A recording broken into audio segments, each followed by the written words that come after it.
What up, buddy? Yeah, I keep trying to figure out if we're doing game nights again. I keep hearing that, like, you're doing stuff. Shit's always crazy at the worst times. It is what it is.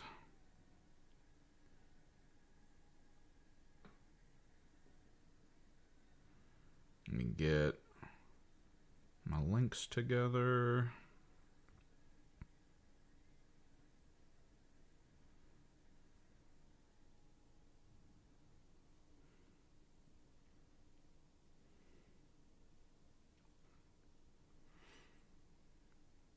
Because we got goats to paint today.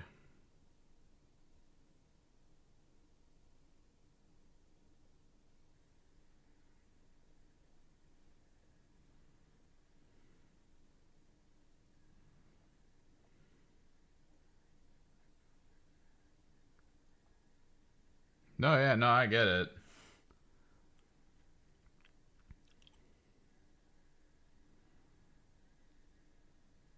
It is the way of the working world. Well, this weekend I got stuff I got to help my parents with, I think, sort of. Maybe more into next week. I'm trying to practice with Warhammer stuff because I got a tournament end of the month. I know I'm doing a game on Friday to test. If I do a game on Friday and you guys are clear Friday night for game night, maybe I can make it work and just go there after. And then leave on Saturday. We post stuff up.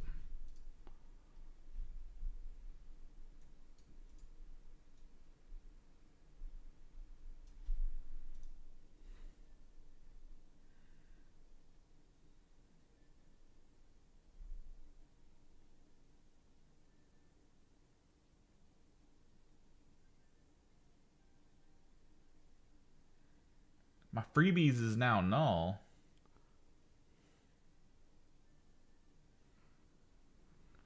No.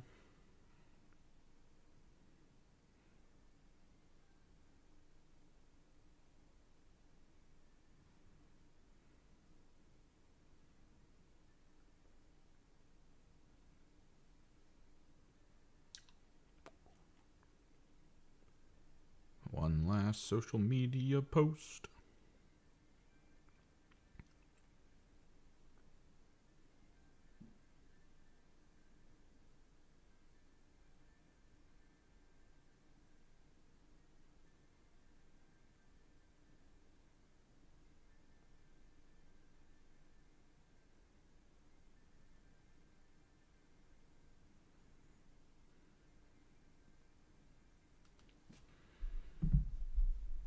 I actually just realized I haven't checked my full screen.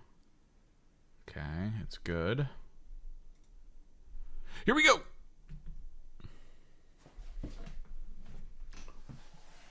We're painting goats. So many goats.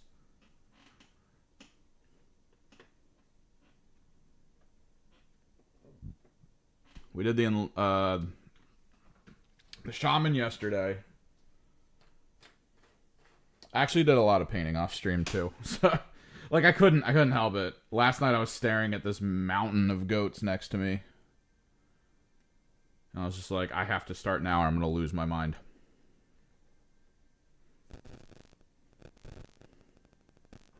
Get the Garagax sewer going.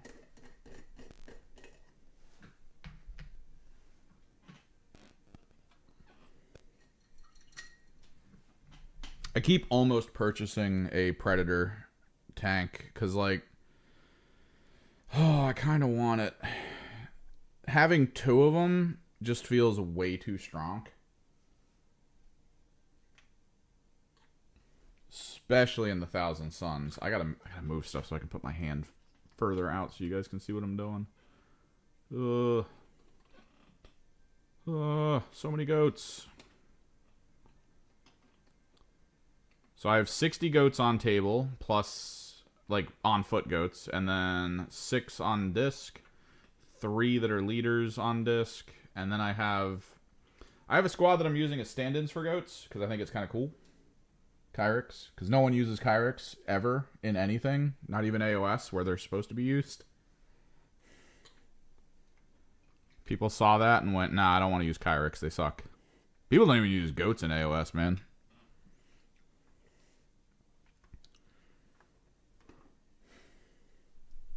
It's so funny to think that Zangors now are basically best used in 40k. The place they're not really meant to be.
Mostly got to retone the goats. Specifically the disc. Which I've already pretty much done. We've got to do the panel coloring for the Kyrex.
Yeah, we got to tone these up.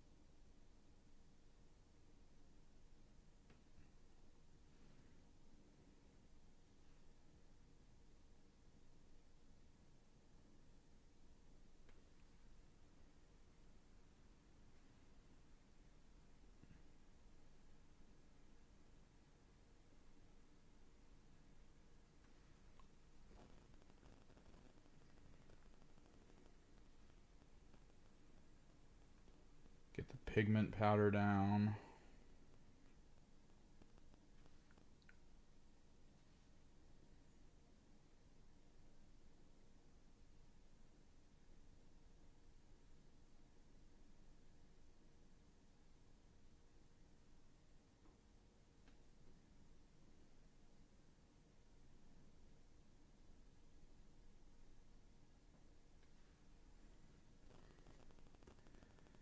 But yeah, I remembered that I have the gift card for, you know, purchasing X amount of money at my local store. And the amount they give you is literally worth one Predator. So I'm just like hanging out like, oh man, do I do it?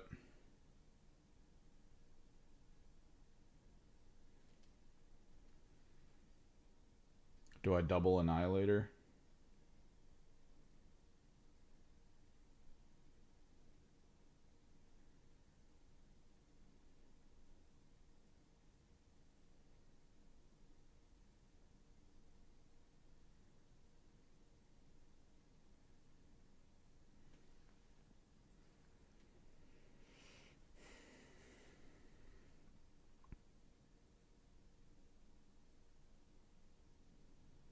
Feels like overkill.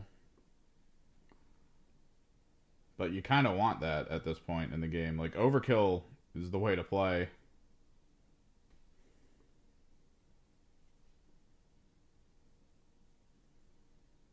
It's almost weird. It's sort of like we're getting back into 5th with how easy it is to just full clear squads off the field for some factions.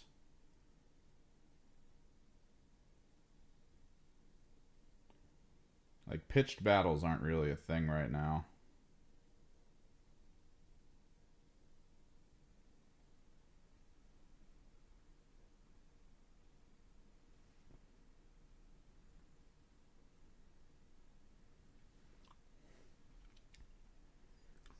If you reveal a squad, that squad's basically dead. Basically.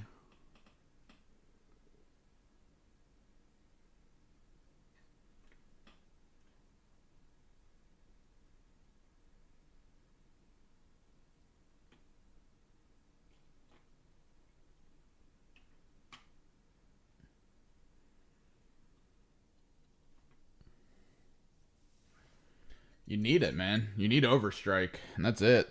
That's how it works.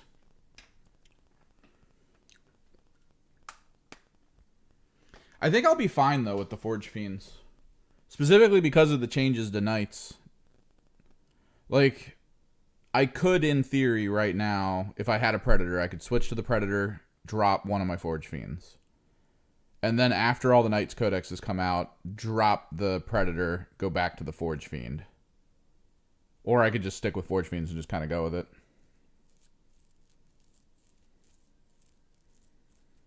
That's because you play Hero Hammer. You play Hero Hammer so hard. So hard. I don't have a single named hero in this list. And there's no reason for it. Like, that's... It's so refreshing. When I found out that I didn't need a named hero in this list, I was just like, oh. Oh, yes.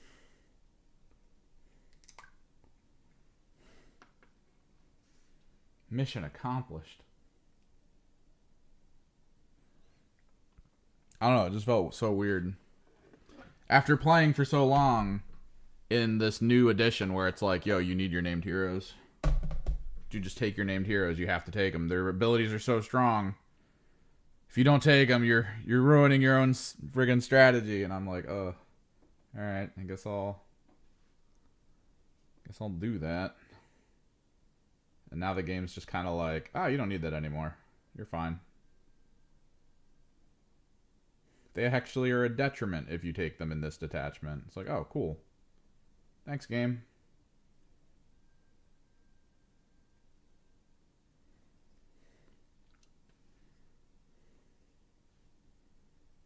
I love that people are now like, yo, what is Magnus for? He's so expensive for how little he does.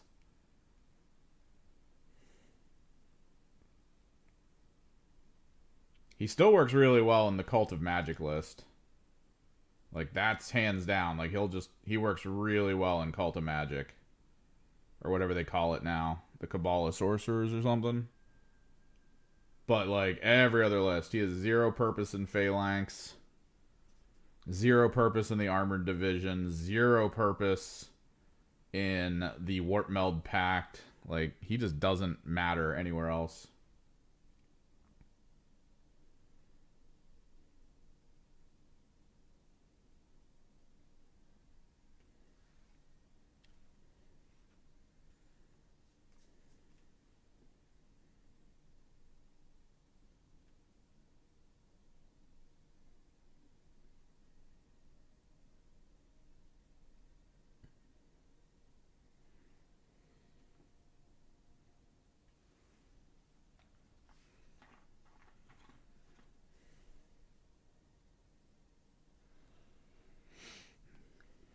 Ahriman only kind of works in the other ones. Like, he's decent. I don't think redeploy is as strong as I would like it to be. But, like, it's still pretty good. Especially when paired with Infiltrator. The ability to just block people's Infiltrator in an area and then move it to, like, a more refined position. It's not bad. Not bad at all.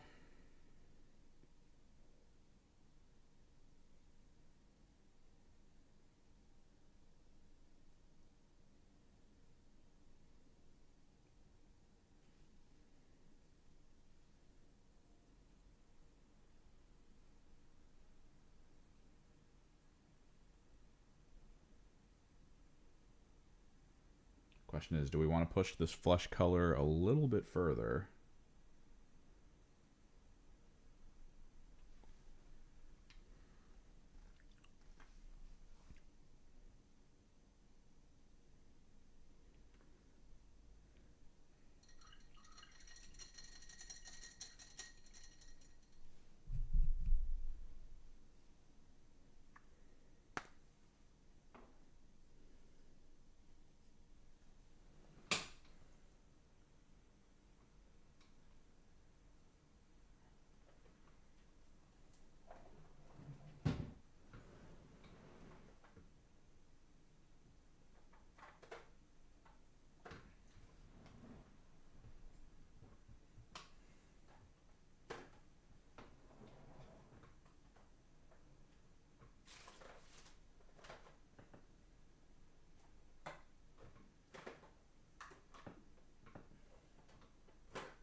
Must find my pale magenta.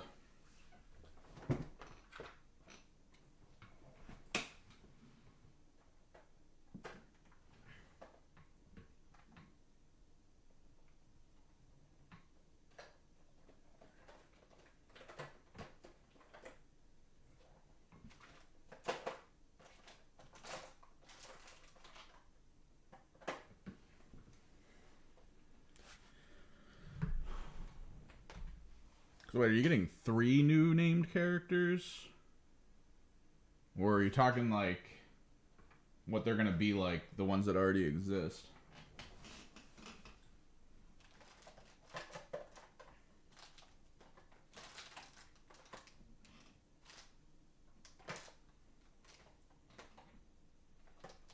I have a feeling they're going to be still very, like, required. I don't know what you do to Black Templar to be like, hey, man, you only need, like, regular units and some tanks and you'll be fine.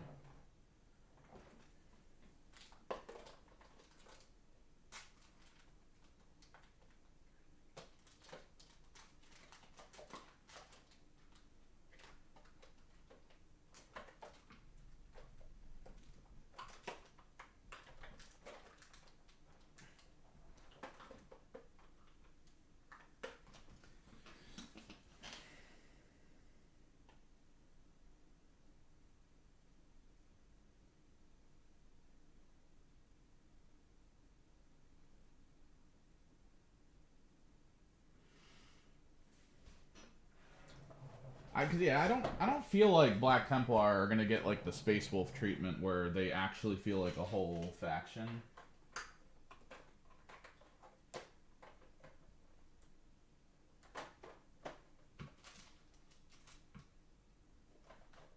Where the hell is my light magenta? I reorganized these paints. Why are they all on the ground again?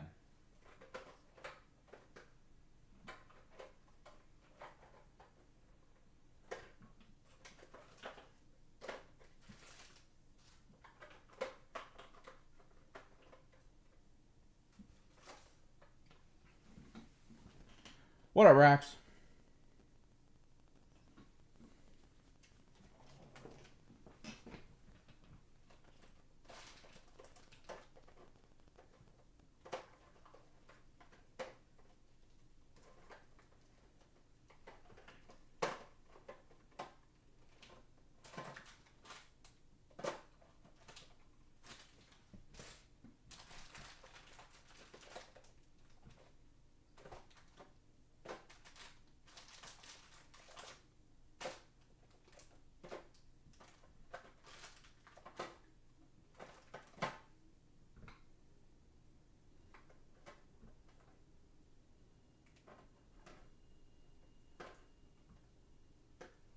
I swear to God, I got a light magenta somewhere.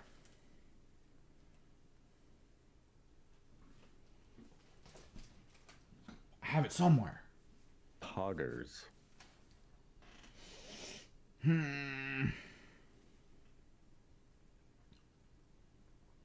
Oh, nice. Hey Rax, was it me you bought the Switch 2 for and then thought I wouldn't respect it, so you didn't give it to me? Because yes, I wouldn't respect it. Ha ha!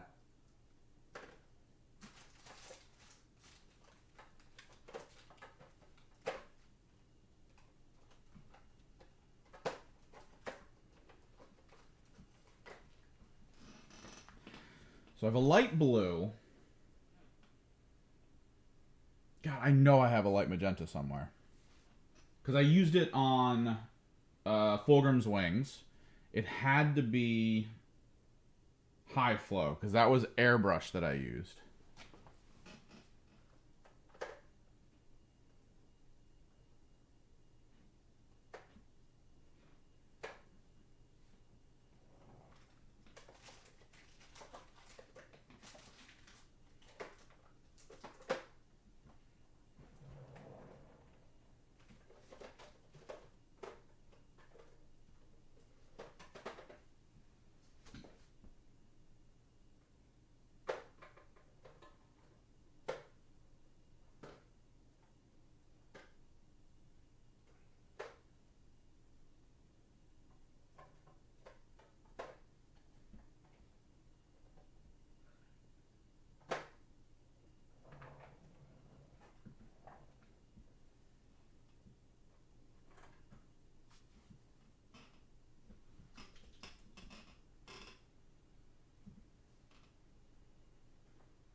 What the hell did I use on Vashdor?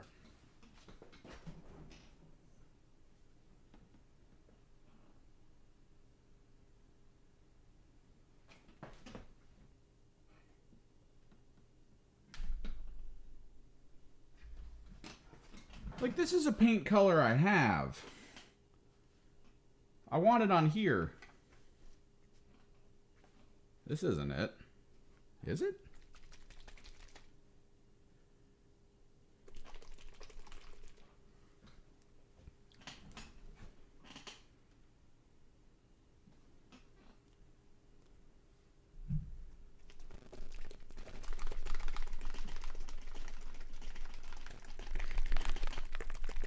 Paint shake ASMR.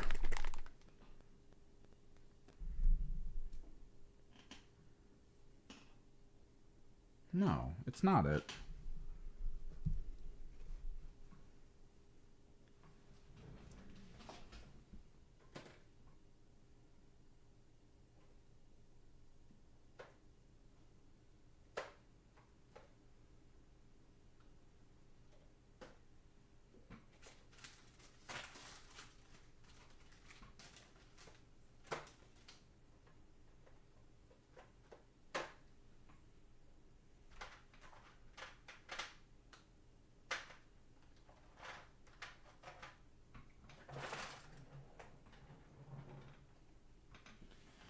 So I've used Emperor's Children, I've used Pink Horror. I've got to have something else. Like, there's no way.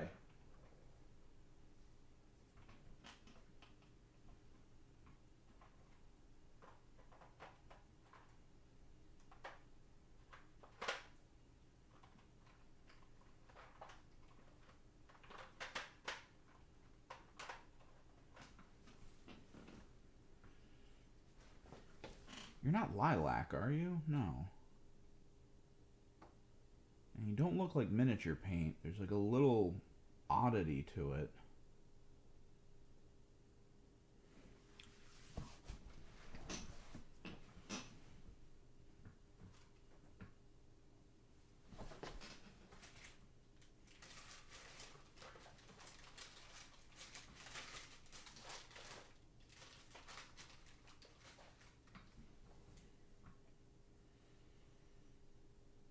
Ah, I got it. Hidden under my mixing paper.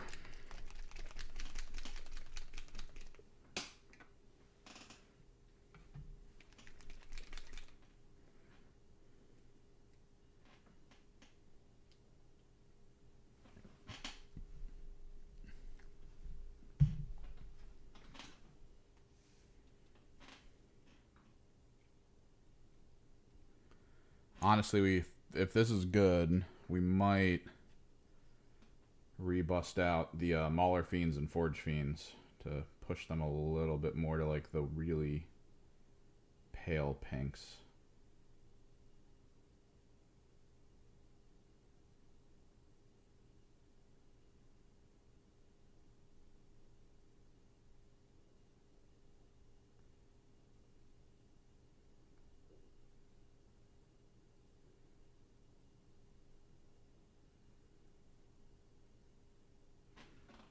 Let's hit it with glazing medium.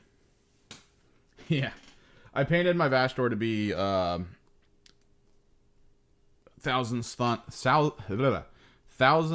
themed.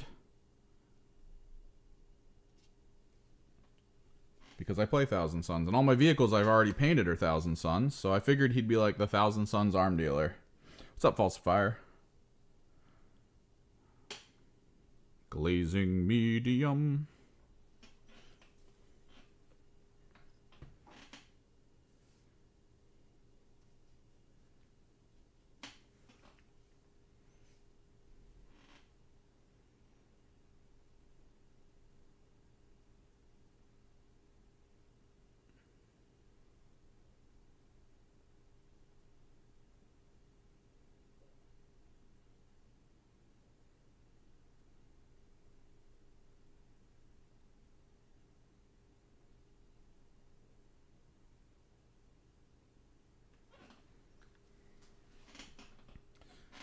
Ugh, so pink, so gooey. Sugoi.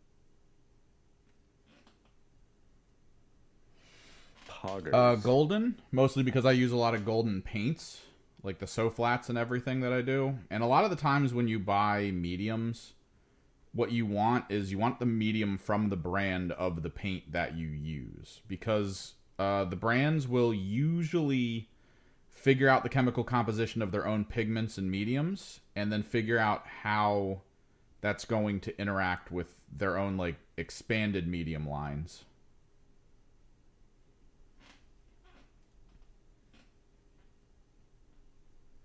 So if you use Citadel, I think Lamia medium is the way to go for a lot of people.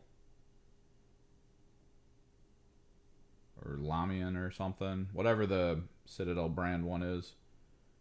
I have used glazing medium with Golden, and I've used it with Army Painter, and I've used it with Citadel, and it seems to work fine for all of it, and that's really where experimentation, I guess, comes in play.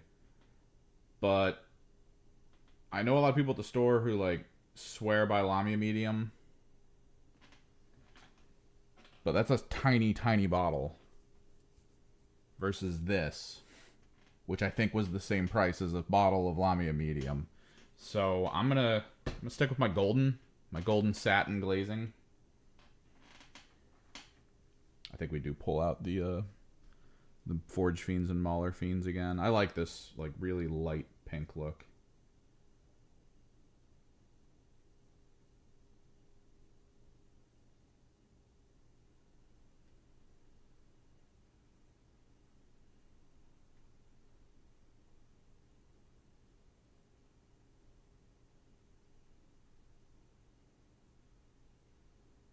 Looks a little too gross.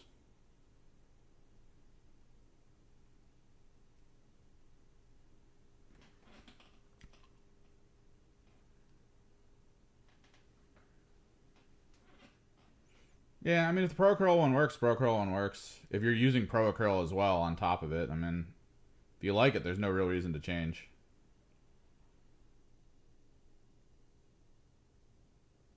And a lot of the times those mediums are so basic that they do just work with like way too many other pigments anyway. So it like doesn't really matter.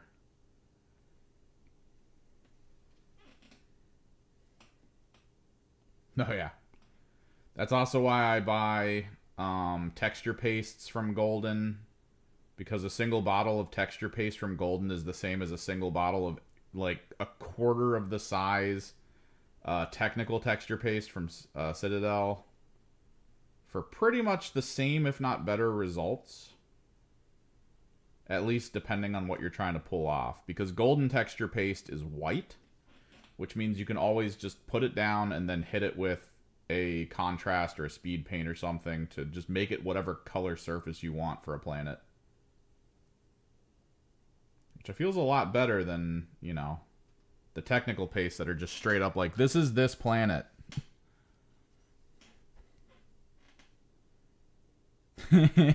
Aww. Damn, getting burned by your friend group. It is hard. Learning how to properly OSL.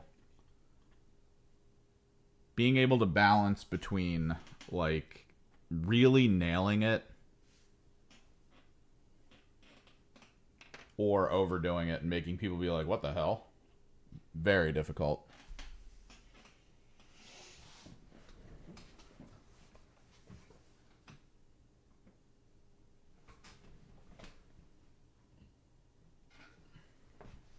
Alright, we're going to go through the Fiends again. The Fiends and the Venom Crawlers. Might need a smaller, more accurate brush.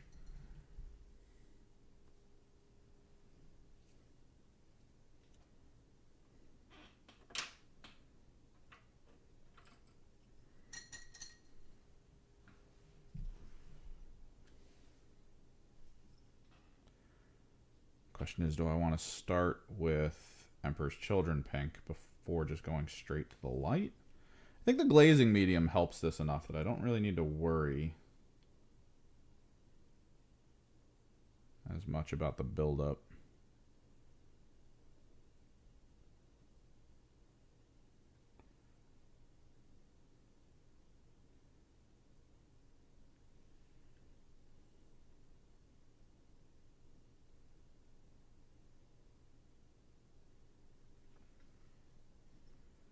Much better though.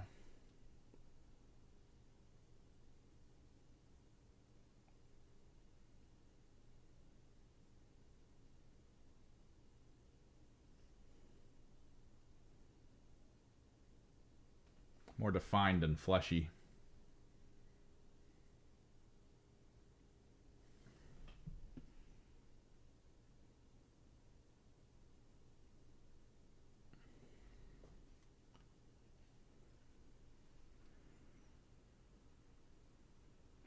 We all like a gun that feels like it's screaming.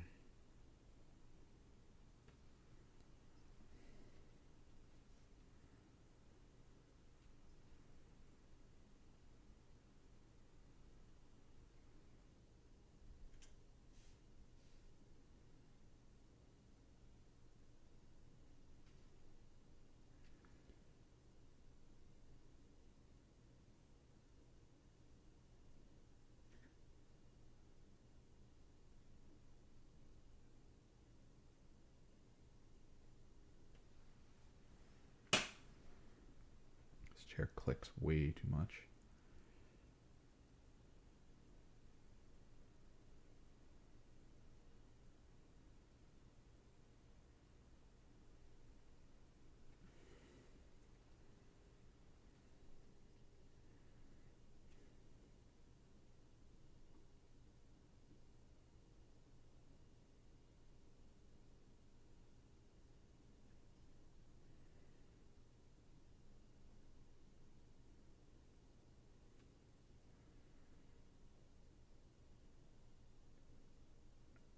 I read the Goonhammer synopsis. All right, Pope. I read the Goonhammer synopsis for Chaos Knights. I feel like Chaos Knights are going to be way more interesting for me to play. Because right now they're kind of like whatever.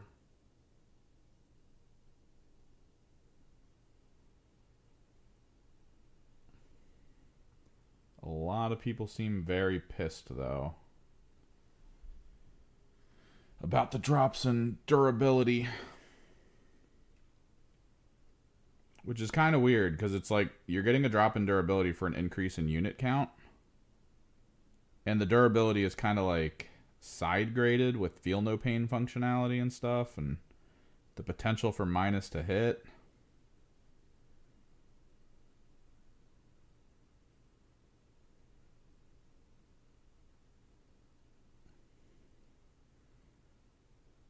So like it's kind of cool. But I feel like most people who play Knights don't want to bring a lot of stuff to a game. So the idea of like, oh, I gotta bring 2 more units to a game is really messing with them.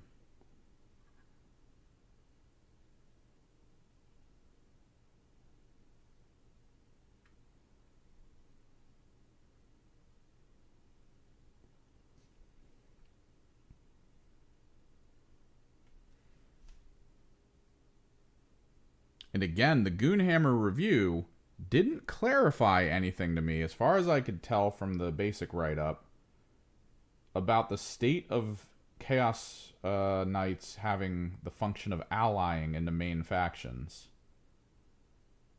Like, it was very explicitly talking about the detachments, what the detachment upgrades mean for the overall feel of the game for those squads, and I was like, alright, cool. By the end of reading it, I was like, wait, I feel like I completely missed the part of like, oh yeah, there's still same Dreadblade rule. I'm assuming it's still there, but I don't know. It might just be completely gone now.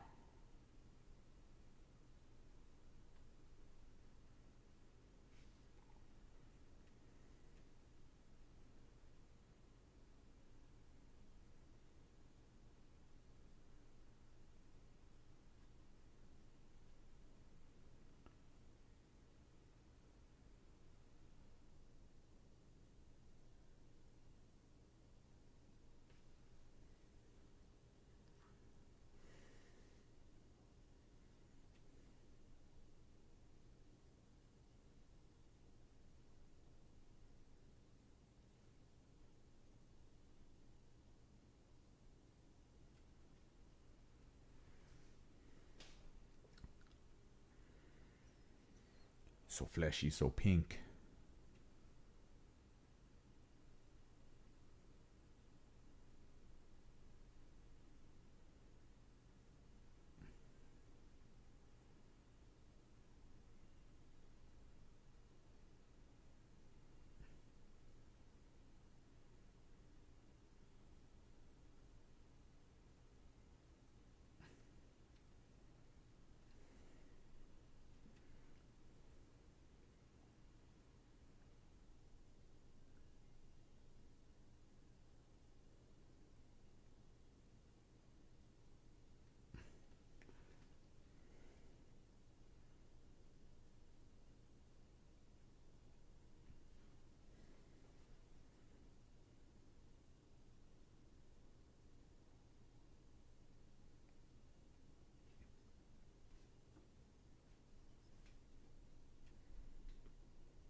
Oh, geez. Partners list. Wait. Before you give the list, what's the rule for the partners? Like, is it two on the table with blended detachment rules, or is it like not really blended detachment rules, but like things do interact with each other, or is it like you and your partner on separate tables? What are we talking about? Because I know there's a bunch of different formats, and I almost did a partners list with Scintillating Legion and Tyrannid, where we were going to basically utterly annihilate people's leadership roles and just keep them taking leadership checks like every 2 seconds and battle shock tests at all times. And just taking friggin' demon mortal wounds over and over and over again.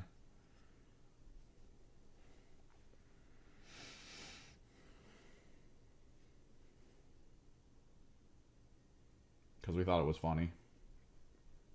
So you got the goats, you got the exalted in them for the 18-inch alone op, just sitting back and shredding people with a squad that can't be attacked back.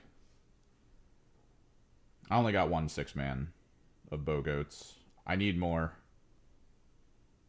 Sadly sold out in US.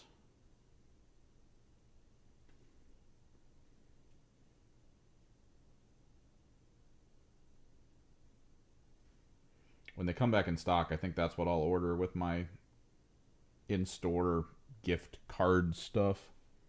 2 1K lists, same table, detachment rules only work together if it affects. Yep. I want to play more of those. Locally speaking, we have a very competitive 40K community, so they all want to just do 2K 1v1s. Occasionally, they're okay doing teams because there's a few people here who play on 4v4 teams that are like international. But they mostly just want to do 1v1 tests, like all the time. So I was actually signed up for a 2v2 with my scintillating idea alongside the NIDs like I was talking about, where I basically keep the entire field in the shadow of the warp and then we're just constantly battle shocking people who are at -3 leadership.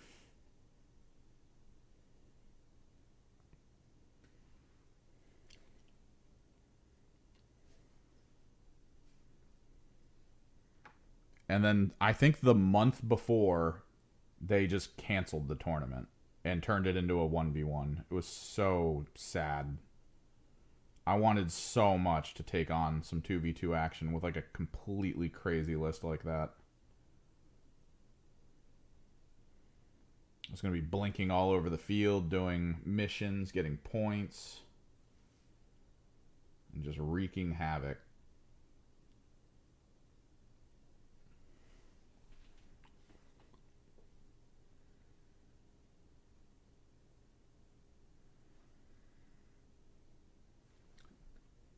Well, a lot of that comes down to what your partner's doing, right? Because if your partner's like, I'm frontline, just go Forge Fiends.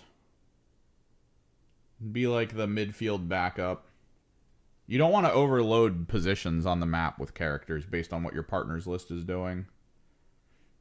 Because we were talking, and I was like, well, all my stuff can teleport. I can put it in the middle of the field.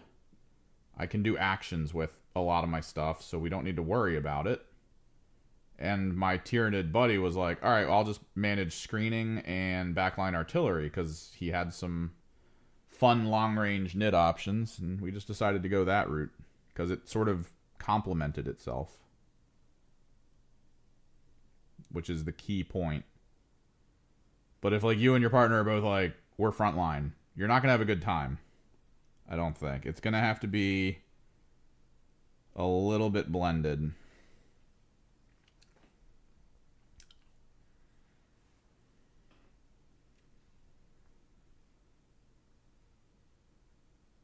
So I take it he's doing, because if it's detachment related, he's definitely doing Warp Meld, which is good. Warp Meld is so good. I love Warp Meld. That's why we're doing all what we're doing.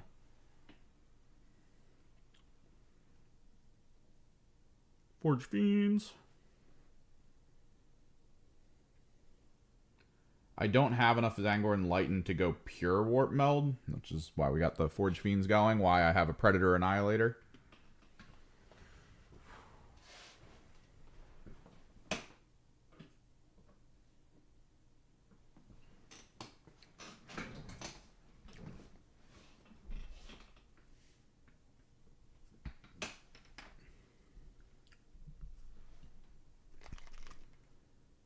Because Thousand Sun Predator Annihilator is freaking god tier. Reroll hits, reroll wounds against models that got hit by a psychic attack by an ally.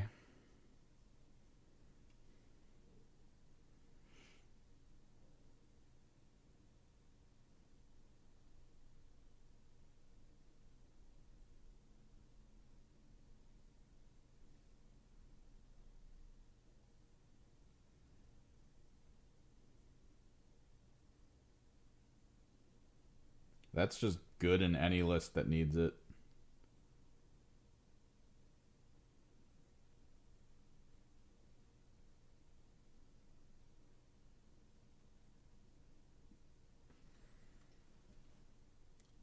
The army has the ability to take a Terminator Sorcerer Lord and give it the Bray Lord ability, putting it into a Zangor squad. So the Terminator can have constant uppy-downy. And just pop up, mark a target for +1 to hit. And then you just unload with the MVBs and the Predators. Say goodnight. It's over.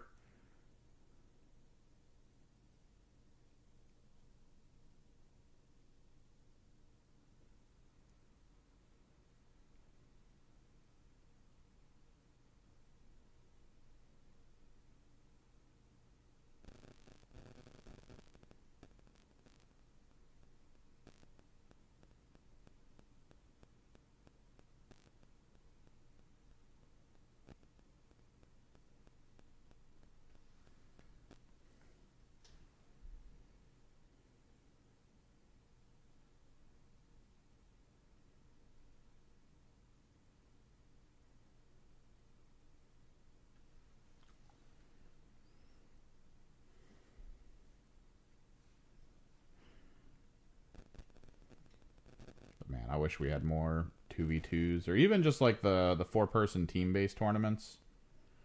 That'd be awesome.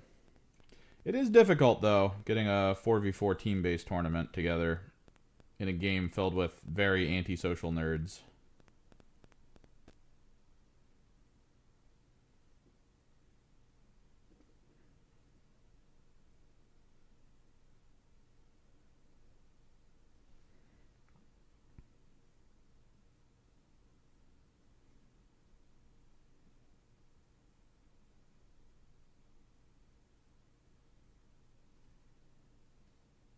Two v2s shouldn't be the worst, though.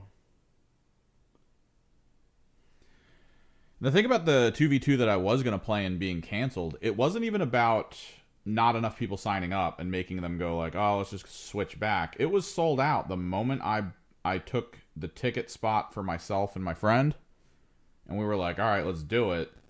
That was pretty much the last spot in a BCP, so they were sold out for that event when they decided to cancel it. So, like, I don't know what the hell that was.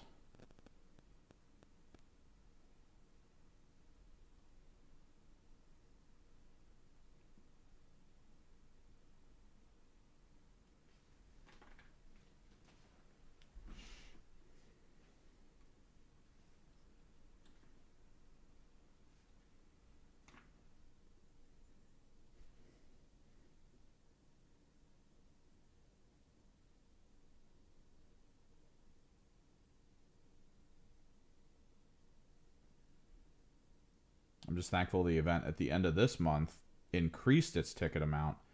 This event I'm trying to go to, the tournament I'm trying to go to at the end of the month, was sold out 2 months ago.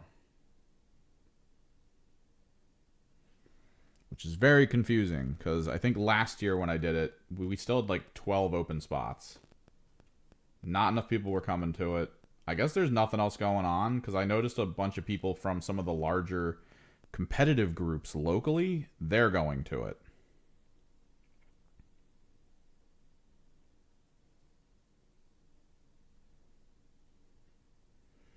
Like, I don't know how familiar you are with some of the household names that keep showing up to big tournaments on an international level, but people from like Dumpster Fire and stuff are coming in force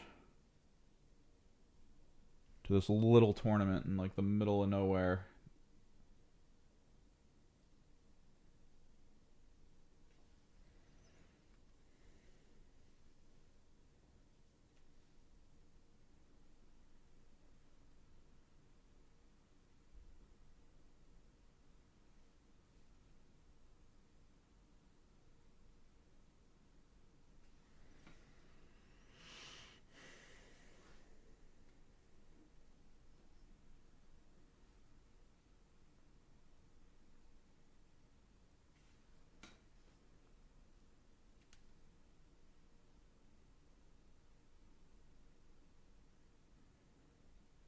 But yeah, it should be fun.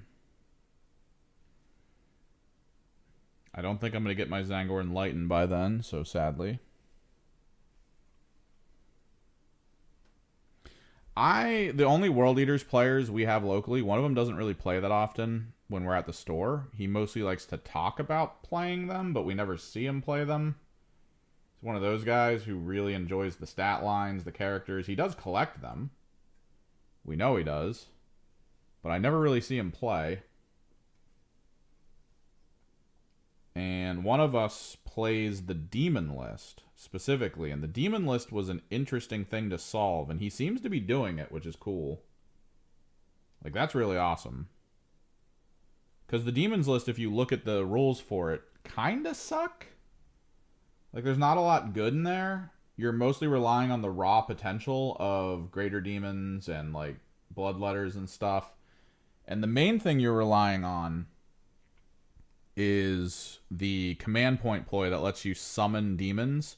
When something dies, you spend a command point, and you can put demons within an inch of where that thing died, or no, wholly within, I want to say 9 inches of the last thing in the squad that died, and outside of 1 inch of an enemy. And you can charge from that.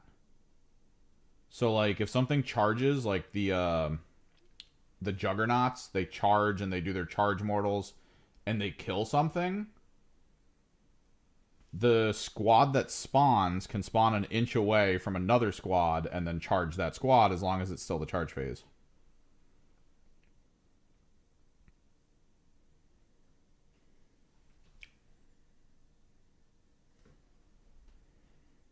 And the person that plays at the store, like, holy crap. Like, he's been getting people with that. So you've got MOE. Yep, reroll charge. I mean, you just reroll charges is always good to have. 2 10-man Zerkers, 1 Jackal, 2 Spawn, 2 Forge Fiends. I haven't seen Forge Fiends used as much in any lists for World Eaters, but I mean, again, I haven't seen a lot of World Eaters. I know the tanks for World Eaters have Rapid Fire, which makes, like, Predators and stuff really, really good. But don't Hellbrutes get Charge Mortals now in World Eaters? I don't have the Codex, so I can't look up stuff. Well, maybe I can if Waha has it. I was watching a Australian tournament the other day, and some guy was, like, charging. He charged with his Hellbrute, killed a thing, and then I think spent a command point to charge into something else and then beat it to death. Like, Hellbrutes seem really good in the World Eaters list. Definitely better than the Hellbrutes in the Thousand Suns list, I'll give you that. Which makes me sad.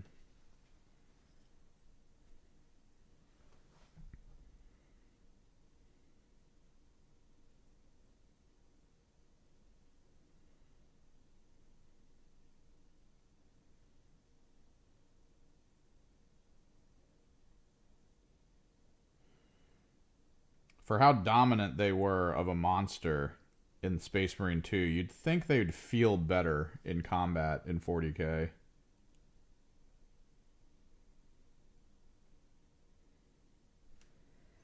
Still just the little support creature that doesn't really matter. Because you'd much rather have an MVB or something.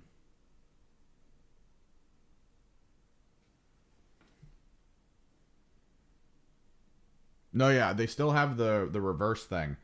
He was playing Berserker Fury. He was doing something where it was like the Berserker Warband or something, and it allowed him to do mortals when he charged.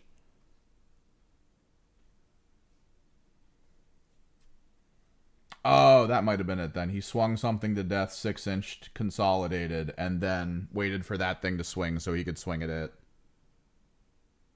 That might have been it. Because that was kind of cool. The World Eater Hellbrute is probably one of the better Hellbrutes. For the attack when attacked function, it's actually really good. Because in theory, if you can 6-inch consolidate into 2 other squads that you know can't kill you, you have now forced those squads to basically swing at you so that you can swing back at them.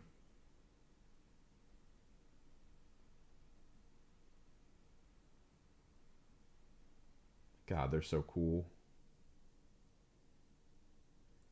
I don't even need... I didn't need, like, a Hellbrute that's meant for combat in Thousand Suns. Like, I don't need that. But if it had, like, a psychic ability or an attack that was, like, tied to something else that was cool, or maybe, like, worked with other things that were in the rest of the army, that I want. That I'd be cool with.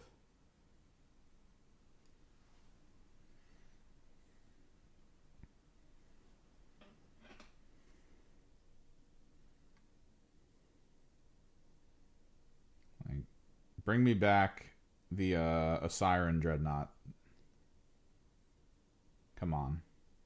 Give me the Osiren.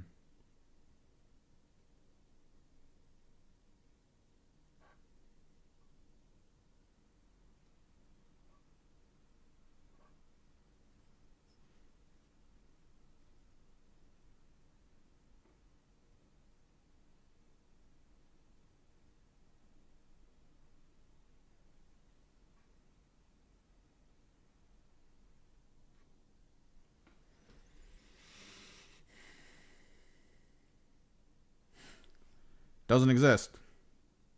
Not yet, at least. If Games Workshop's not going to give me stuff early, I can't cover it. You got to go watch Mountainside for the early coverage. They made it, bro. They did it. They in the big leagues now.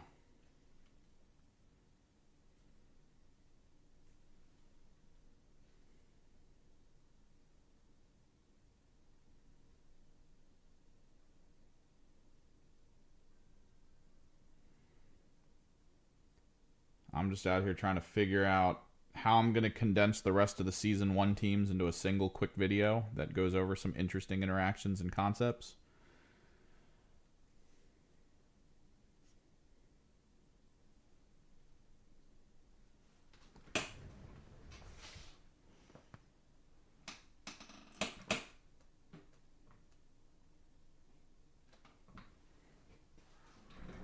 Then we'll go from there. Mauler Fiend.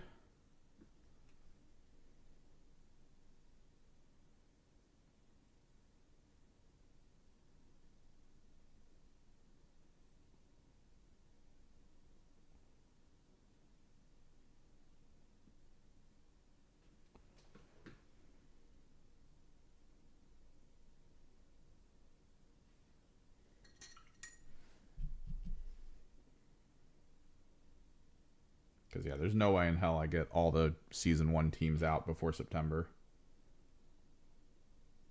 In, like, the same fashion that I've been doing it up till now. There's just no way. I'm literally going to be talking about Season 1 teams after they get pulled from competitive.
we could do a Ravener's Rule one, though. Did they drop yet for the online rules, or are they still waiting for the pre-order box to come in? I imagine they'll be out 2 weeks from now in terms of rules.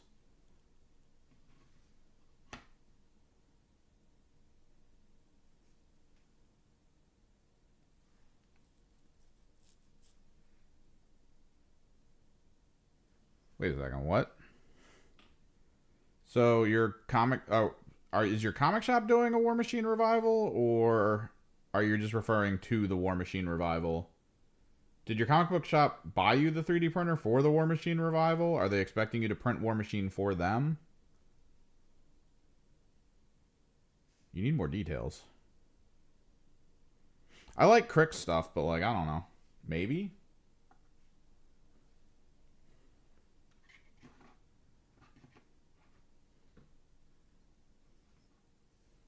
Crick stuff does look cool. I could probably airbrush it really quickly too, since it's mostly like ghosts and then like dark armored mechs.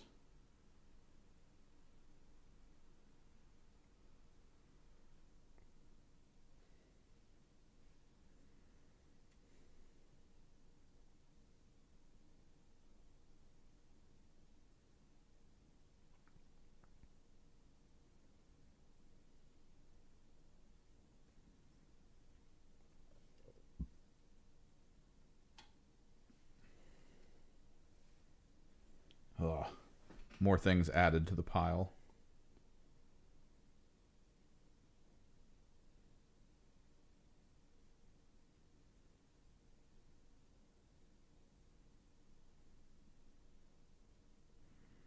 Thankfully, I'm technically almost done with like the pressing projects.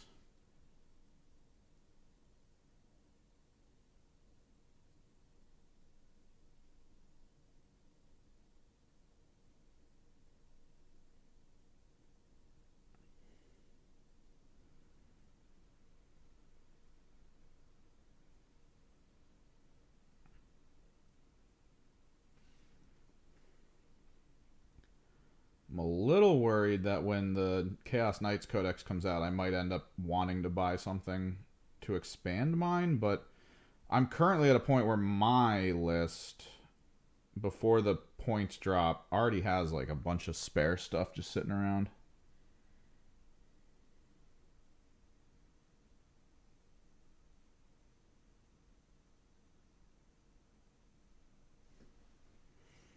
Do they have a War Machine community at your comic book store? Did they hold one?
Leave that off till this dries.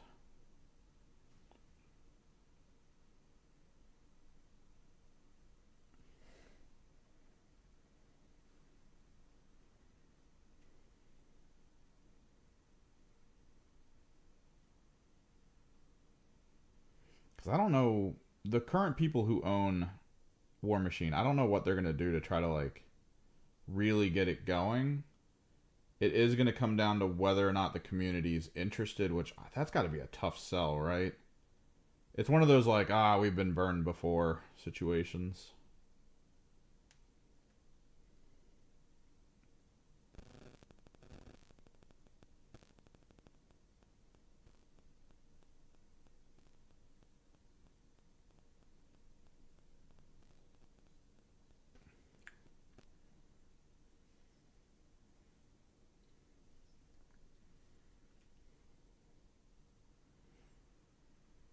because the community has to rebuild its competitive scene.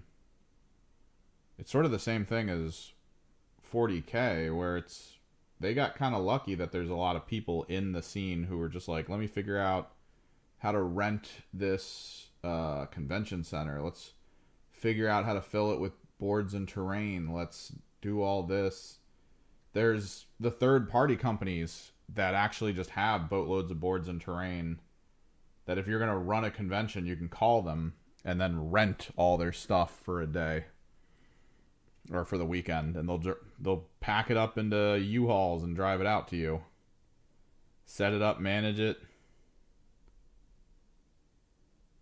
Like, the infrastructure's there now for competitive 40K in a lot of countries.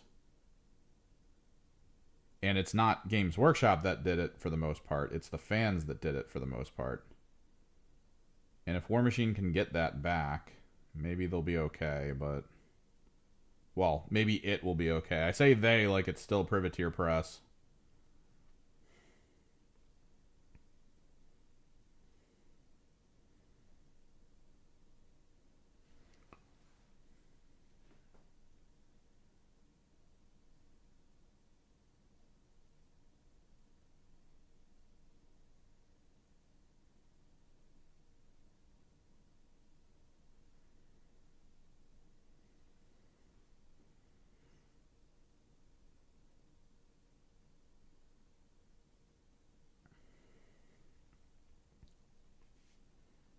Could be cool. Because I know a lot of people right now are talking about like Trench Crusade and stuff, but I'm not hearing too much about the fans building it up, right? Like, it's more just like, oh, this is cool. But the people who play it aren't sort of the go-getters that are going to like build the community.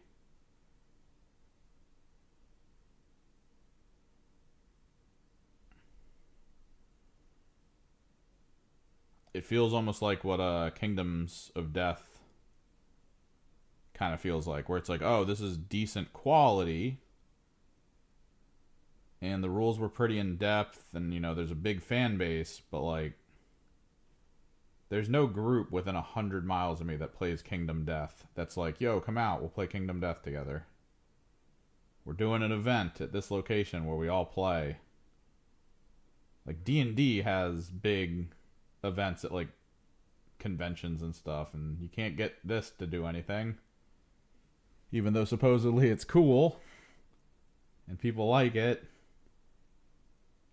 It's like, all right, there's nothing else we can do about it, I guess.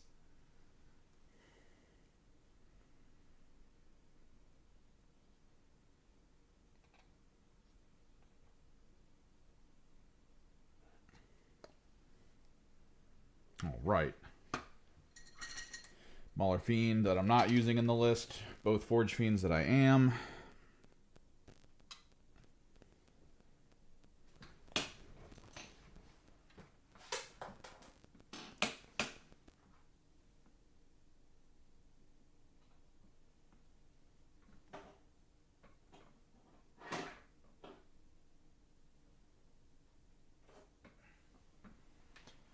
Update the Venom Crawler.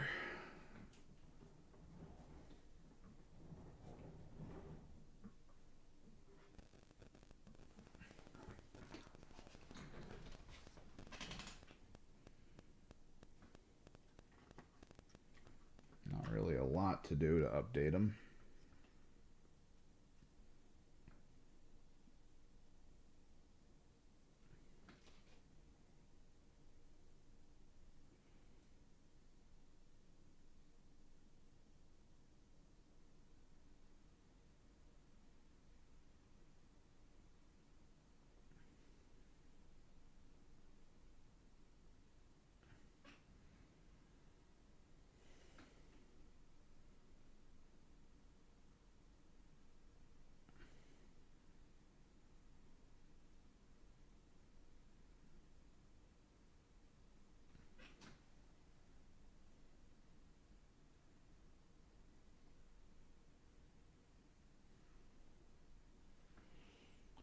Yeah, but I mean, even at the beginning, when it wasn't time to get in and all that, when it was fresh, people were crazy about it. But still, it like you didn't really hear as much about it for like a community side of things.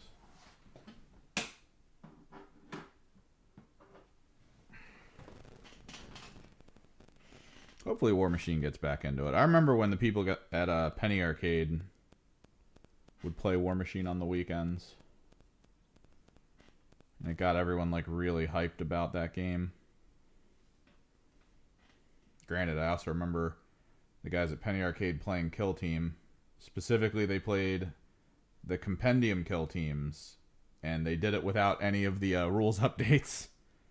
So when they did their little Compendium Kill Team tournament that didn't have the rules updates, the Custodes basically just swept everything. And that was it. Ta-da! Custodes win. The entire last game I watched revolved around the person who was fighting the Custodes in the final round just complaining about how broke-ass their rules were.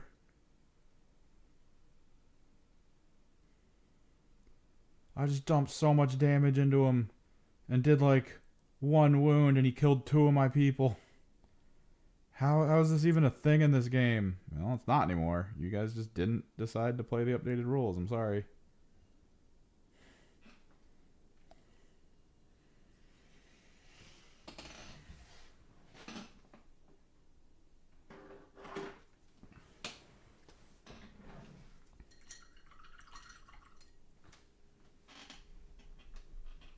All right, let's get the panel done.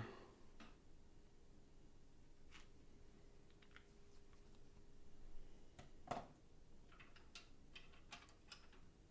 the panels done on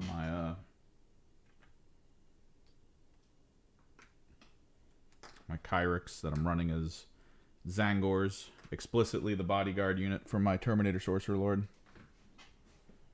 The crazy thing is Breachers have a bad win rate everywhere but like Spain. I keep finding out about this. But apparently the Spanish competitive scene, a lot of the teams that US side seem to not do really well. They do really well over there. What's up, Lala?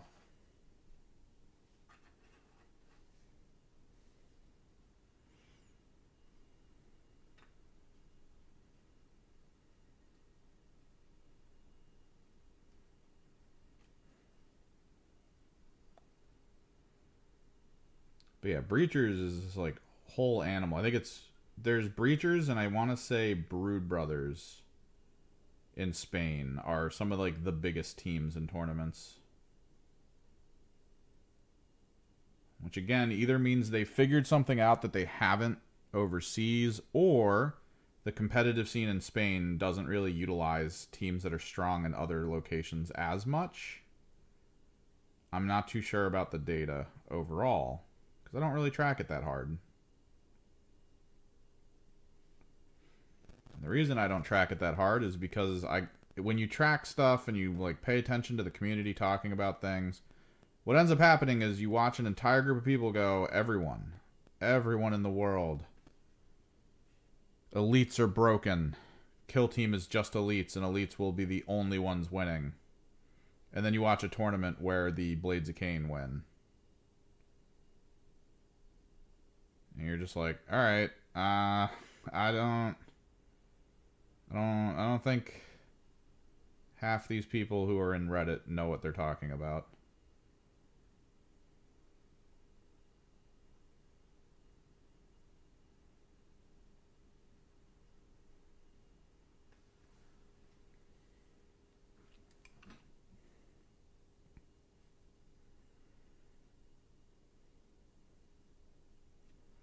Because it really does come down to knowledge.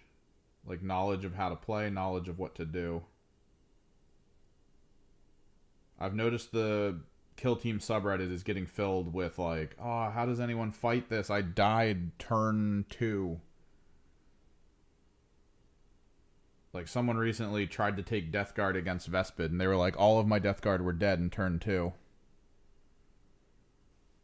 How does anyone fight this? And it's like, well, A, you know the rules. because there's no way the Vespid should have killed an entire Death Guard army by turn 2. That's actually, like, insane. Were you not in Conceal ever?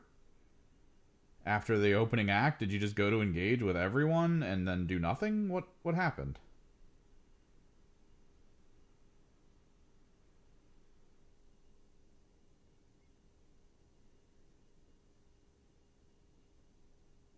Were you playing with no cover on the field?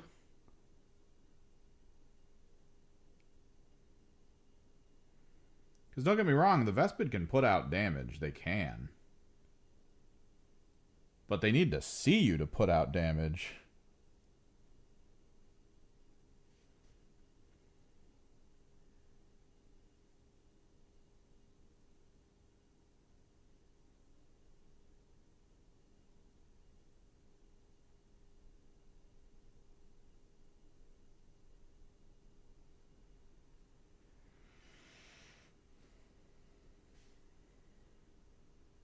Can you roll a crit did his meta thing.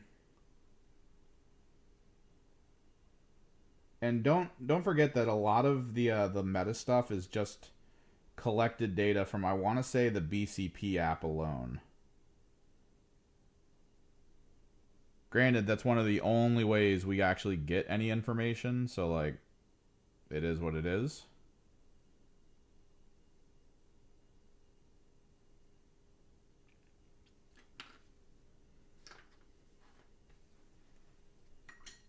Let me take a look.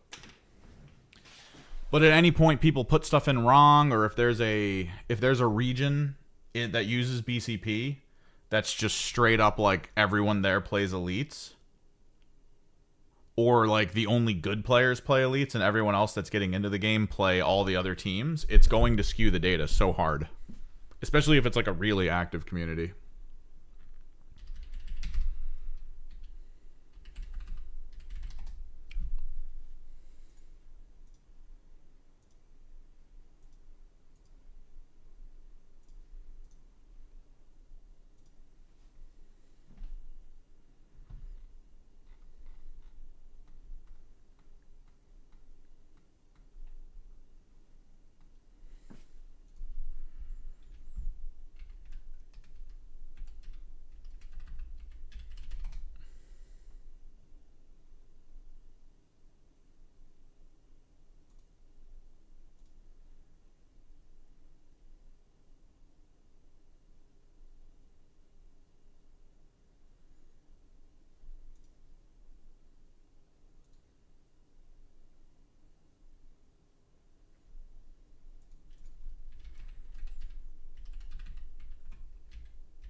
Why does he have getting started with Underworlds at the top of his page for Can You Roll a Crit with the old stuff for Underworlds? Where's the win rates?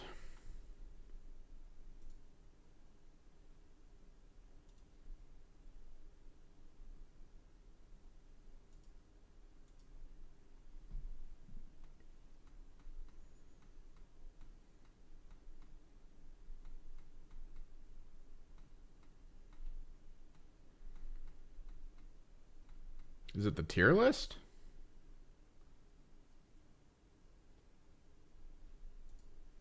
Can't be the tier list.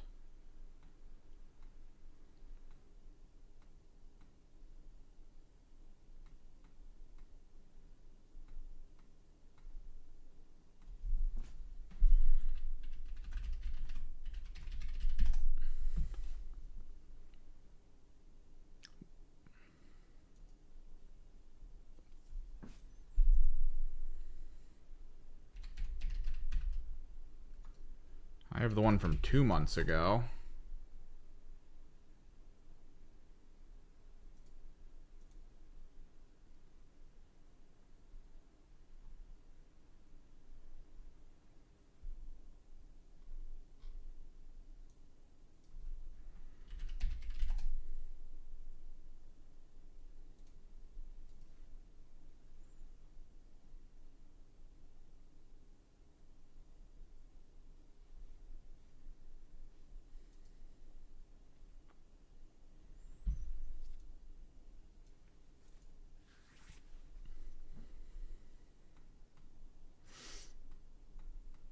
the flares? Is there a way for me to just organize by flare? No.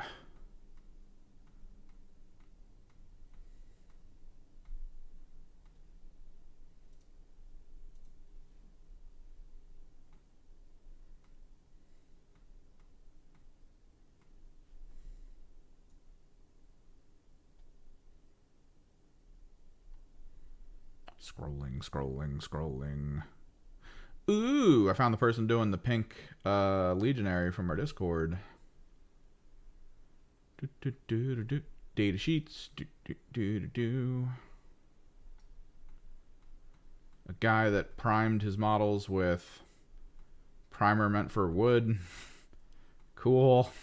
Okay.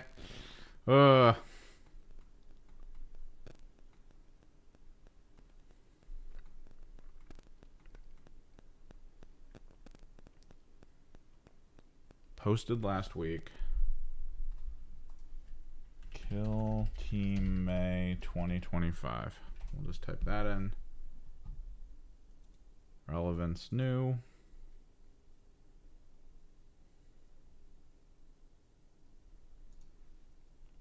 Tournament stats.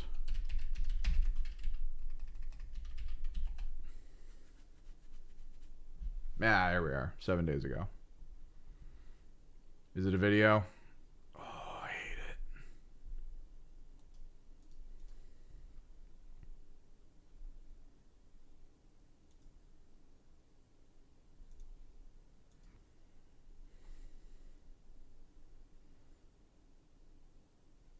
Yeah, Spain rising up. They're 19 total events. I'm telling you, man, Spain's weird. Because that's it, right? Like, if you look at that, United States has 603 players. They've done 50 events, 7 GTs. Spain's done 19.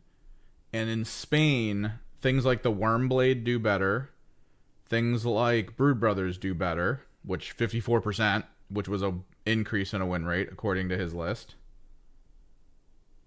Here, let me...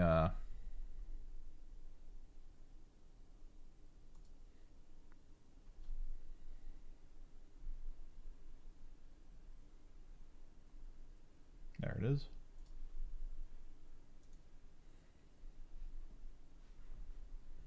Like, these are all increases in win rates. Mandrakes, which is my main team. But I've even heard that Breachers are really, really good in Spain, specifically. I mean, granted, they've been kicked around. But, like, I know, at least from what people have talked about with the Spanish scene... I think it's what? Deathcore, Brood, Worm are like the big ones. I like that Higher Tech's taken off. Because Higher Tech, the thing about Higher Tech is Higher Tech got hit with a nerf before they were above, I think, like a 50% win rate. What's up, Francois? They were hit with a nerf before they got above a 50 win rate. And... I already knew they were good, and then it took like a whole half a season before people were finally like, hey, let's play Higher Tech. Just blew it up with the 62% win rate. I think Exaction is also a pretty big Spanish kind of like team. Like, that's where I think this maybe, I don't know. I wish I could see like drop downs, like subtext, like Higher Tech, win rate. Most played in this region kind of situation.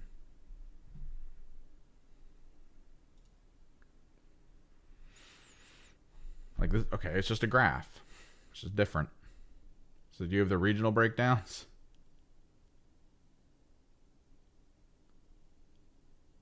Nemesis gets more undefeated, and people keep saying Nemesis isn't that good. It's like, all right. I don't know about that.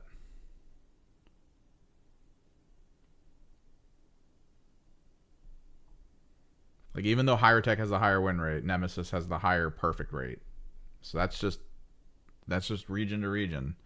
That's just local area situations. All event. Oh, seen in a different format.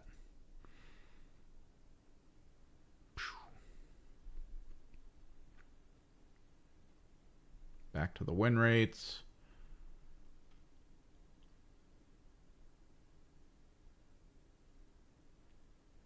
Yeah, see, it varies.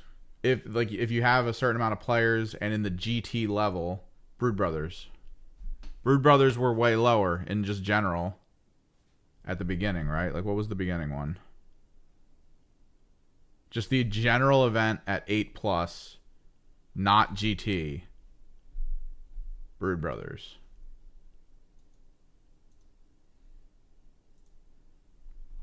At GT level, Brood Brothers. So that's why these like statings don't really mean a lot, in my opinion. I think there's a reality where breachers do. I mean, yeah, in general, breachers probably do look bad on paper, feel bad in concept, but there's also a chance that the fact that they are a 0.2% pick rate in general, it's not that the people aren't picking them because they're bad. It's just because people aren't picking them, if that makes sense. I feel like if better players picked, it might be like here instead of here. It's just one of those things. They're just less interesting for people to want to pick up. And in my opinion, yeah, like I would much rather, if someone was like, pick between this small number of teams and it's like breachers, maybe they throw in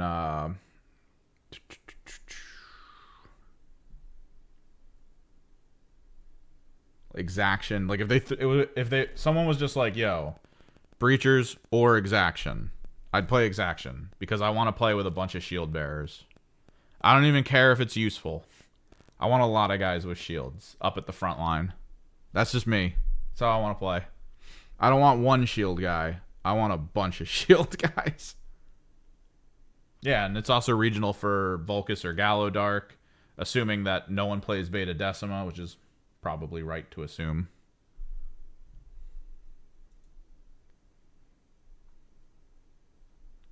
Does he have the map-based win rates? That would be beautiful.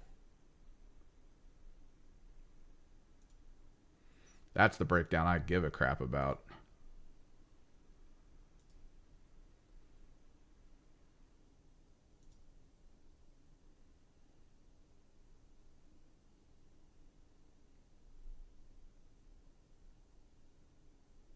Long podium overview. At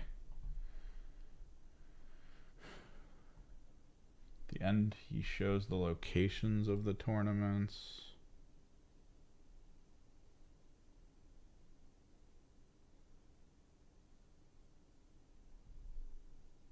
The end of like the general data.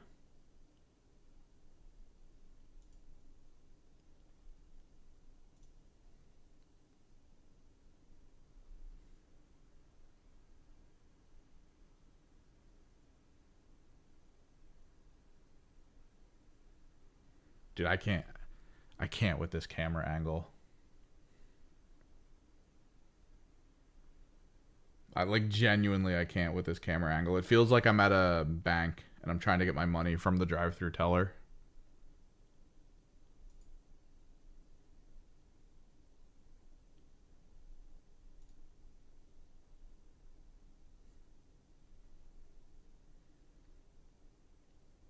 Sir, you need to refill out your deposit slip.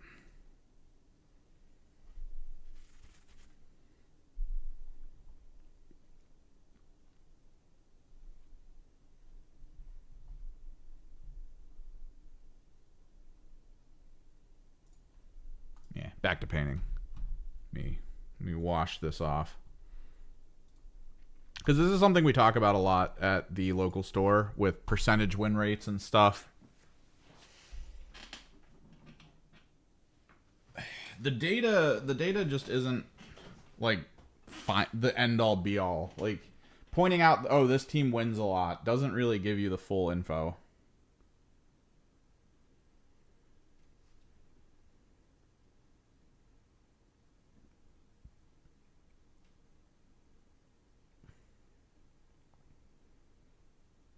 I mean, statistics are easy enough to weaponize when it's not just tabletop gaming, but it's also easy enough to misread without full context.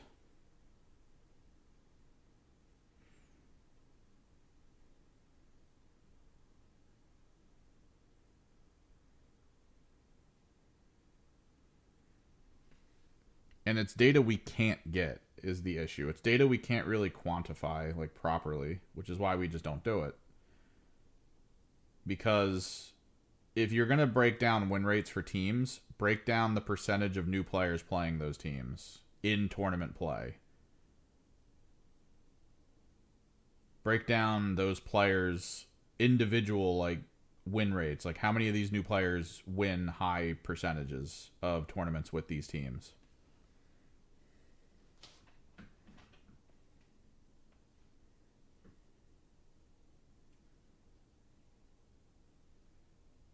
Because there was that whole year where people were bringing up that I want to say, God, there was one team that everyone was like, this is the team that's going to win all tournaments. And then it was, instead of that team, it was like Gellerpox because one of the better kill team players likes Gellerpox. So whenever he plays Gellerpox, he's going to beat those teams that everyone thinks are really good because he's really good at the game.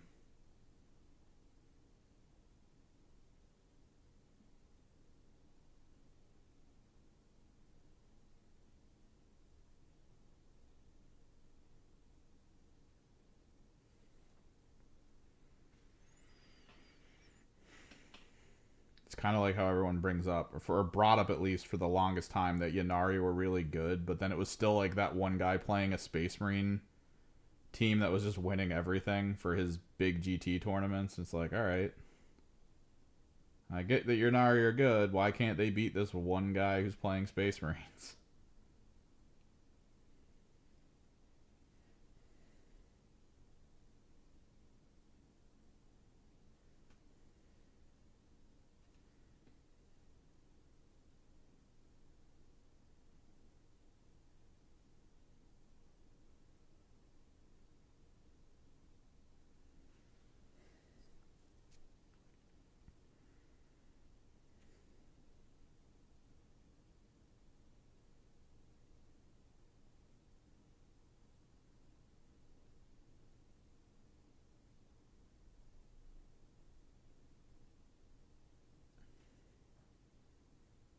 Kind of sucks because I am seeing a lot of warp meld players right now.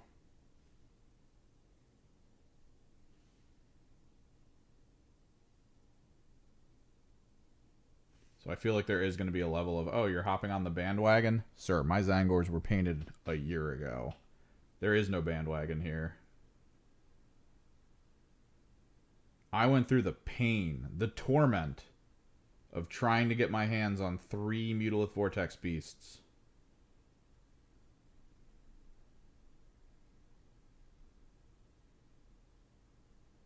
The first one I got, the first Mutalith Vortex Beast I got was because the local store near me, back when they had 2 separate warehouses between the website and what stores could get, the Games Workshop storefront said that they were sold out. I went to the store and asked, and they said, oh yeah, the place we order from has one. That's how I got my first one.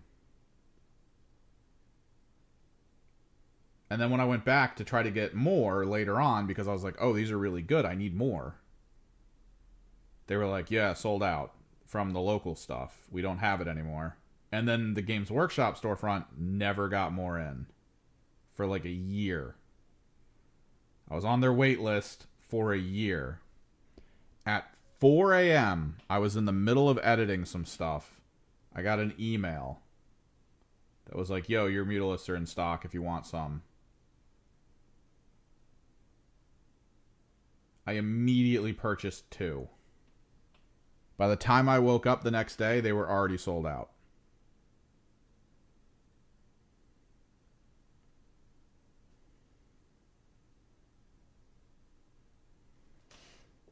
I'm not hopping on the bandwagon for shit. I've been here.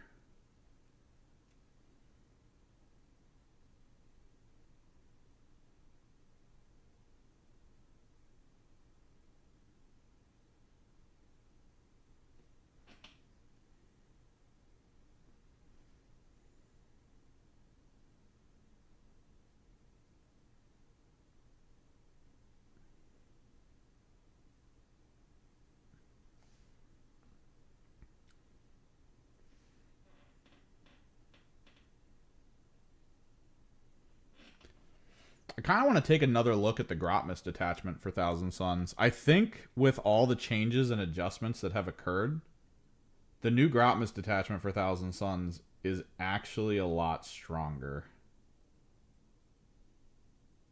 I think it's something not a lot of people are noticing. It's just kind of weird. Because the original reason you didn't run Grotmist for Thousand Suns was because Magnus existed, and Magnus was already the better version of the Grotmist attachment. Magnus still exists, but he lost the Grotmist attachment function.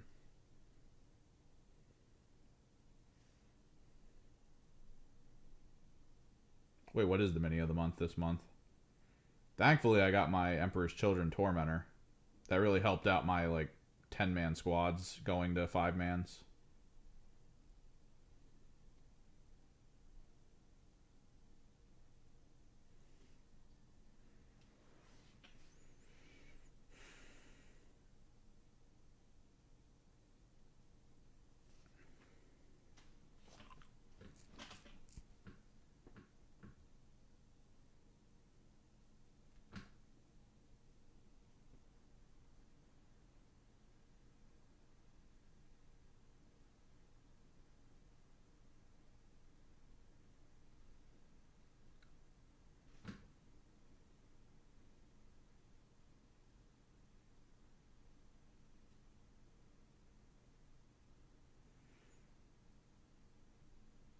Because now I feel like the Grotmist detachment, you go mostly infantry in it. It has deep striking rubrics, which that's awesome.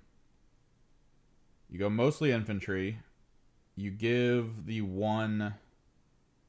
There's this one, the Demon Prince on foot. You give him the thing that enhances the range of his aura by 6. So he has a 12-inch glamour aura for all infantry. He can just kind of hang out.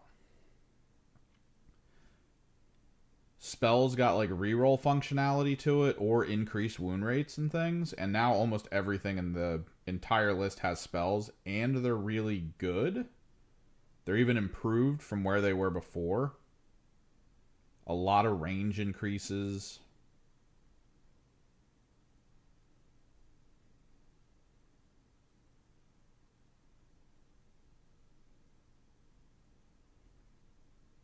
Even the Demon Princes now have spells for long range, which is exactly what you want.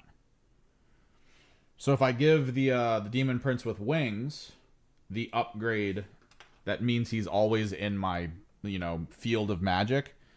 He's always sustained hits. If he comes in from Ether Strike, he gets sustained D3 on 9 attacks, hitting on 2s, strength 4, but +1 to the wound roll. Because he's part of the magic side of things. So it's not the best. It's not the worst, but it's not the best. It's whatever. They increased the sweep profile of demons to actually have AP now. So that actually kind of helps with +1 to wound as well.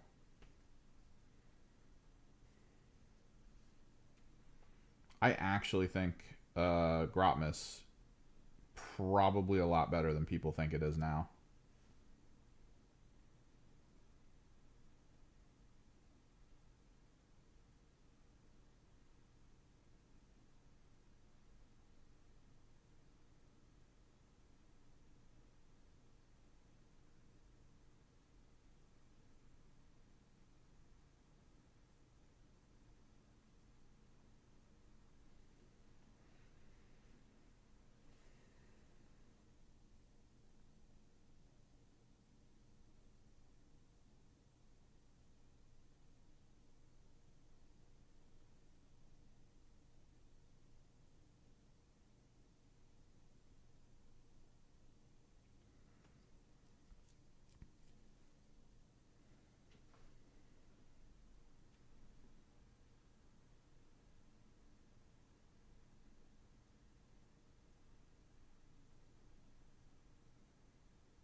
In theory, I think it actually improves Magnus as well, since Magnus lost the pluses. Getting it back through that that detachment is pretty good.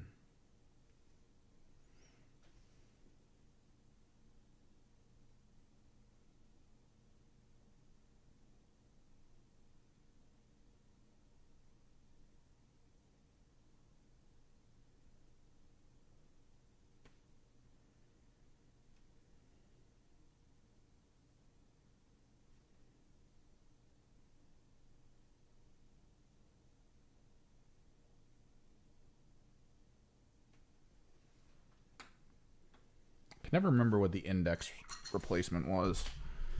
Because the index is basically where you're supposed to be using Demon Princes as well as Magnus.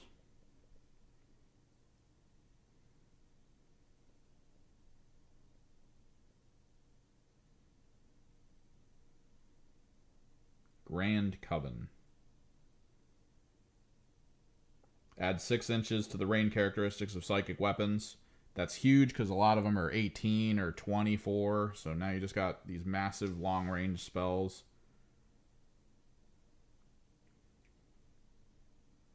That's once per game. You have to announce that at the top of the battle round. Add 1 to the wound roll. Yeah, it's also really good. Just in general. And then giving them dev wounds, which is like the big thing you want to do with the Demon Princes. Because the Demon Prince psychic attack is only strength 4, so it's really weak. You need to either increase its wound rate or you need to give it dev wounds, because it actually is a pretty good saturation attack. It'll only chip for 1 damage, and that's not that great. Well, you know, 1 mortal is 1 mortal. If you roll enough dice, maybe you spike it and get like 4 or 5 mortals off. Take out a vehicle.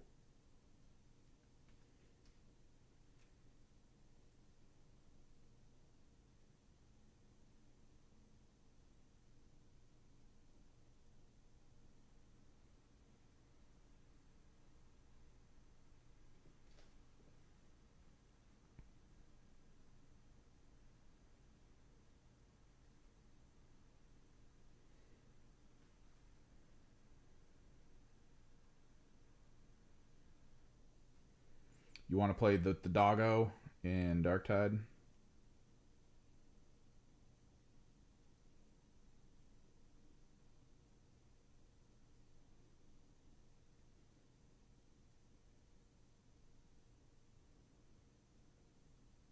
It is kind of crazy to still see them trying to make Darktide like a thing when they dropped the ball as hard as they did on release and just kind of like pissed everyone off.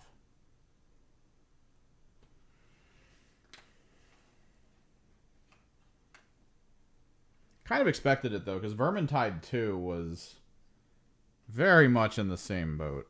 Like, a lot of people were not happy with Vermintide 2. I remember I was talking to Jack about it. My one buddy. He was like, "Oh, it's kind of cool. We can do harder runs to get better loot. And in order to do that, we set the run up and then we use a scroll to augment the difficulty of it to increase it further with specific things. And then when we complete, we would get better loot." And then we looked at it, and the scrolls we were getting that augment stuff were like super rare. And then the loot you get out of it was barely any better than the loot you got out of like normal runs. We're just like, okay, come on. This sucks.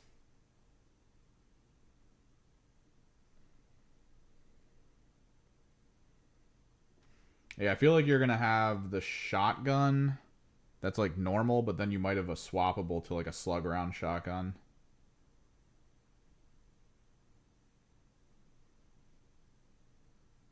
Either that or they're going to do something similar to one of the shotguns that I can't remember who had it. It might have been the Zealot.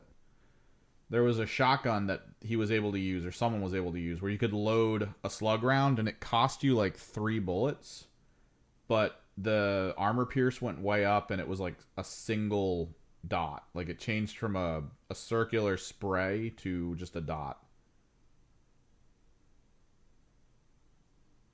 I wonder if they just give you that as like your regular gun. But that was meant for you to like headshot kill most of the mid-tier elites. Like you could headshot kill a sniper with that shotgun if you loaded the special round.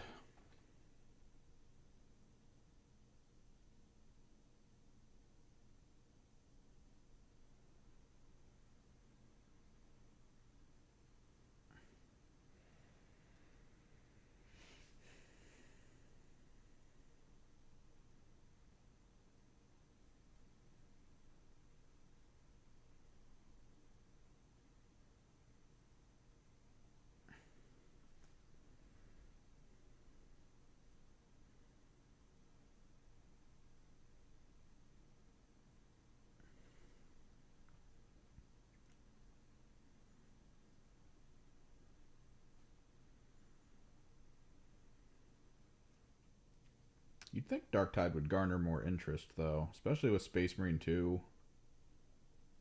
Like, that's really been pushing people into looking more into the universe. I wonder if they got a new wave of players. Because they did kind of adjust it to be a little more interesting with new skill tree functions. But man, I'd already beaten that game. I'd already cleared a lot of the missions at the hardest difficulty they had access to. So I was just like, I don't want to play. I had top tier weaponry. What's up, Baby J? Dude, all weapons. All weapons be glowing.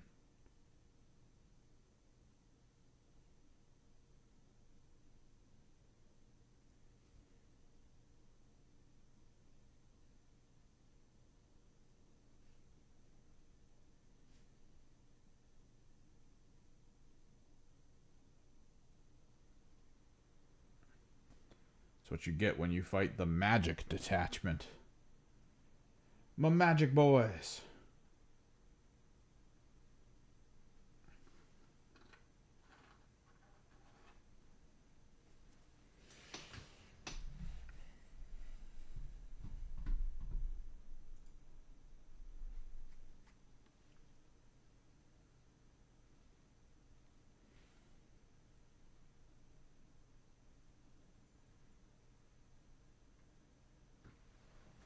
I don't think the dog will be the melee. I think you'll get the shock maul. I think the dog is going to be the ability. You might be able to like mark targets. It'll probably passively attack things, but then you can probably mark targets to like hard stun them for a little bit, which is maybe useful into like the mid to heavy monsters, but not like the big monsters. Because it'll probably apply like a damage boost debuff or something, which would then let the sniper kill it unless you want to kill it. If you've got like a sniper round shotgun.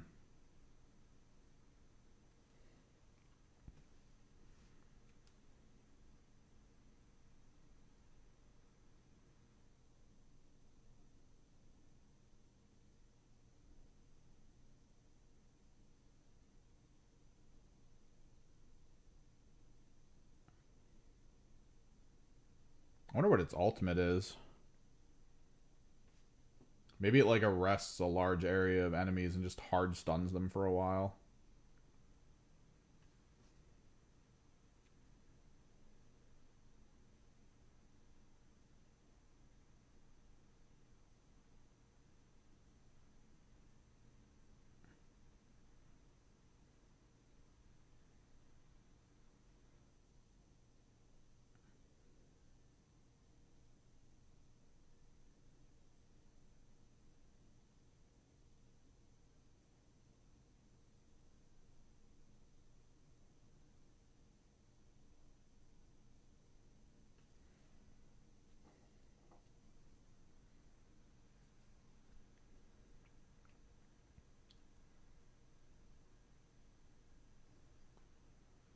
Um,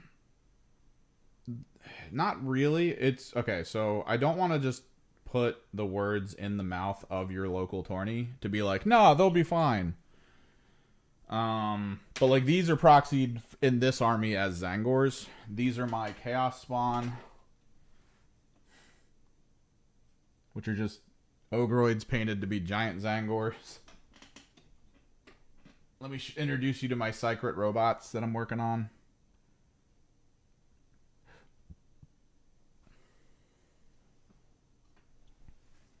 Usually all fine.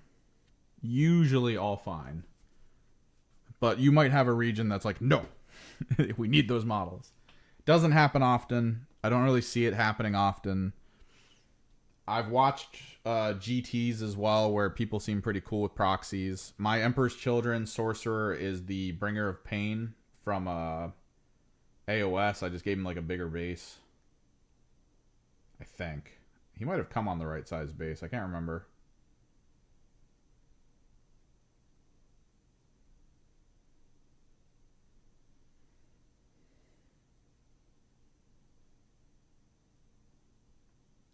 If you're going to the tournament through like BCP or some like Facebook gathering or some other function, if you're worried about it, definitely take a picture if possible and email the person running it to be like, just double checking. But people are usually cool with proxies, especially if the proxy, like at GT level, if the proxy is like a Games Workshop model that's being proxied, people are usually cool with it.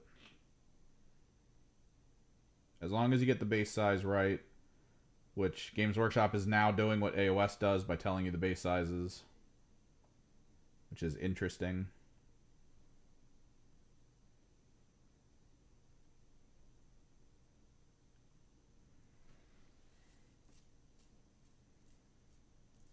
Well, I think he's talking more about like having a different, interesting unit, because he said the Ministorum Psyker, right? Which that's, I think, what is that? Is that Agents or is that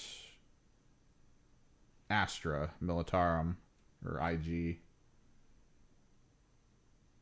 Because those proxies are usually fine.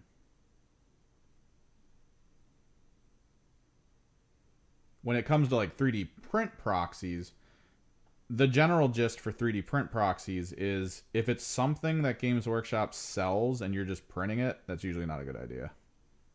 And they do want a decent percentage of whatever you're playing with on the field to be a GW model.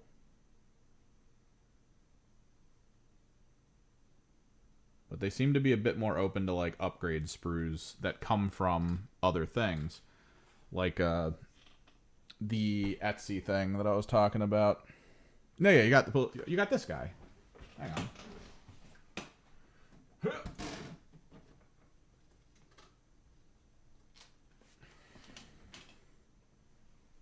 You got Pope Man. Right? This is the guy you're talking about? Chubby Pope. I put mine in basically bathrobes.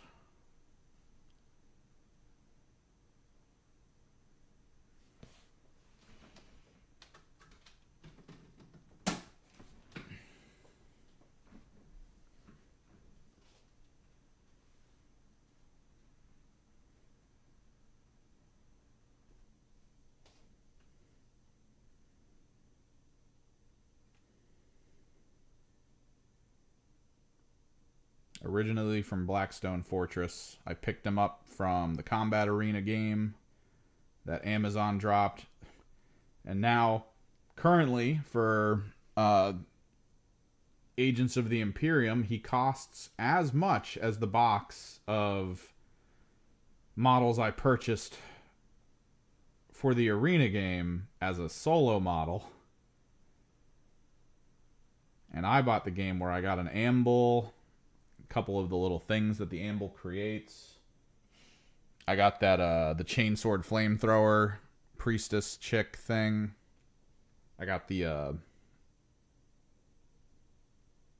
navigator, the Aldari sniper, the man of iron, the two little ratlings with grappling hooks.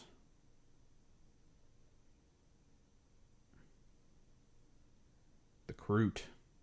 I love that like all these other models in this box feel kind of like, oh, they're interesting and cool. And then the Kroot is just like a push fit Kroot. Like he's just a Kroot.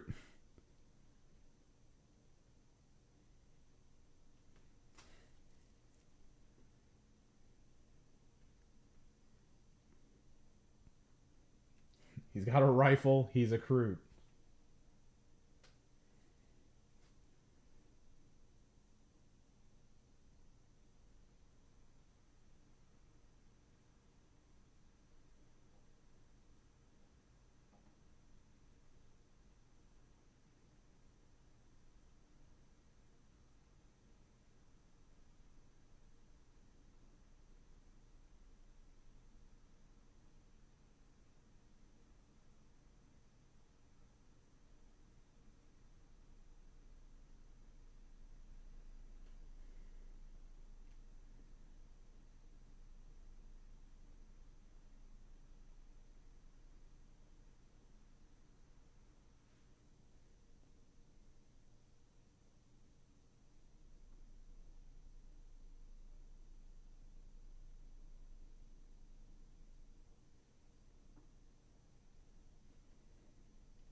hell is that noise?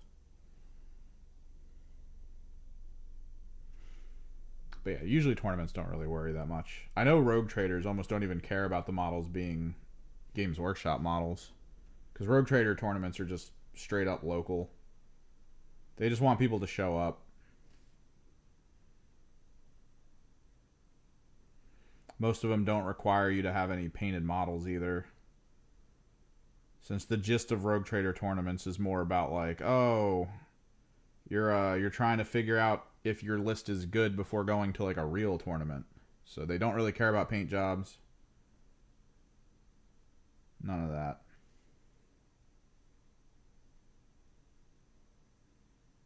GTs tend to be the one that have a little bit more of like a detailed requirement.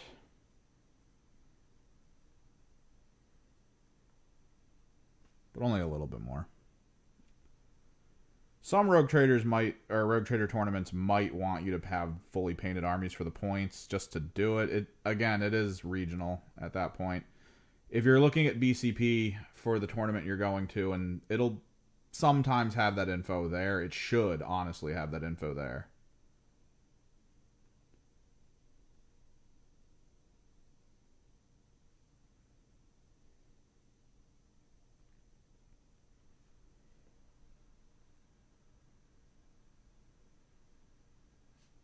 The Rogue Trader trailer? Or are you talking about the character from Blackstone? Because, yeah, the Rogue Trader is awesome.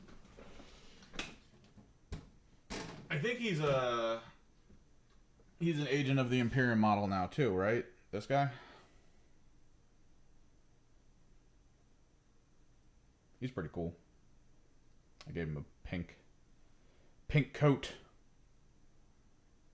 Straight pimpin'.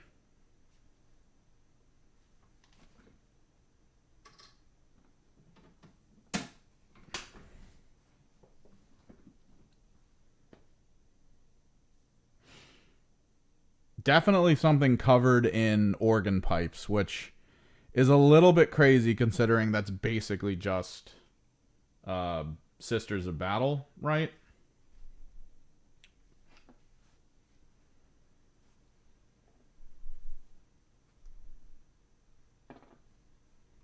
Let me see if I can pull something up.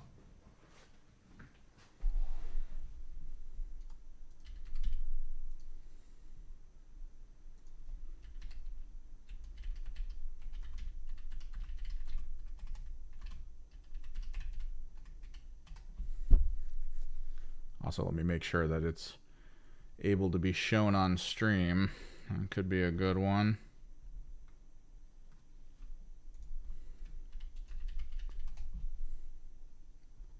Oh no, where are the sprues?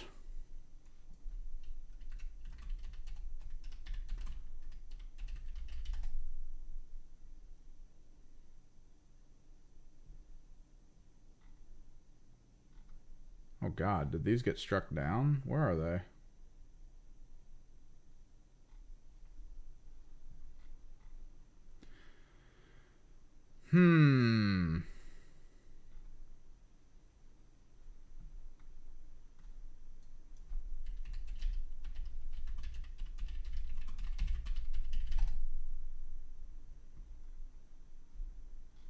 Methinks Games Workshop went to Etsy and annihilated a lot of the 3D print upgrade sections. I might have to just Google it for pictures.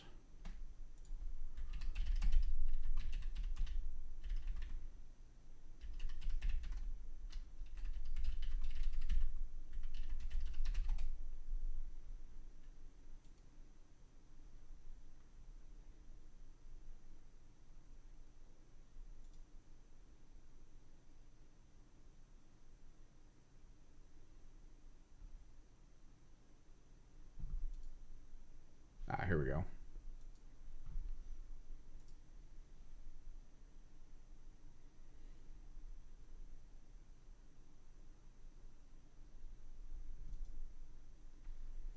So if you have access to 3D printing, and this is a Land Raider upgrade, but I'm just going to show you this kind of as a gist. Oh, maybe I'm not showing you this because it's not letting me open the picture on its own.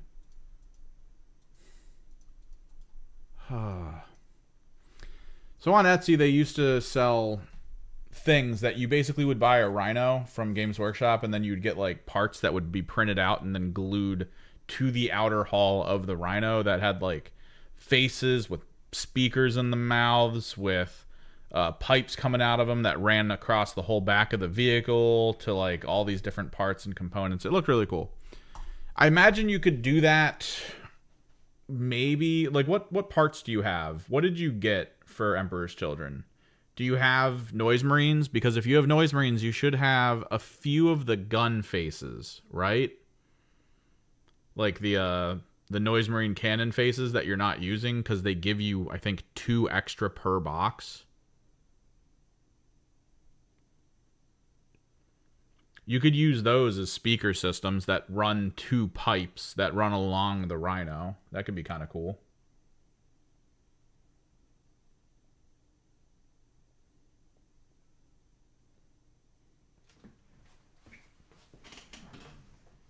I mean, all they're doing is moving it underground. Which, I mean, maybe that's what they want to do. If it is the case that they removed it, or if Etsy got worried that all that stuff was going to draw too much unwanted attention.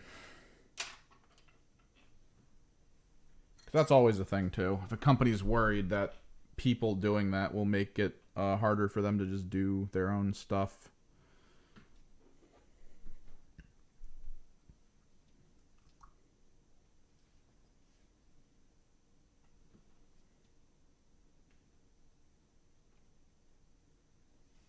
Let's upgrade these robes.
So yeah, these guys serve as the bodyguard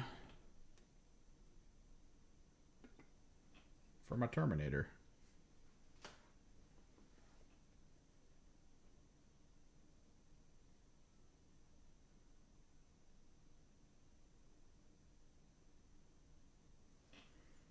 Yeah, could be a combination. Because it sounded like they were letting up a little bit on the issue of the 3D print side of things.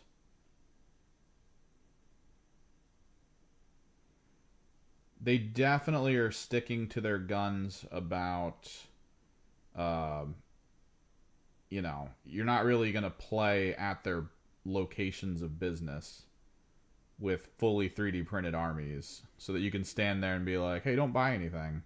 That's actually a thing, Max. That's still a thing. Like, at the store I go to up near Rand's. Like, it's almost every 3 months someone starts playing there.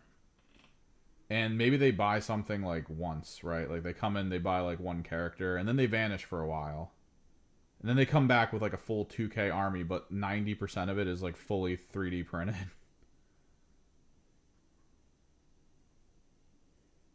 And they're just like, oh yeah, it's cheaper. It's like, yeah, but you're not playing here with that, man.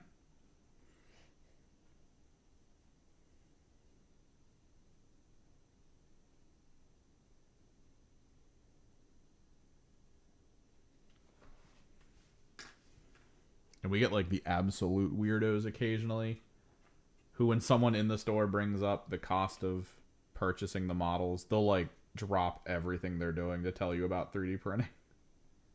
It's like, dude, what are you doing?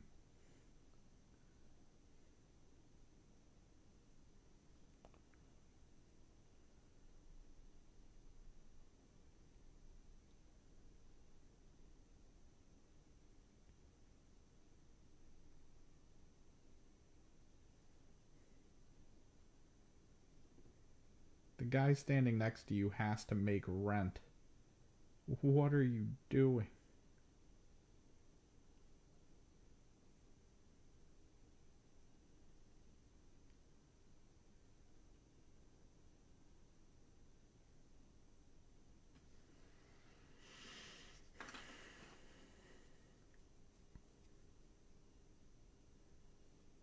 Using him as an icon bearer.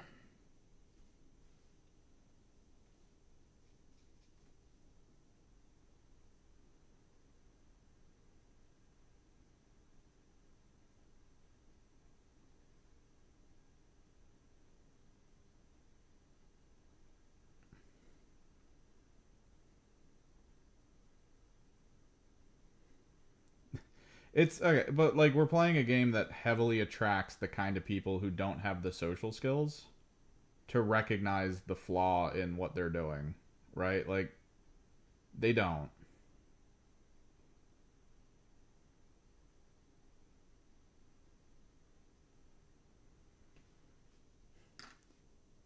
So like you're gonna get those people. Just is what it is.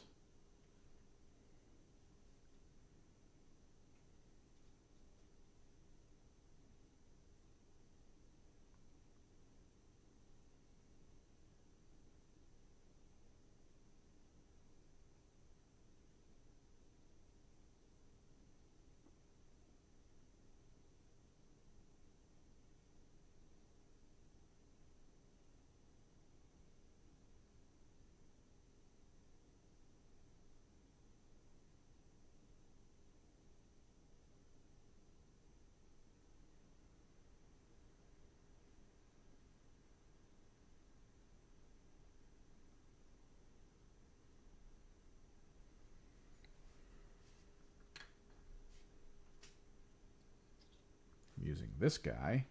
This is the horn blower.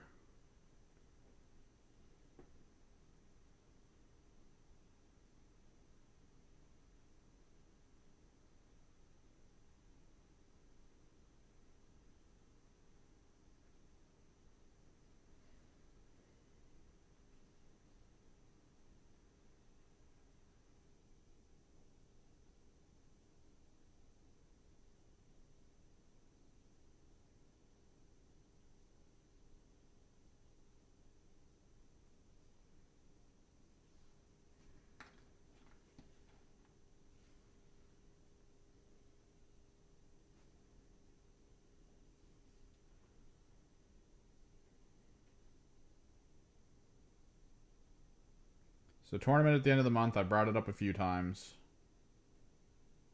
It is a 2K 3-round single day 2.5-hour round game.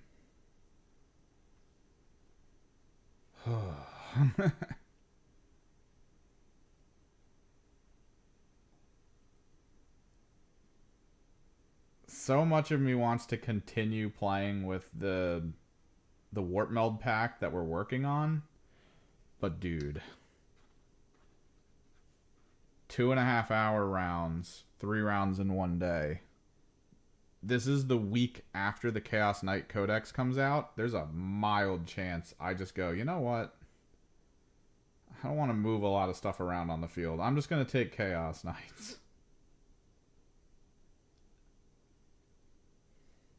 I kind of hate the timing too, right? So the Thousand Sun Codex came out the week before the tournament I just did.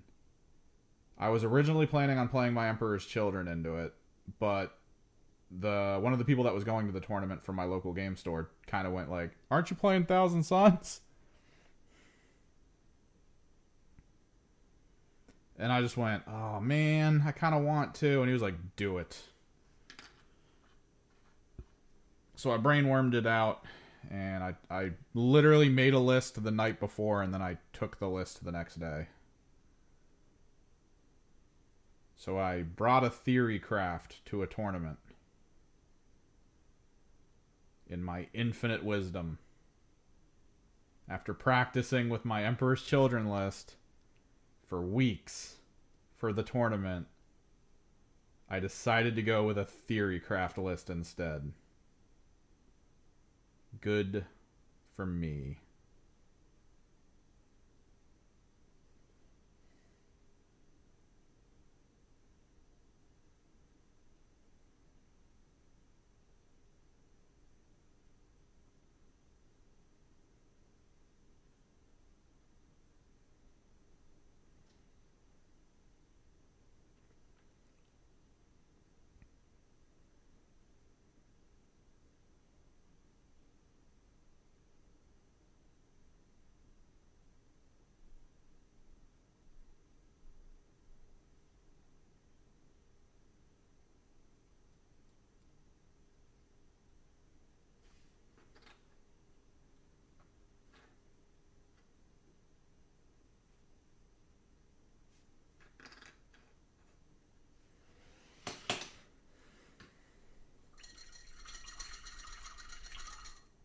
All right, we got a couple things we need to do with the Zangors.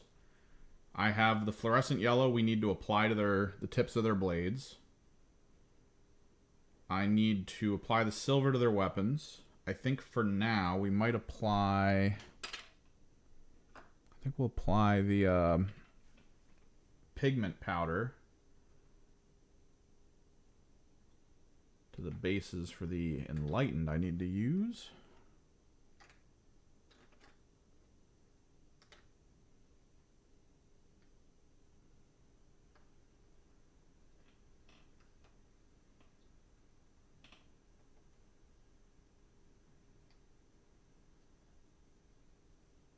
If it would stop raining, I could start the grand train of applying varnish to everything I've worked on so far.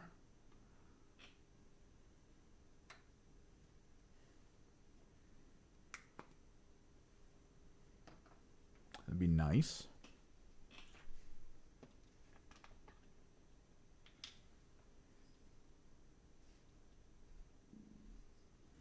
Pigment powder.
Kind of wish they did the swirling green magic crap in Space Marine 2.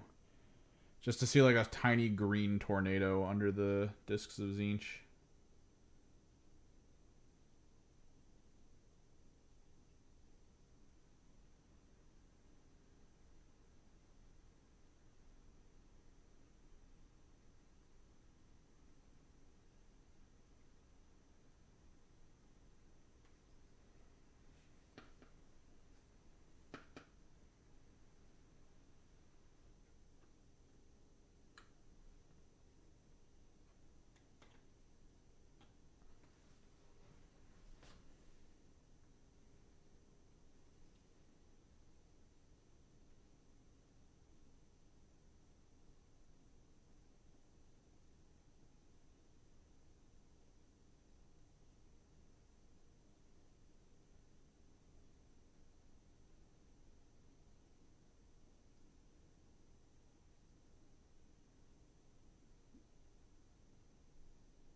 need so many more enlightened. You know if the store near you has a ton of enlightened, Max? Because I need a bunch of enlightened.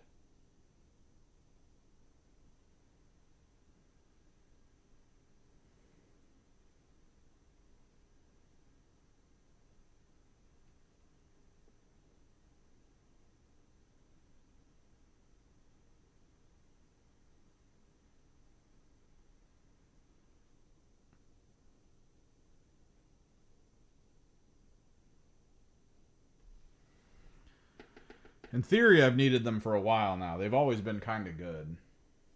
Really low points cost, great mobility, hard to pin down.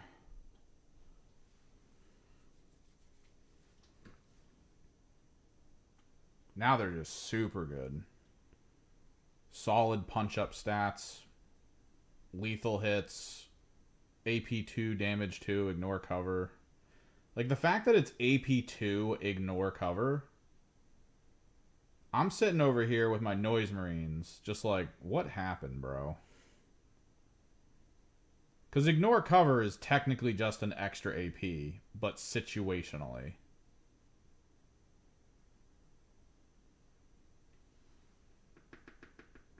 And I thought Noise Marines were going to be the pinnacle of ignore benefit of cover. And then my Thousand Suns Codex came out and was like, nah, brah, Bolters, AP2, damage 1, ignore cover. When you got the little icon, it's like, oh, okay. Zangors, 30-inch range, AP2, damage 2, ignore cover, lethal hits, precision. For how few points? I think this squad's 90, right? A 6-man? Like, it's stupid how cheap these are. The first Munitorum field manual pass for buffs and nerfs, I'm pretty sure the Zangor Enlightened on disc are going to get, like, plus 20. There's no way they don't get plus 20.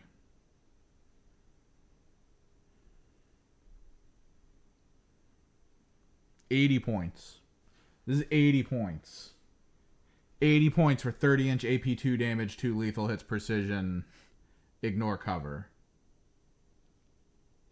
80 points. You throw this guy in there. Lone Op 18. What actually is going on? There's no... This has to get nerfed in the next round. Like, I'm fine with it. Kind of, sort of.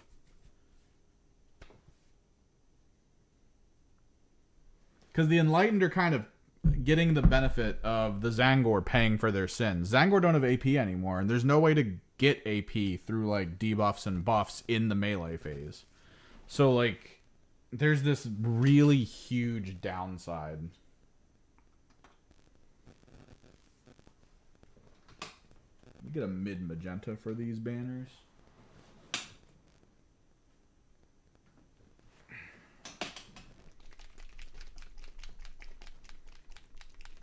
Really huge downside.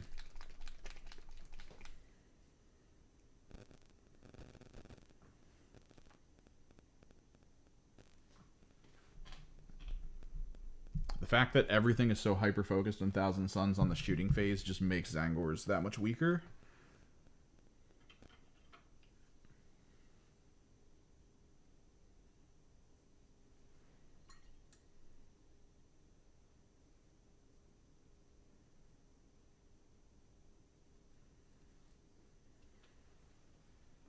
Get some glazing medium down. We'll go through all the banners.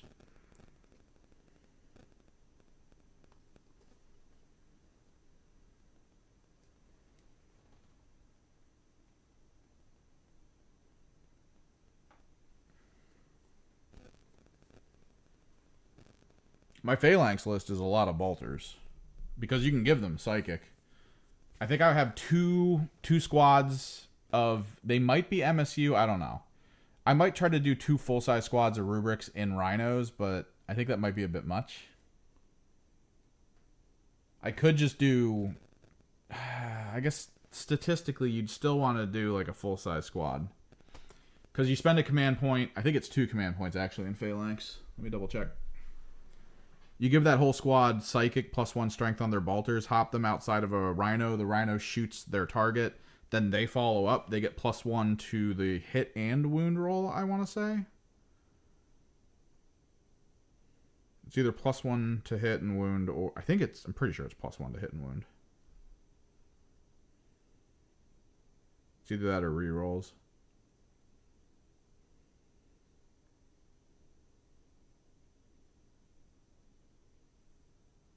Abilities. Add 1 to the hit, add 1 to the rune for all psychic attacks that attack targets. A single target that was targeted by this rhino, which means you get in phalanx, stratagems. Yep, 2 command points in Infernal Fusillade. Increase the strength characteristic to 5, give it psychic. So now you have an entire squad of bolters. From point blank range into Space Marines, it's wounding on 2s, hitting on 2s. AP 2, ignore cover. Damage 1 per. Frickin' crazy. On top of whatever their sorcerers have. Which they changed. I feel like they changed the spell that the squad leads get. Not even like the leaders, the squad leads. It's called Malefic Curse now, and it sounds really stupidly good.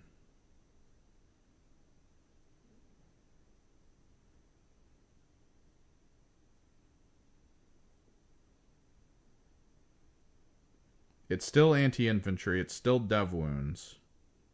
I guess it's way more AP. It's like -3 AP. It's still only 1 damage, though.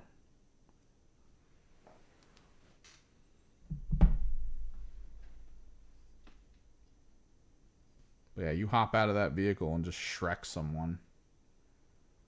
Probably put Infernal Master in that squad. Infernal Master gives everyone sustained hits. The Infernal Master's weapon is really good, but it requires you to be able to hit the target. So, I mean, +1 to hit, +1 to wound on that nonsense.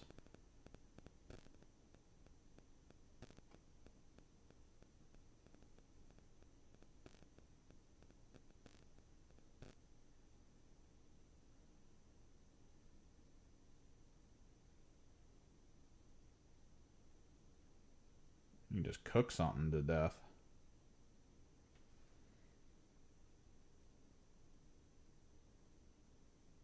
What, they just sent you a paint set, or did you order something and then they gave you more?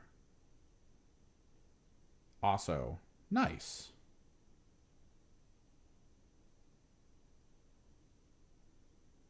Which set did you get? Because I know Vallejo does, like, they do, like,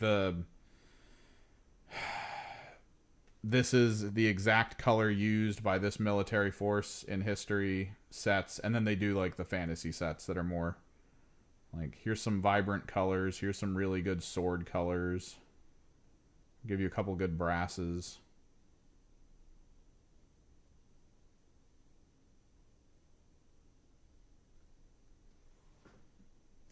Ooh, Amazon code.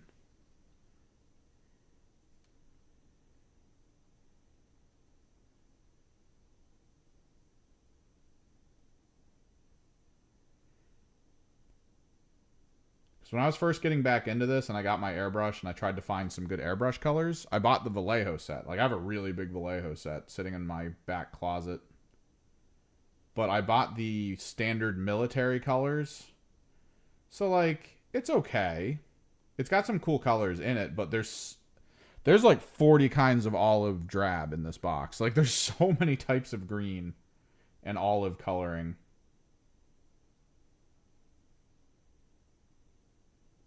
But there's also a lot of, like, boat colors, like military vessels and planes.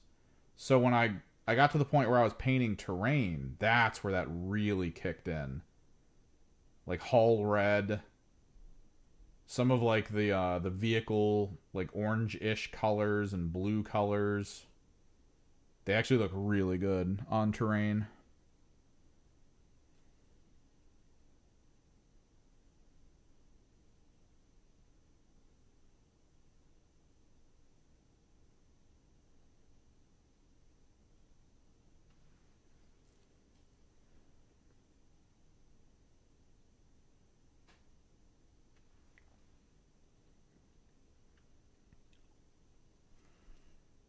Game Color Advanced. Sounds like a Nintendo game. Game Color Advanced set.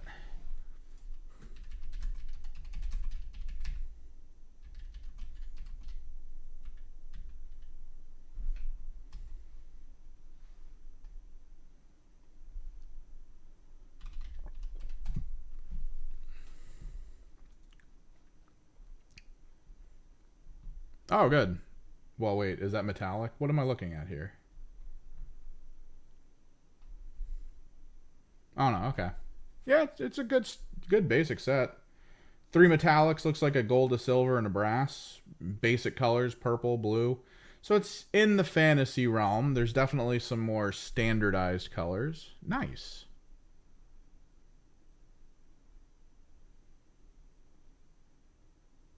Set of fantasy wargame figures. Game color set.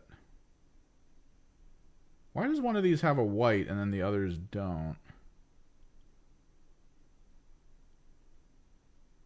Weird.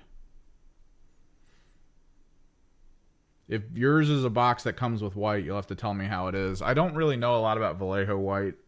Pro Acryl's still one of my favorites. So Flat's been okay, specifically if I'm trying to blend it with stuff.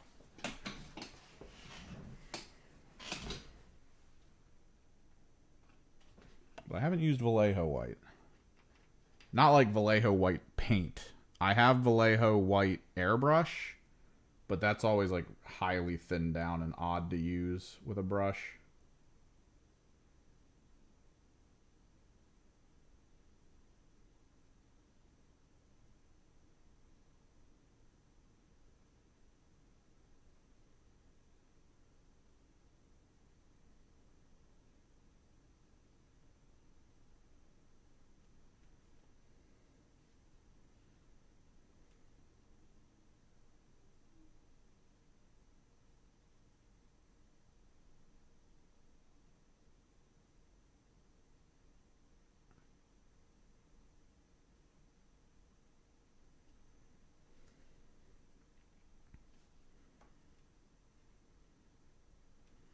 Yeah, I bought their giant, I think it's like 30 paint wargame set from a while ago.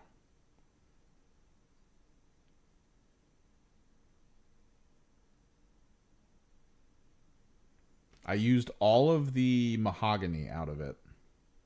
Because mahogany was a really good color on terrain to just like put down as a base or use as like a shadow color. It's a really good, simple color.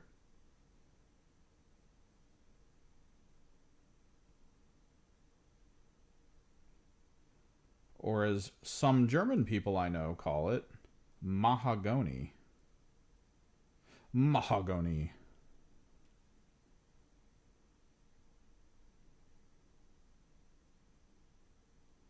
Used to play an old splash damage game called Dirty Bomb, and one of the people I played with once in a while, that's what he called it. It was awesome.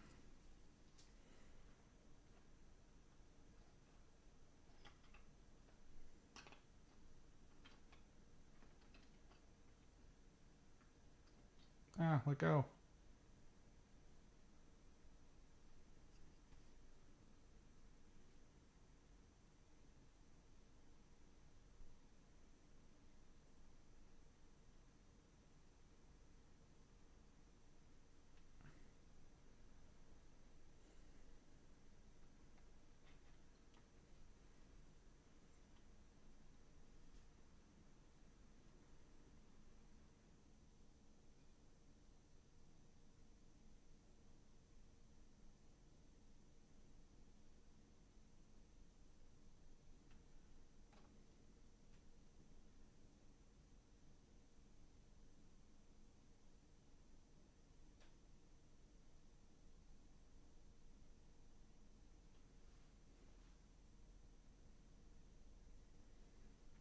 Sci-Fi Squidmar.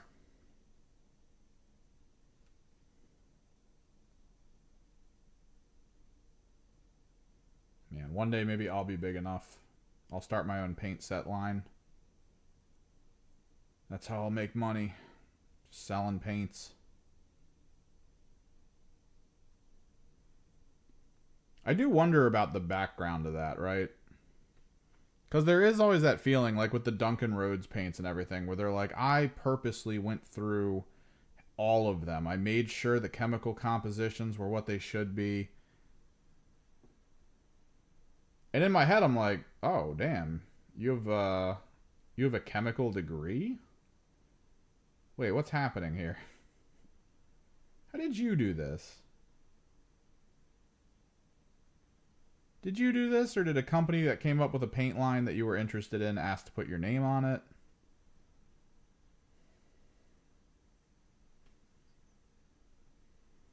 What's actually happening here?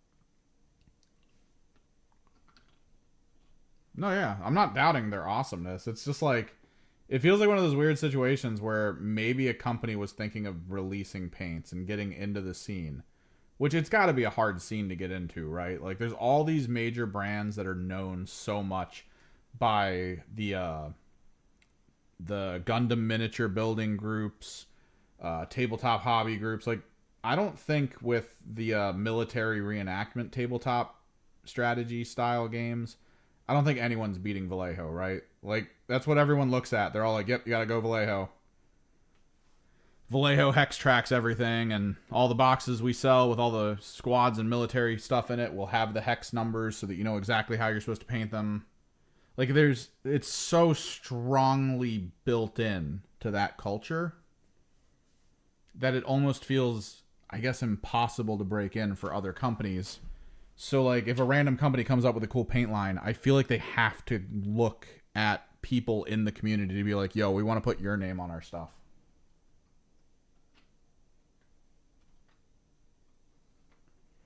And I feel like that's how you get, like, the Squidmar paints. That's how you get the Duncan Rhodes paints. It's just a company trying to make paints now.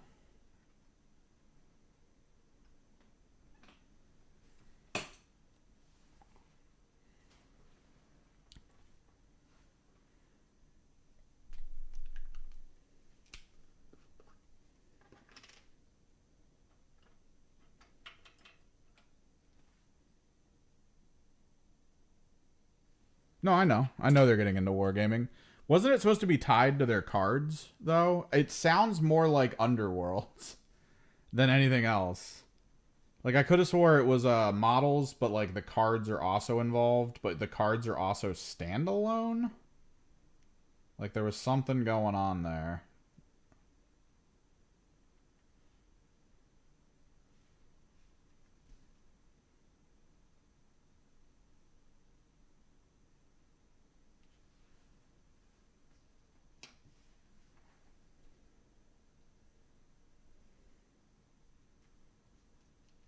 But the models themselves are on hex bases, and they're supposed to be like a hex mat.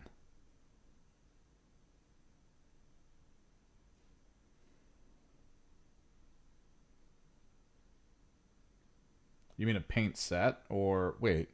The Cyberpunk the video game miniature with a paint set. Oh, yeah. Trying to sell the paint sets with, like, recognizable video game characters and stuff.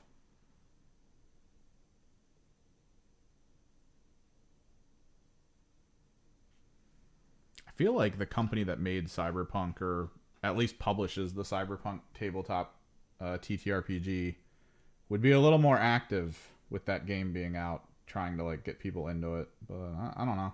I guess not.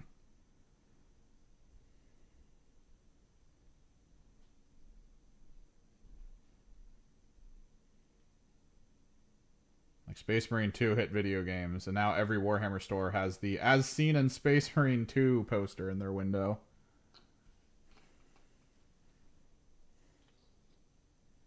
Which, always feels weird to see because it's almost like, hey, we're the thing that's based on the video game.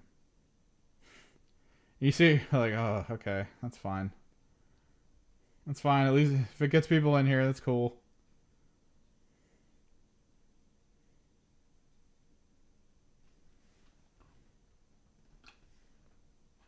Yeah, like someone else owns it, I thought.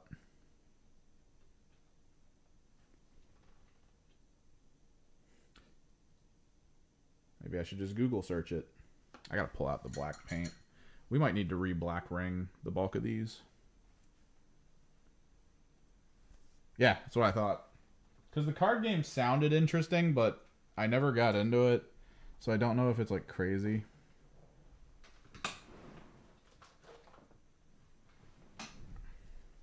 Some of these Zangors were among the first things I ever painted. So the black rings around them is actually like a high flow.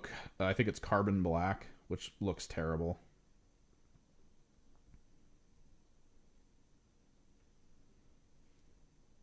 Especially when compared to the So Flat Black.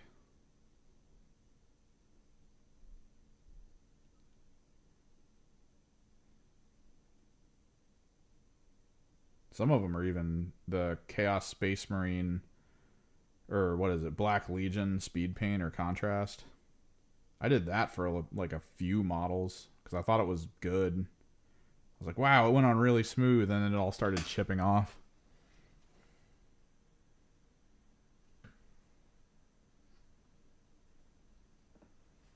Oh yeah, drop bottles are fantastic.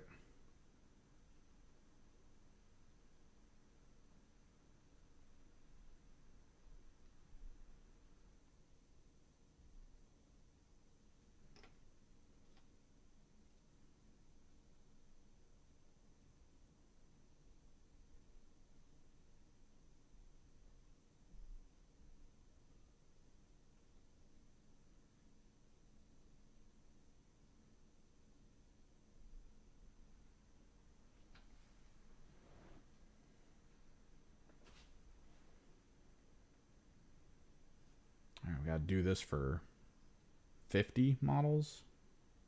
Oh boy. Hopefully the talking topics are interesting because I don't know how much I can maintain my energy doing this.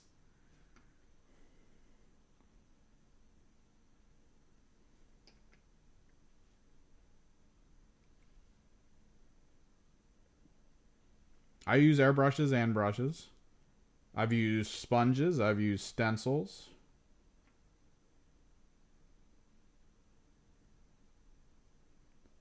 A lot of tools. I've yet to use squirt bottles, though. I've seen that for making washes, which seems really awesome and quick.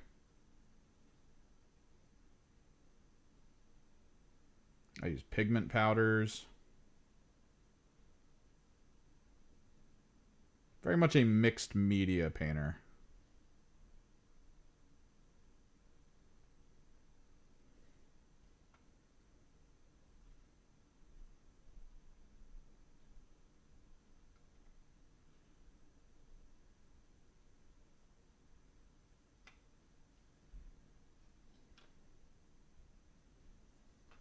But yeah, rocking a gallery airbrush. Boop.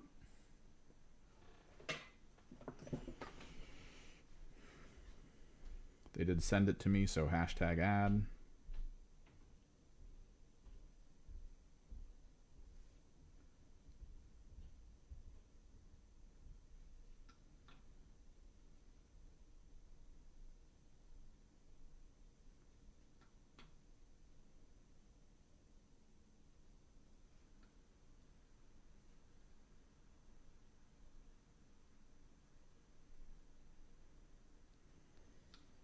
I did get contacted by a company that's looking to try to sell dice, but I'm unsure. No, I haven't used the Fallout Hobbies vinyl stencil. Are you talking about the vinyl stencil? There's so many cool ones now, man. There's the brush, or not the brush, the rubber stamper that a lot of people use now. That one seems kind of cool. It seems a little convoluted, and you apparently have to like clean things extremely impressively. But I don't know. I think people at my store, the store I go to, have used it. I'm just not sure of the efficiency of it. But before I lose my train of thought, who owns the Cyberpunk 20? Yeah, we'll just do that. Or no, the Cyberpunk TTRPG rights. Yeah, we'll just license.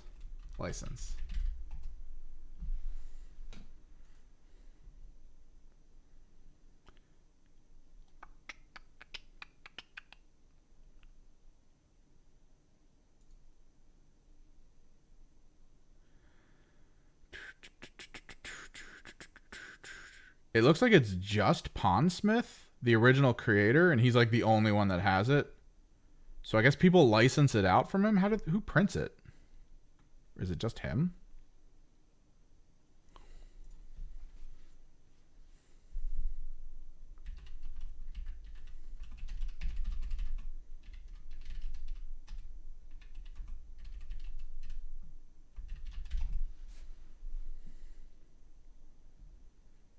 Yeah, so the designer is Mike Pondsmith. There's a publisher, Talsorian Games.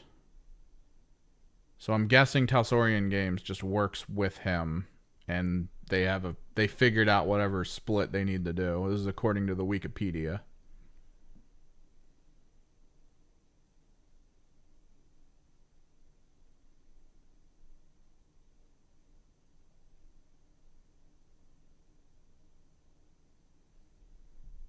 Well, yeah, because what else is Talsorian Games doing? Paste. Yep, founder, Mike Pondsmith. Oh, it's in Washington.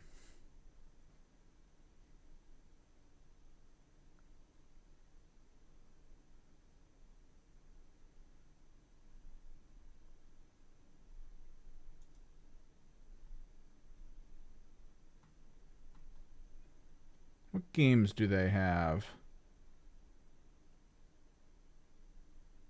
Just Cyberpunk. Yep. So it's a publishing company that exists exclusively for Cyberpunk, it looks like. They've pulled... Oh, no, they've done a couple other things. Several RPGs based on animes. Bubblegum Crisis, Armored Trooper Votoms, and Dragon Ball Z, apparently. They did Dream Park as well.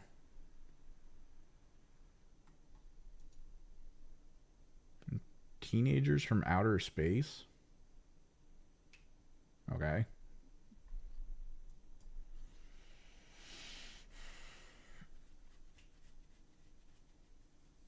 Well, he started it's his company that he created to publish stuff.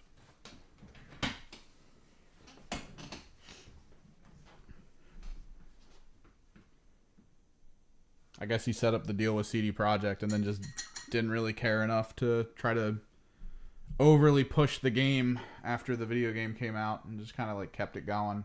Because I don't really see too much extra like work going into the Cyberpunk TTRPG for sales. They kind of just like, I guess, sat back and were like, whatever. People buy. And it's like, all right, it's fine, I guess.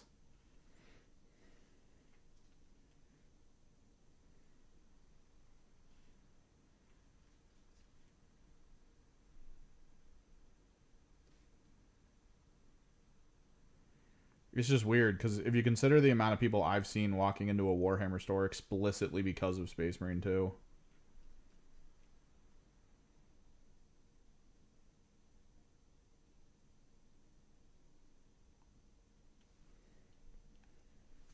Feels like he could almost amp up sales of Cyberpunk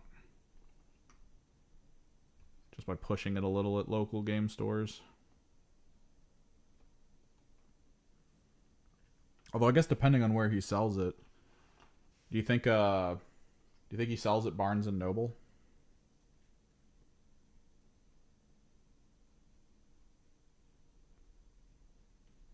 Would Barnes and Noble push that? As seen in the video game.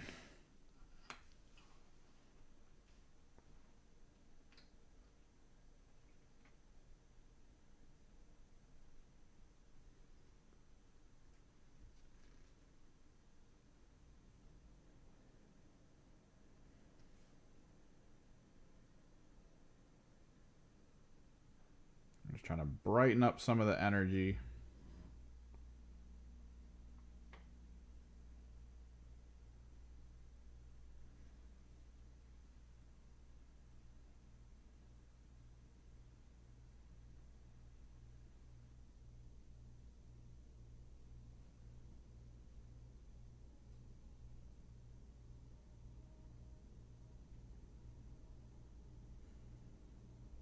So they pushed it as a podcast.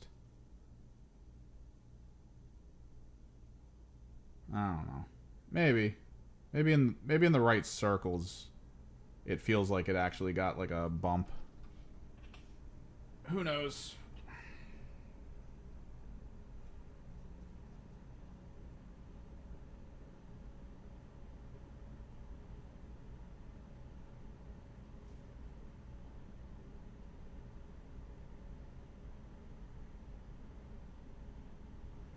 There is a mild chance I'm about to buy at least one more box of Zangors. Because the big weapons are now useful in AOS. Like a lot more interesting in AOS.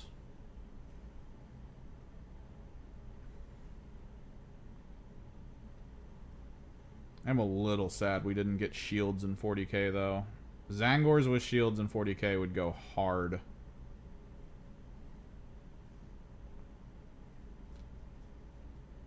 I probably would have bought boxes solely to make more of those. Just a front line of like 5+ invuln guys.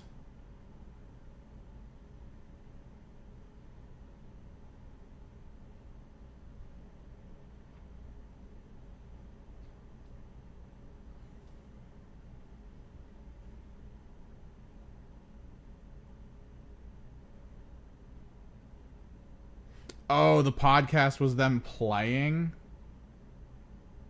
Ooh.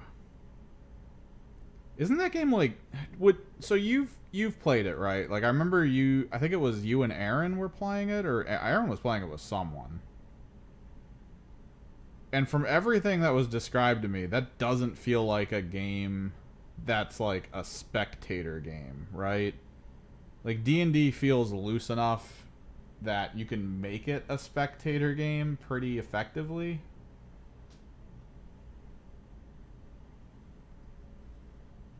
Best viewers. Oh, thank you, Broshi.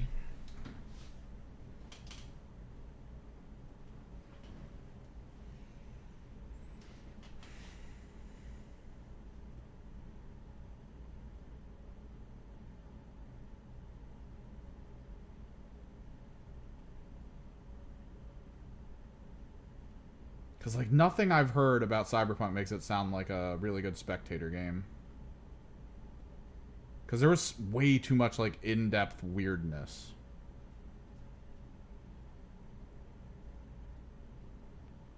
That I feel like would kill the pacing.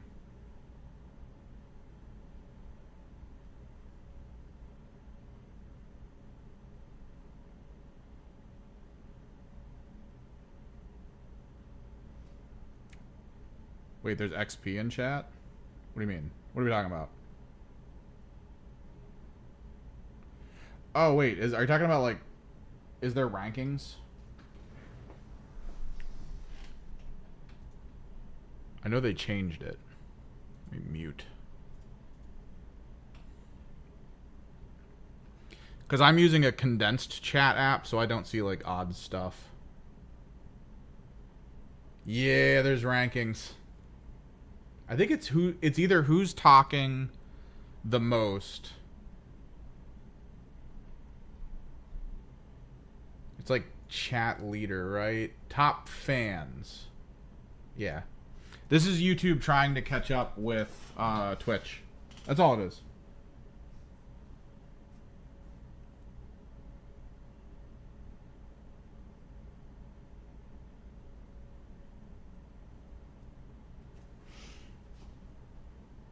I remember YouTube announcing a bunch of things where they were like, hey, YouTube, we're finally, you know, bringing you some cool community stuff. And it's like things Twitch had for years that they got rid of because it was too cringe.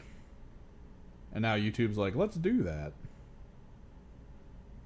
This will be brilliant.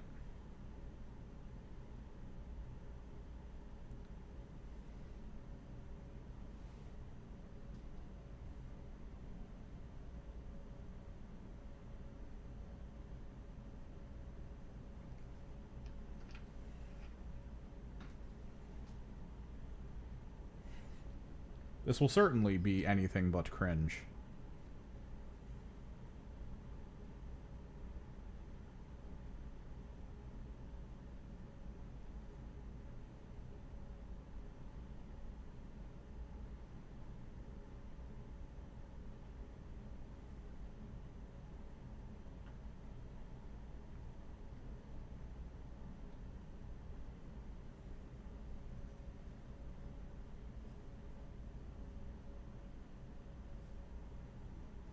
Well, time to start super chatting, boys. I don't know. I do think I might reinitiate affiliates over on Twitch just to do it. Maybe figure out if I can do some emotes on both platforms just to toss some stuff out there. If people want. How do emotes work on YouTube? Is it the channel you're in only? I can never remember.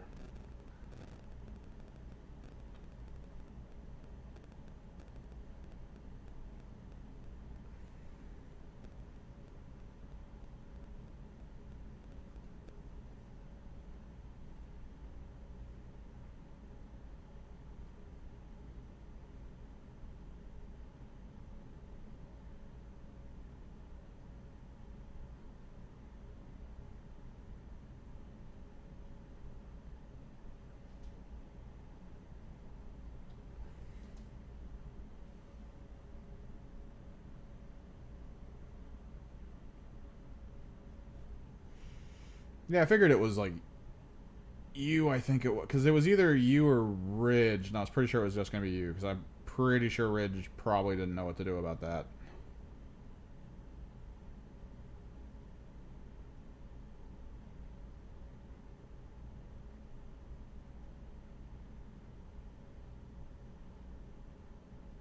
We're all still out here waiting for Andrew Green to come through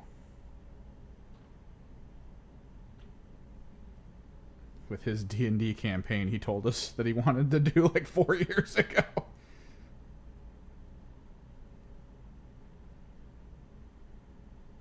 You guys want to do a D&D campaign over Discord? Yeah, man. Alright, I'll get to work.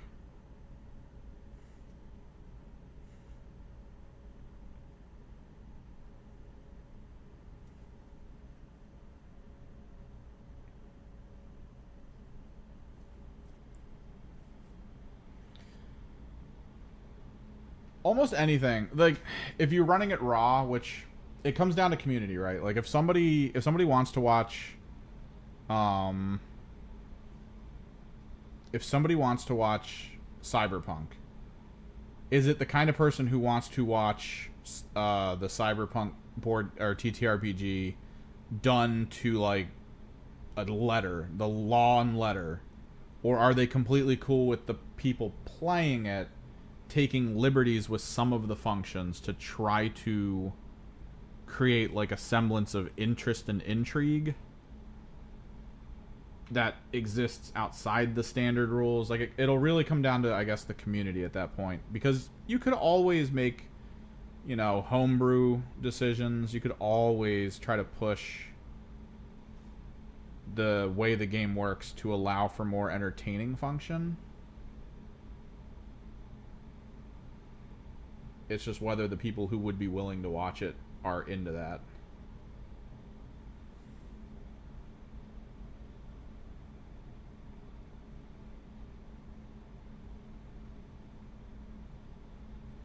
Yeah, Green wanted us to play one, and when we brought up that we would, that was when Rand started talking, like, trying to ask all the meta questions. of, oh, well, what class can I go where I can kill everyone in the party as soon as possible? Like, which class do I go to make that work? And Green was like, I mean, there is a class, but like the world you're in, it won't really.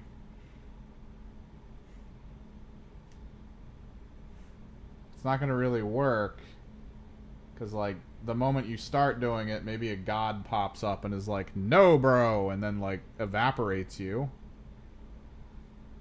or curses you with something that makes it so that if you continue making plays like that, you die immediately.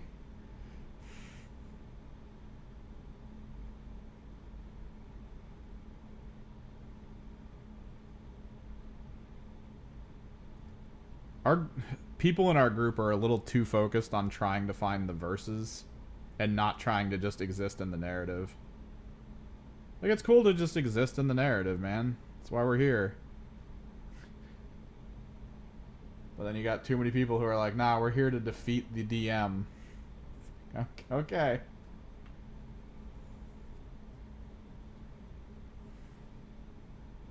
Definitely here to defeat the DM, sure.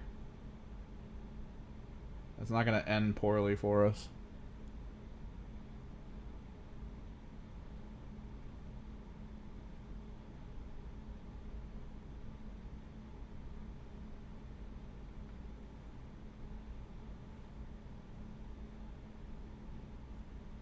What are you going to do? Raise your resistance against power word death at level 2?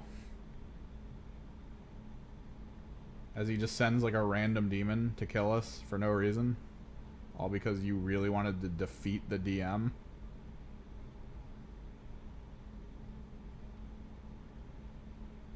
Just kept pissing him off.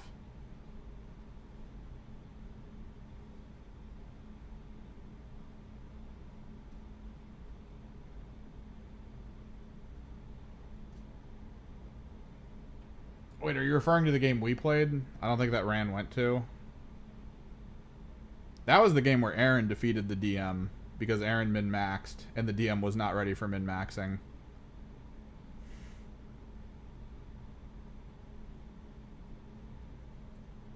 And then I defeated the party by playing a character that was so outside the scope of the narrative that it pissed.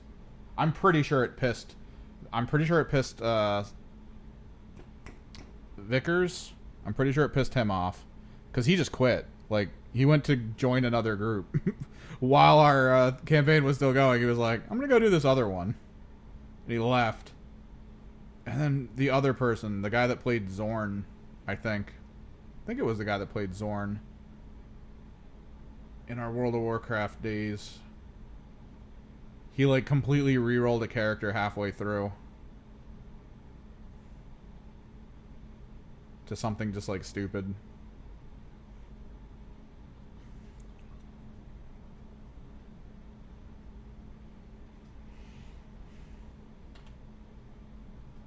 You knew it was over the moment Aaron went, what does the store seller guy have? Or what does the storekeep have?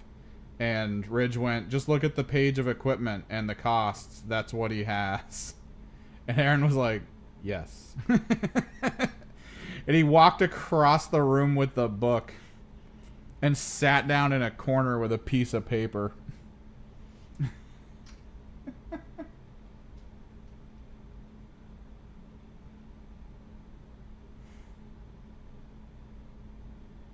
He had his character sheet, his class sheet, his spell list, and every reagent in the game.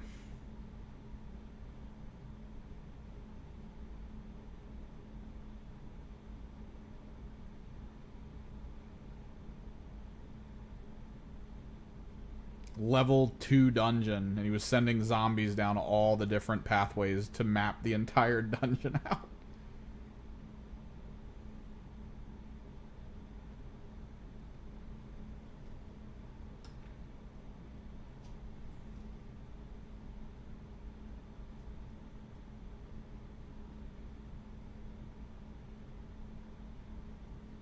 Normally I can't cast this, but because I bought all those diamonds,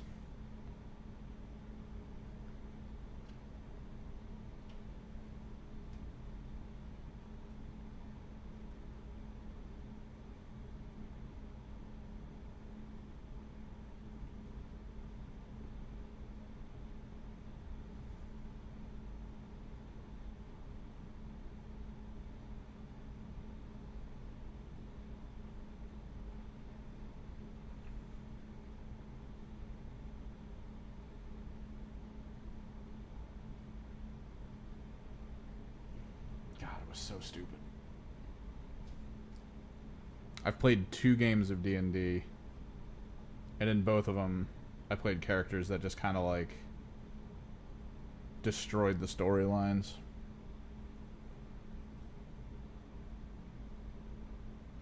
You didn't see this because you weren't like.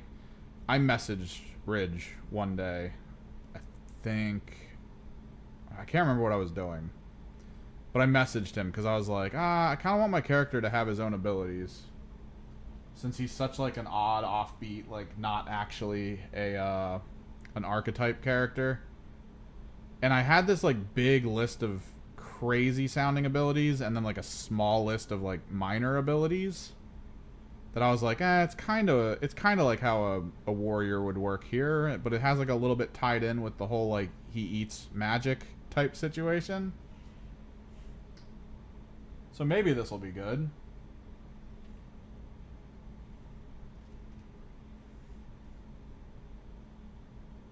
And some of the big abilities, I was like, I just wrote crazy stuff down.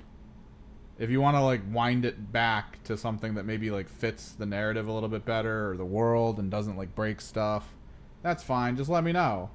And like an hour later, he messages back, yeah, it's all good. That's completely fine. You can just add those to your character sheet. One of the abilities was straight up just like, I use this after I get to that certain rank of magical interaction. And then I basically am nigh indestructible to magic. My speed, strength, and like weight increases heavily.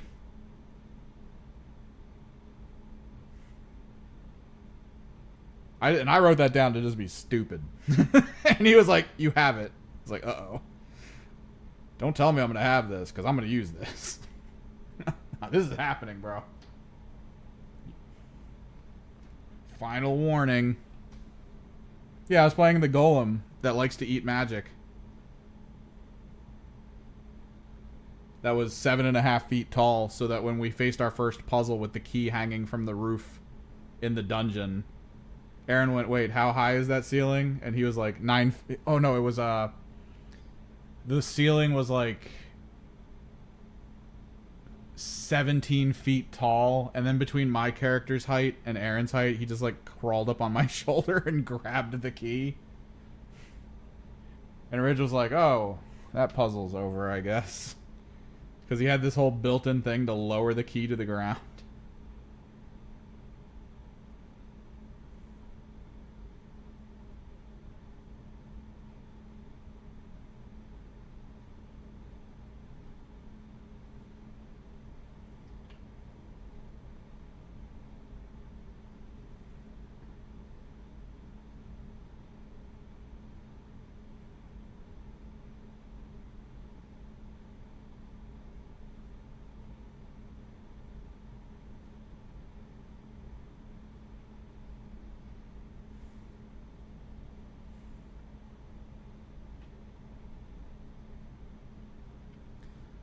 We're almost on to the final phase of like the first, I guess, iteration of the rework of all this paint.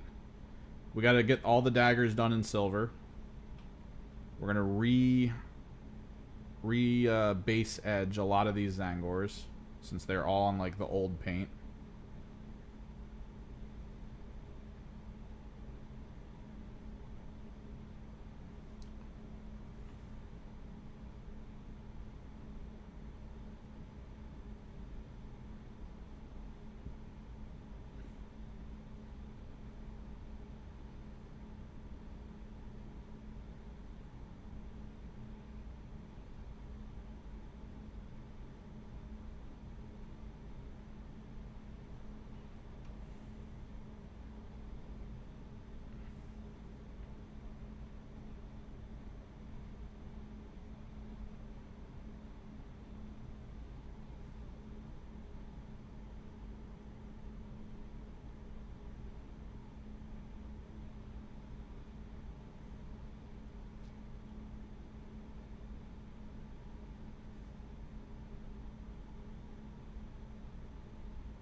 Kind of sad we didn't actually end up doing Green's little D&D game.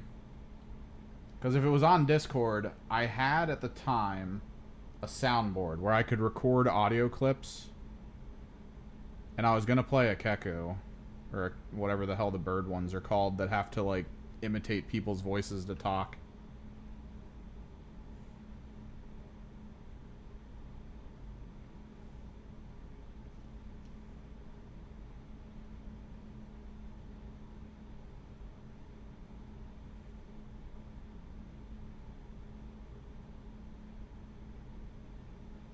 I was going to leave open my audio player and all the controls for it so I could easily, quickly edit someone's voice to get like sections. And then just have this big audio board of all your voices to like talk to you all with. So I make it super jarring.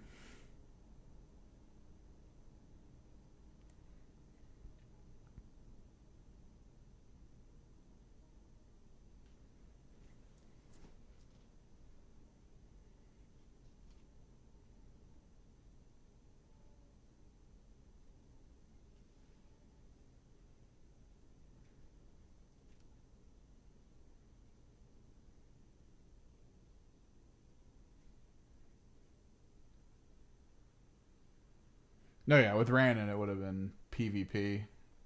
We would have had 3 levels before like he would strike. Because I think his whole thing when we were talking to Green was like, oh, at level 3, that's when I gained the ability to get like all the bonus sneak attacks, and I'm nigh undetectable when everyone's sleeping. And that's when he was going to do it. Was the first time we were like, all right, we lay camp. Who's going to take first watch? And then it would lead eventually to Rand taking like second watch or something. And then right as the person falls asleep, he would just kill everyone in the group.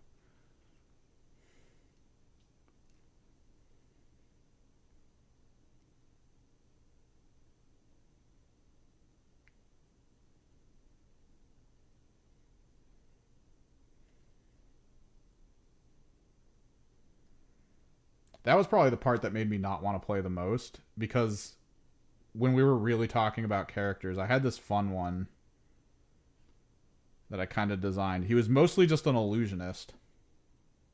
Like, that's all he really was. Just an illusionist. But he lost a bet to a demon. Oh, no, he won a bet. Using his illusions, he won a bet to a demon. And the bet was to become the greatest sleight of hand master in, like, all of the kingdom.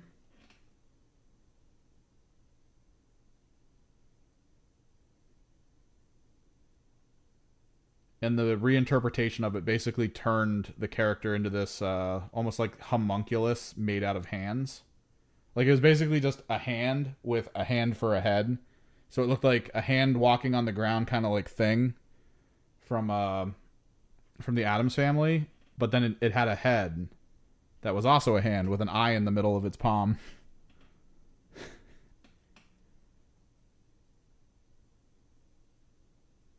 And it spoke using a magic ring that could like project its voice. So it was this like fun little character, but the ring is like a weird voice projection. Like, it's not just like you hear him normally.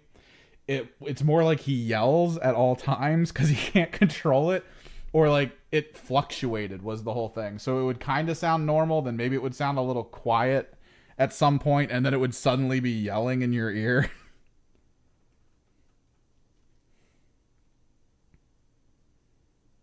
I thought that would have been hilarious.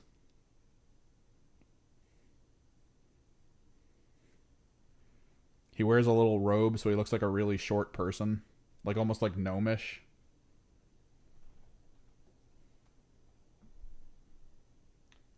But he's insanely good with illusions.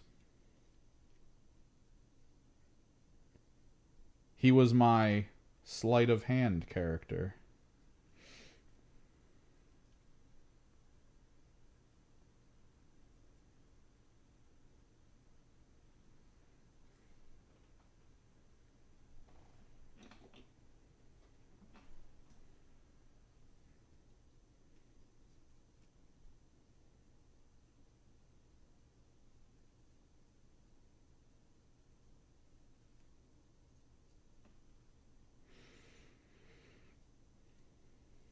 But, you know, 4 years later, we still haven't rolled a single dice on that, so I don't think I haven't really heard from Green in like 2 years.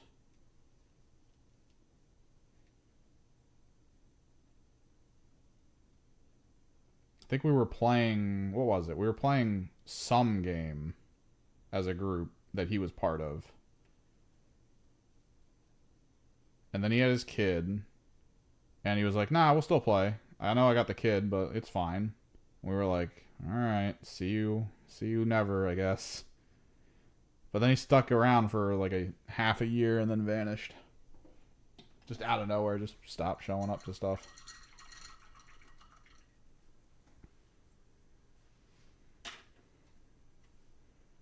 Okay, energy all enhanced. Cross the board. Oh, what time is it? Jesus Christ.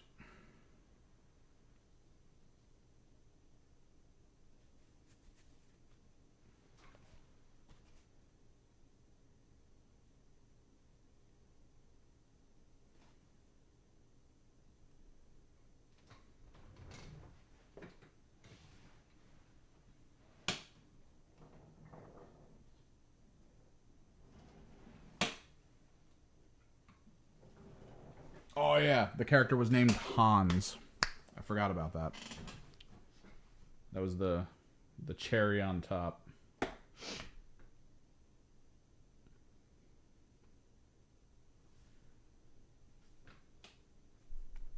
me work a little bit on the Ogren fabric.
Fanatic War Paint.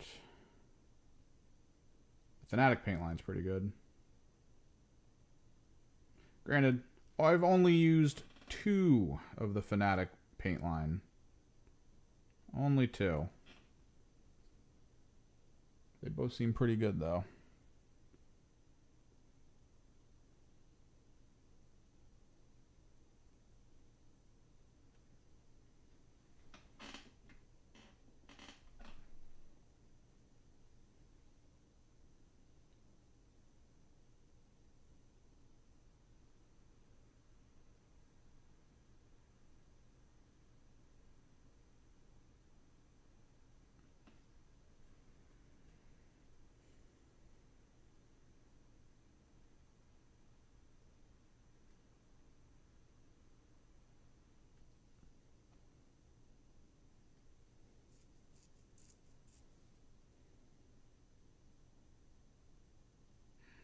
I think we do need to up the purple on the leather for these guys.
Did anybody else know that there was a new Karate Kid movie out? I sure as hell didn't.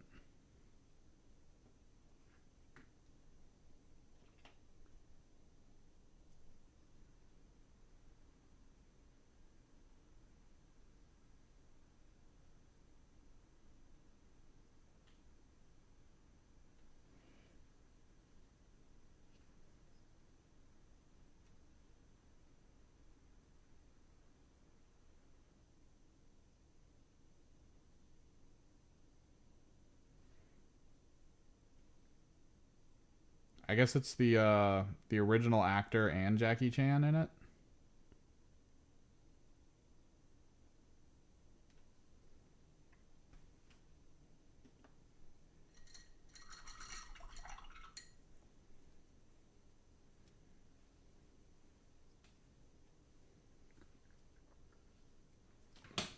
Go get something to drink.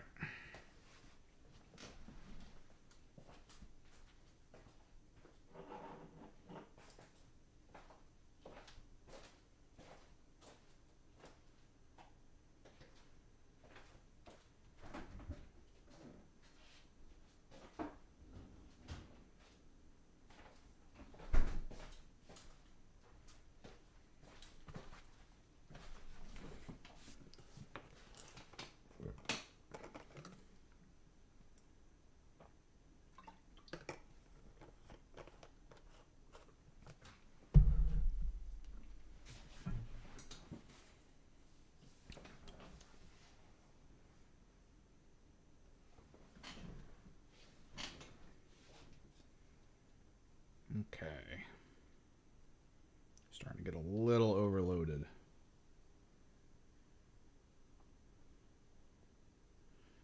Pretty sure I used Xerius on this. Don't want to use Lilac. Lilac's going to pull it too far back.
Poggers.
Still got to debate what I'm going to do with the store credit I got at the one store for buying a bunch of stuff. The bonus credit.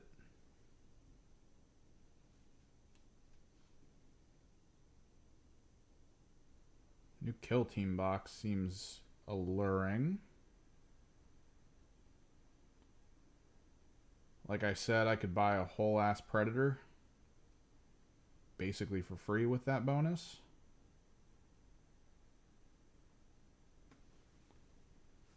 And Thousand Sun Predators are really good, even without the Armored Division rule. Just generally really good.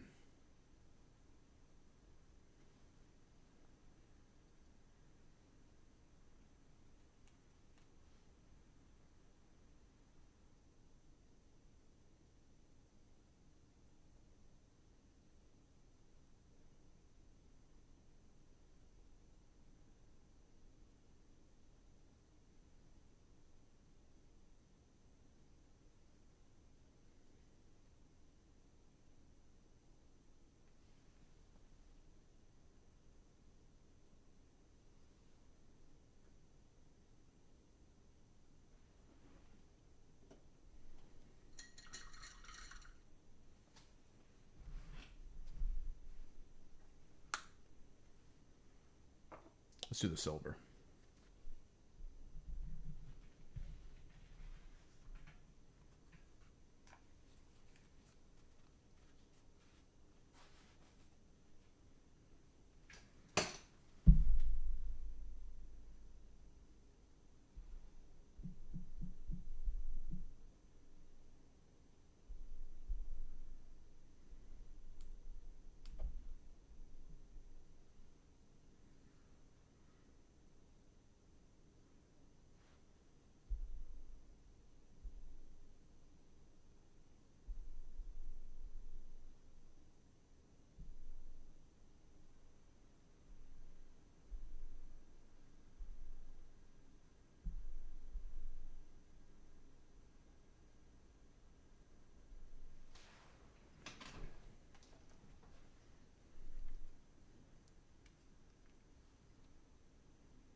Trick here is to just find all the daggers.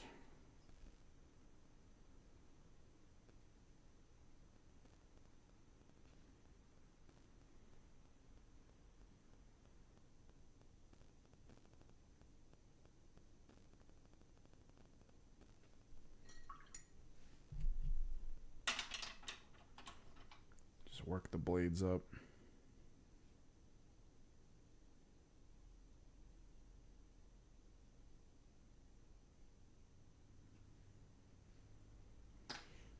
It's a minute detail.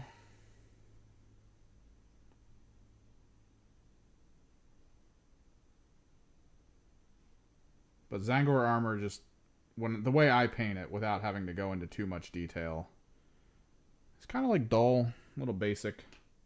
Adding a little flint of silver, or glint rather. Give it just enough life and interest.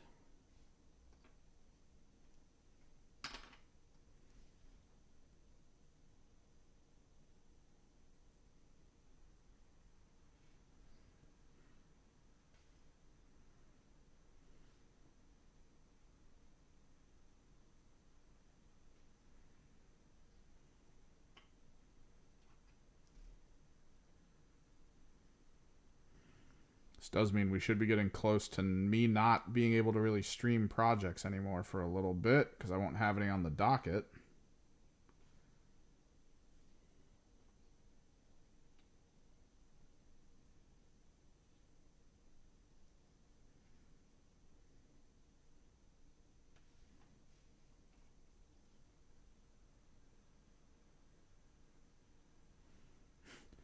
I mean, you can. I don't know if I'm going to respond to it immediately. Just because I'll be like, who's Rex? Oh, yes, it's me.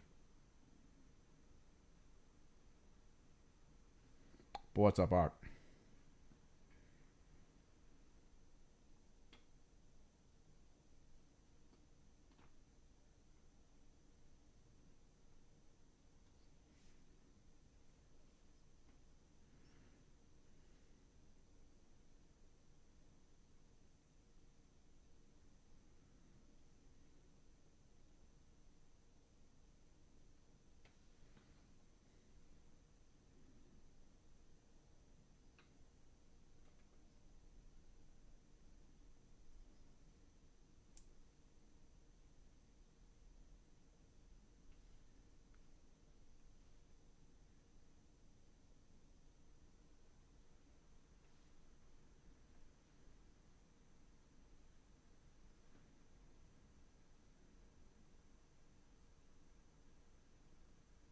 Friss first.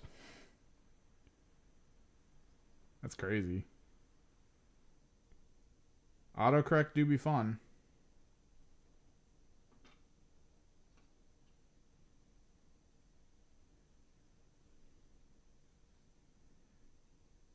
Which one you going for? Because this is... You said you were buying the starter set, right? Starter set for Tyranid Space Marine means you have a monster... A bunch of, like, medium-sized troops. A couple hordes. A fun little winged HQ.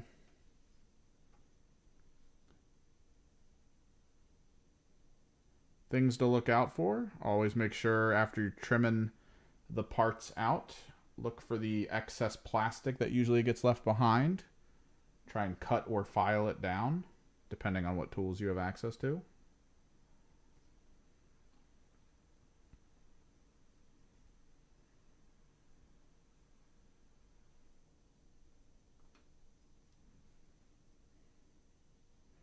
Are you building the Space Marines as well as the Tyranid, or just the Tyranid?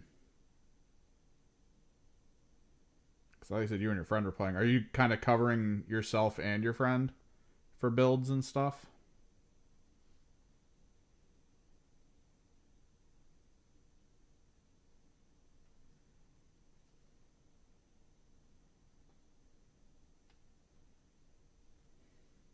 Oh, nice.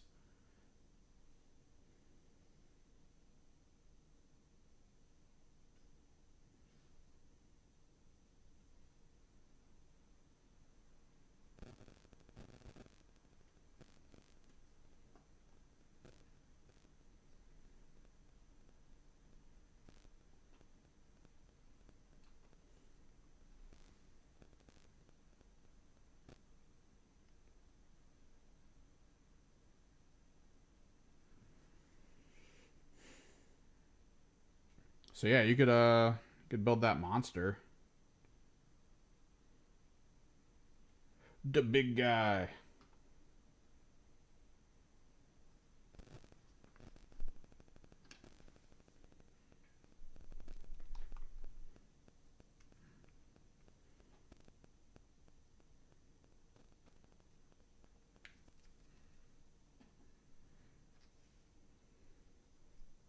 Or wait, is this okay? I might be getting it wrong. You're saying which is it, the Tyrannical War starter set? Like the full one where you get the because I think there's like a different starter set too. Which one are you getting?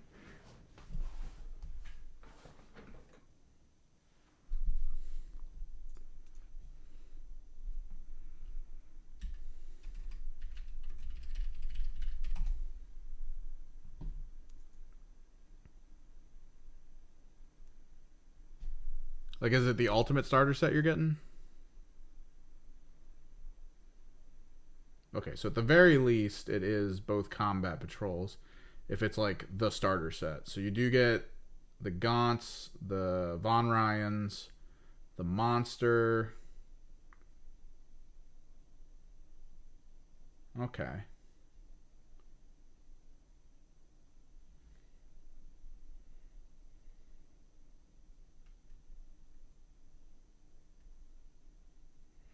How much to paint a Tyranid combat patrol? The amount of units, the amount of time. It'd be at least a good bit of hours.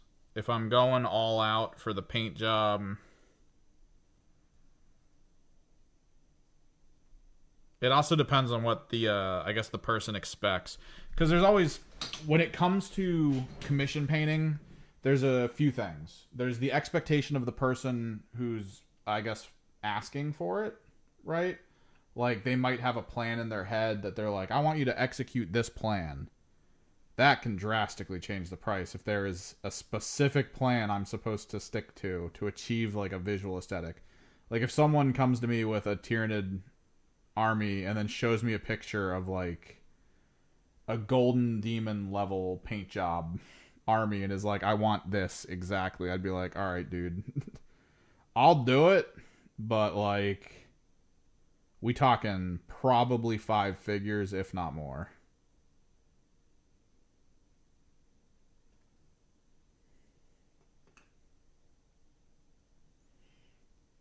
But if it's like kind of how I did my Emperor's Children,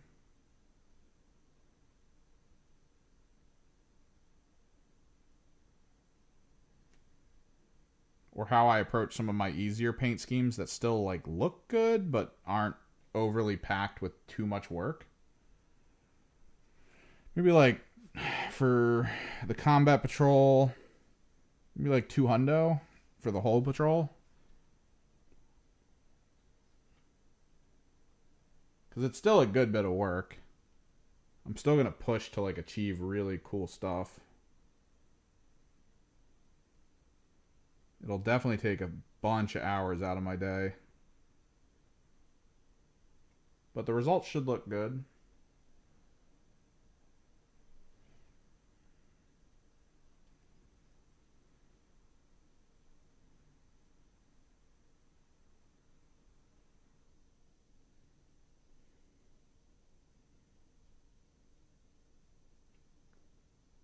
But yeah, talking about commission work is always kind of like figuring out what level the person wants you to go with that commission.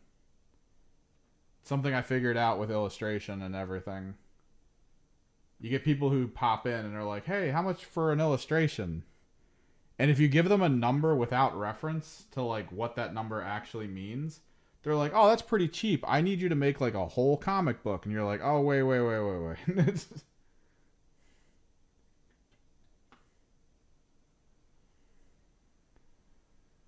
think these guys don't have daggers. What about these guys?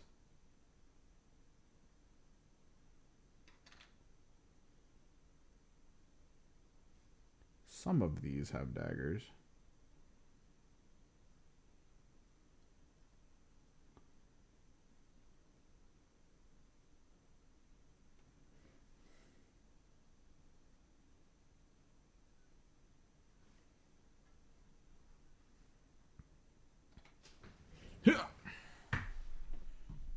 Core chat.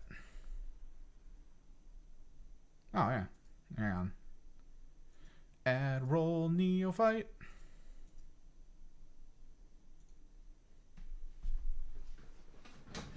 Actually manually add all the rolls in my Discord. I should get a bot at some point.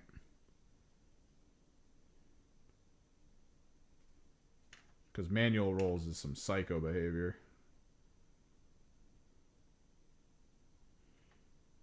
Do sort of like it though.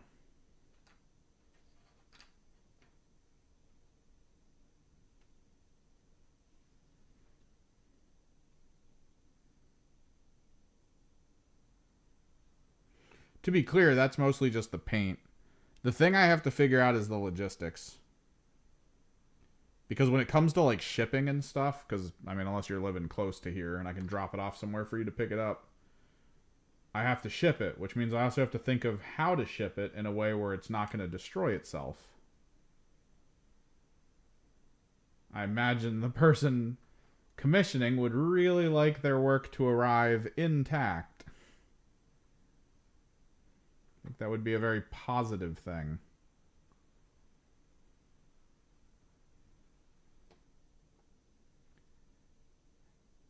Which usually means depending on scale of job.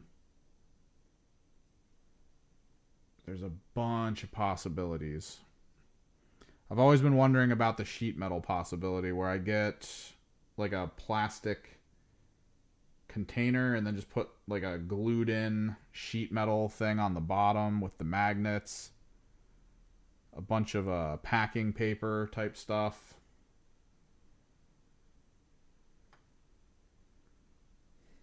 That's always a struggle. If I can figure out the logistics, that just gets added to the cost. And that's all I can think of.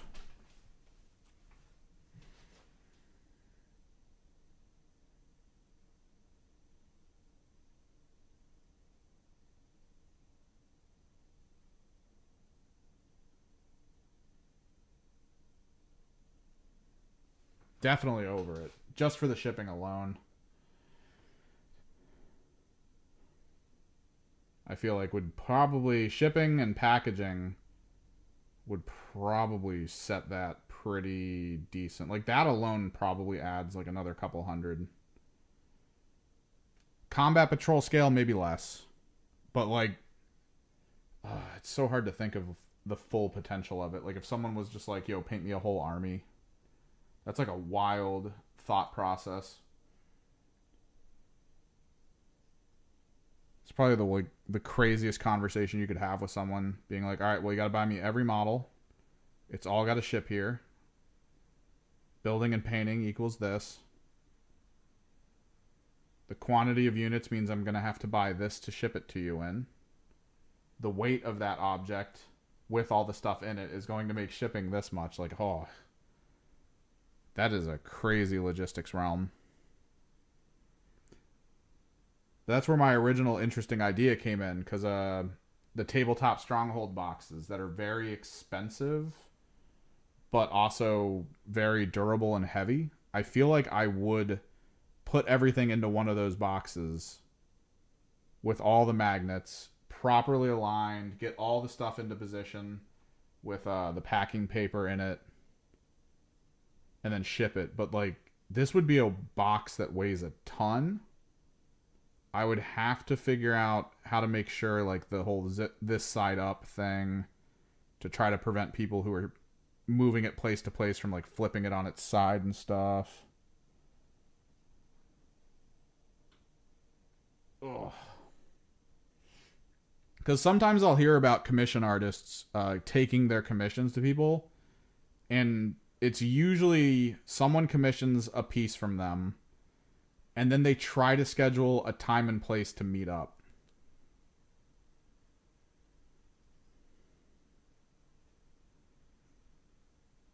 One of the locals that go to the store that I go to, his friend is a commission artist for model work, like model painting. And he painted one of the giant, like, Game of Thrones dragons for George R.R. Martin. He took it to an event to show it off. That was a whole thing. That was kind of part of it. And then when he was leaving and driving home, someone rear-ended him and just utterly obliterated the model in the trunk of his car.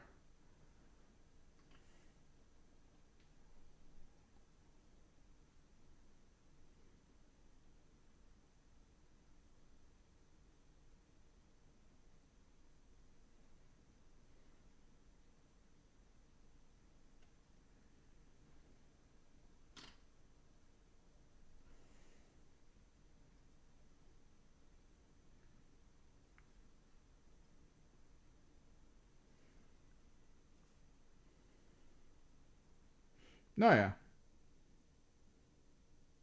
I can try to answer, but like, since I haven't done it directly, I've mostly just thought about how I would do it. Because I've tried shipping some things before. Like I've shipped traditional illustrations to other countries, and like even that is crazy. The way you package it to try to make sure it doesn't get damaged by either weather or just shipping in general, having to pay for international shipping on boxes like that. It gets so crazy.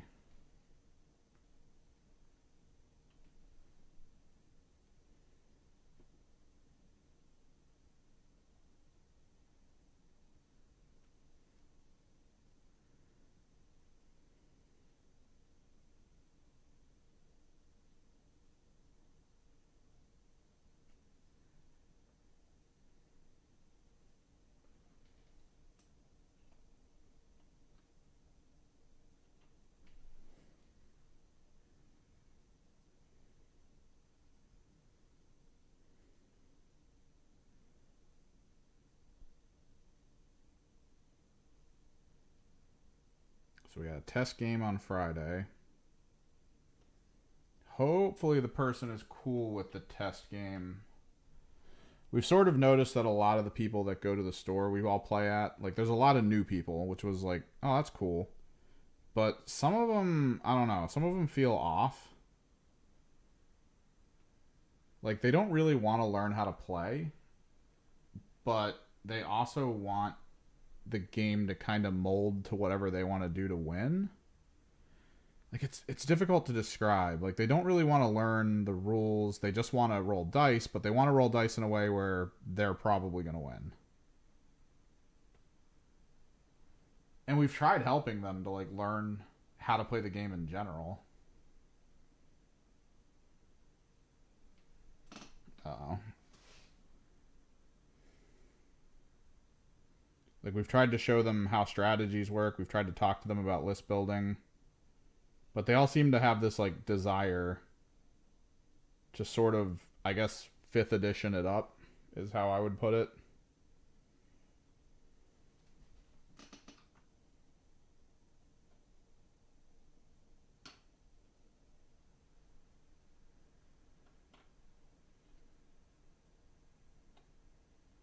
Which is to say you hyper focus on high volume of shooting at high strength,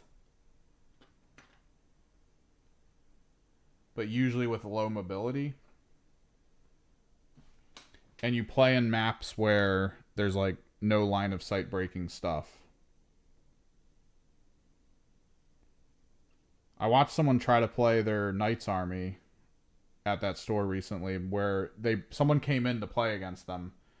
They didn't really want to like do too much with terrain, so they just said like, I mean, terrain's just cover, you know. If you're on the other side of it, it's just cover. And the person he was playing against was like, yeah, it's fine. That'll be fine. I'm cool with that. Because the person they were playing against was new too.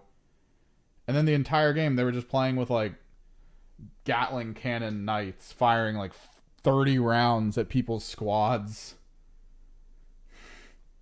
Every single round, like nothing was living. At all. Like you can't survive that in just the hey, we can see you at all times game mode.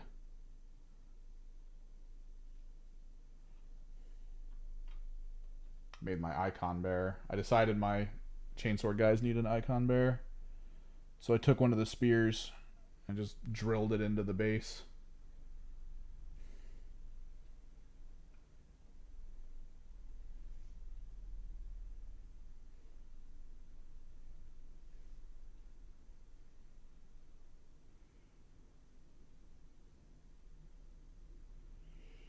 My fear is that when against some of these people, when I try to apply the competitive knowledge to it, where I'm like, we need to use these footprint markers for terrain, we need to consider the mission type to match the layout so that it's not too one-sided. I feel like they think I'm trying to cheat them, right?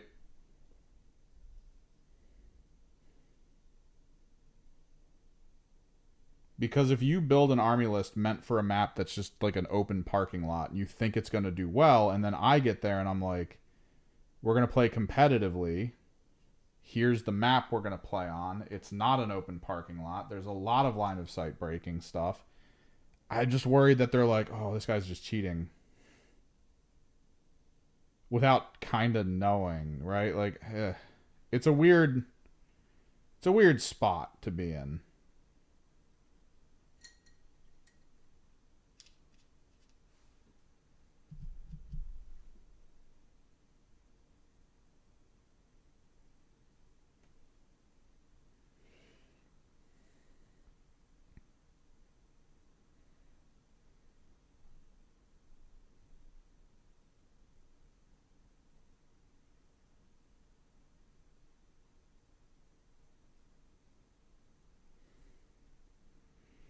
Yeah, I mean, it's more that they don't really know why we do it, I'd probably say.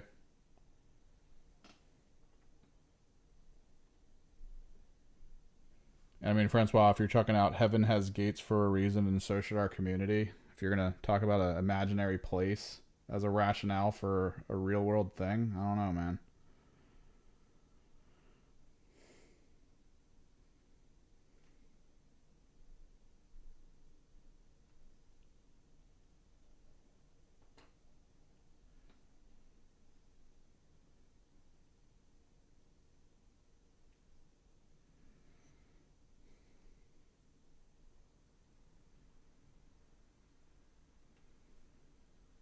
I'm just hoping to like have a breakthrough moment with them because a few of them have picked it up to the point where we're like, this is kind of how it's played on a competitive level, and these are the reasons. And they've gotten it. They've sort of consumed that and have been like, oh, so if I do this, this, and this, it'll be better for me.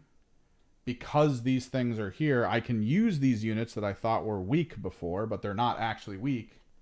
Because, like, it doesn't matter that they don't have a 3+ save. You can't see them, you can't shoot them. Oh. It's like, yep, there you go.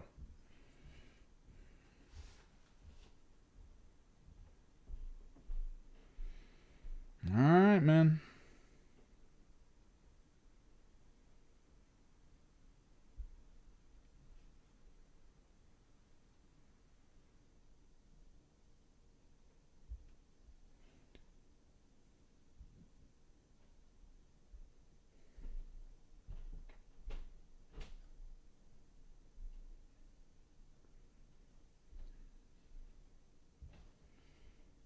Yeah, because a lot of people who start playing the game, they have the raw stat mentality, which I kind of get.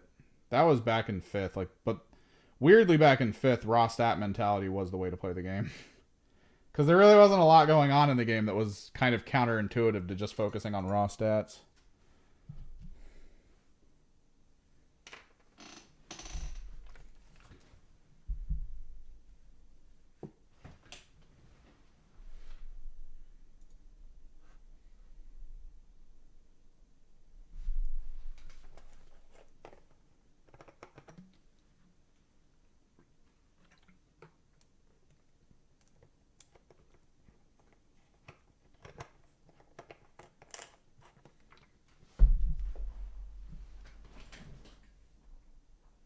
Most armies were heavily rewarded by hyper-focusing on just all the best stuff. Especially if it involved blast templates and flamer templates.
Like, when Defilers got released, they sold out so quick. They were literally the reason Chaos armies would win back in the day. Just chucking big ordnance blast templates at things that could wipe out, like, whole orc squads.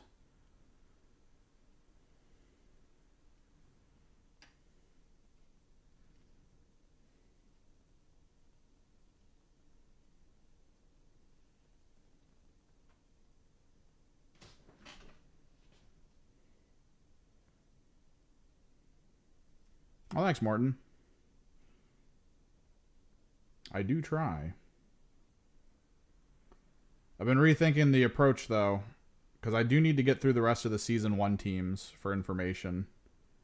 And we only have a few months left of them in competitive. So, like, I could still make the full-fledged videos with the idea being like, oh, well, I mean, not everyone plays competitive, so they'd still play the teams, right? Which, sure, probably.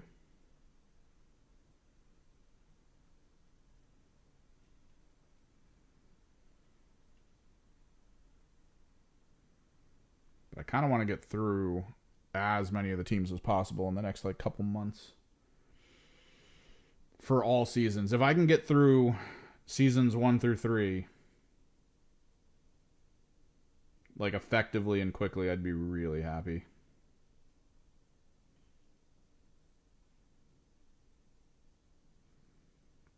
But it might mean I have to change the format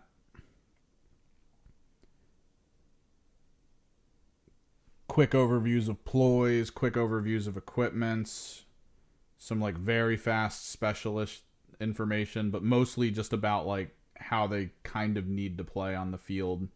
Things to look out for as opponents, things to focus on as players. I think that might end up being the best way to do it. Try to keep it all under like 5-6 minutes per team. Just go.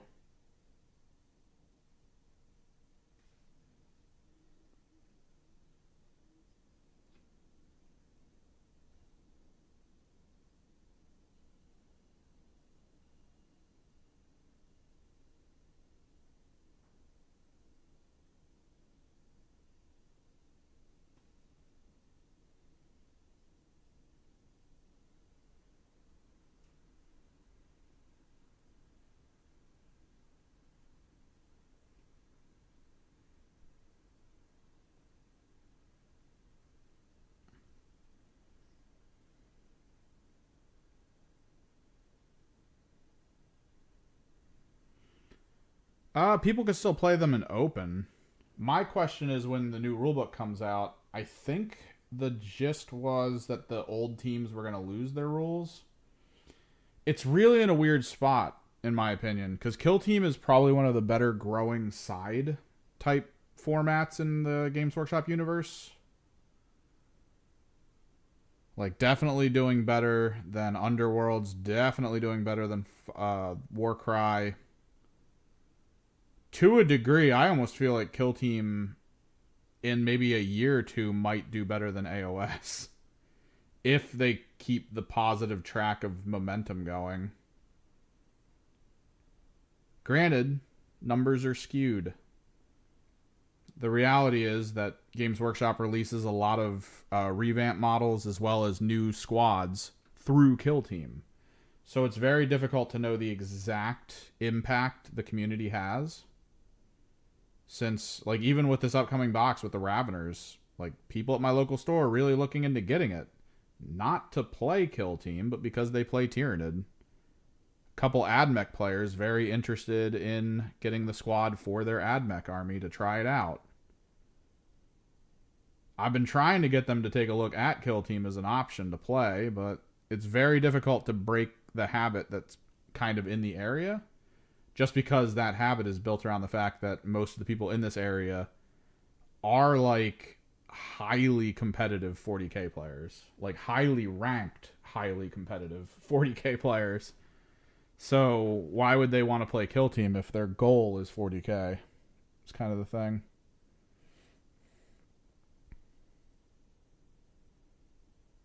Spearhead is pretty good.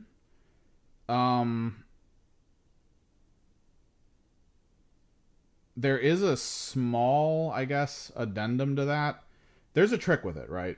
So Spearhead is good but quick, but also not exactly a primer on how to play AOS at large scale. It does introduce you to the rules, absolutely. But every single model on the field starts 12 inches away from each other, and most models move 6 inches and can charge 2d6. So you're in melee turn 1. Almost all AOS armies have a bulk of melee squads. Right? So the game is just a constant scrap and skirmish that is never ending. And the damage output most of the armies have into each other, I would describe as wiffle bat syndrome. A squad of Zangors and a squad of anything else, that's like 3 turns for combat. So it's not about the combat. It's about what you do while the combat's occurring to score points. And that's kind of the focus that they put into the game. Is trying to get you to recognize that that's how AOS is supposed to be played. Like, fighting's great. Scoring points, much more important.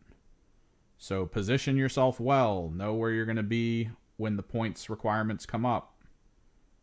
Utilize abilities well. Pay attention to how your opponent's scoring, where they're positioning, the units they have that are useful at that.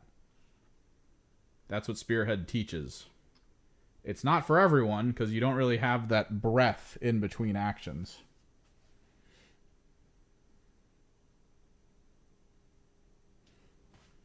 but I've enjoyed it. It is very dominated by the death factions. The death factions are just generally strong in AOS because I think Night Haunt in particular, most of your abilities as teams don't exist. Like one of the key element to Disciples of Tzeentch in AOS is their burning ability. The ability to basically put a debuff on a target that constantly does mortal wounds, which is really cool. That's what we're supposed to apply to you. It's fantastic. That doesn't happen in AOS. And if that makes you think, oh, well, then other armies won't have their thing, right? No, they do. they got rid of ours because it's weird at that scale. But they kept everyone else's. And the thing they thought would be good for the Disciples of Tzeentch was like, oh, you have access to more Rend than usual. That's cool. Night Haunt's army rule is that it ignores Rend. So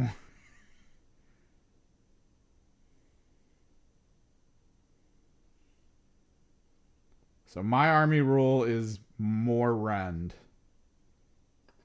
And an entire faction's army rule is ignore Rend. Yes.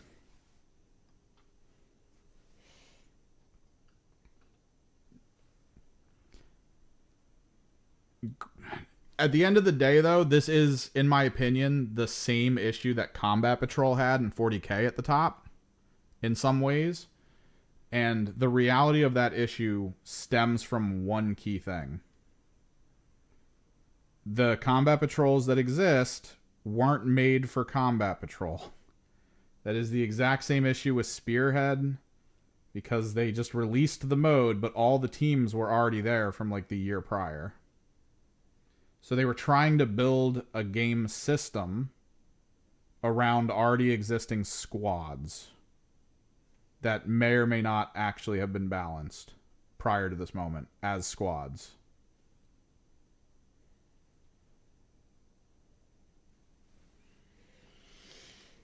That's why the Thousand Suns Combat Patrol was one of the worst Combat Patrols for the longest time. It was 2 squads of Zangors, a squad of Terminators, and a Infernal Master. It just, nothing in that box screams, I'm going to survive, I'm going to hold this area, and I have the power to do so.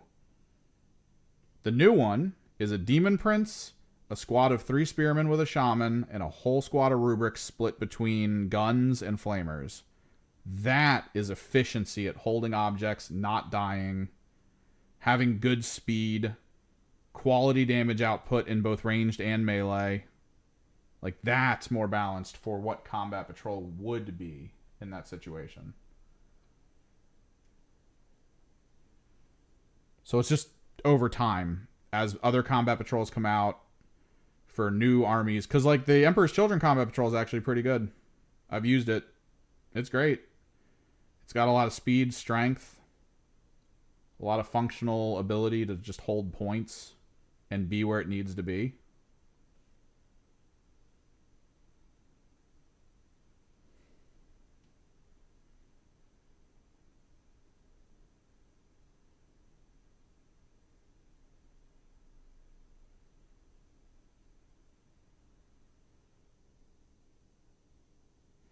Your interest waned.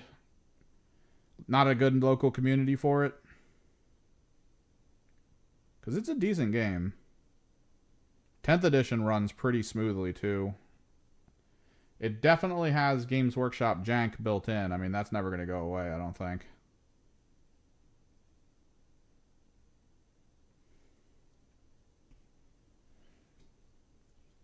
And the tournament managers don't really help their case by making rules calls that are, like, absolutely absurd.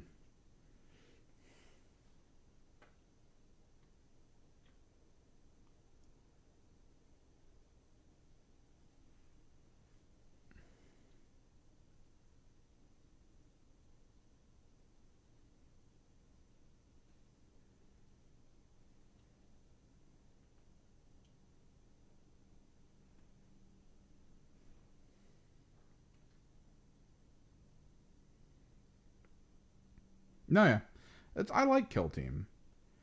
Kill Team feels as impactful as a 40k game in a lot of regards, despite not having as much stuff on the field, despite the area you're playing on being smaller. It still kind of feels the same in terms of like every little thing you do is important. And the reactionary play of activating in sequence rather than you go, I go for a turn, it just feels better. It feels like there's more chance for you to be like, let me bait you to do something that you don't want to do.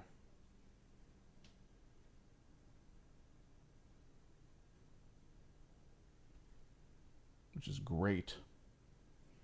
All right, Akin.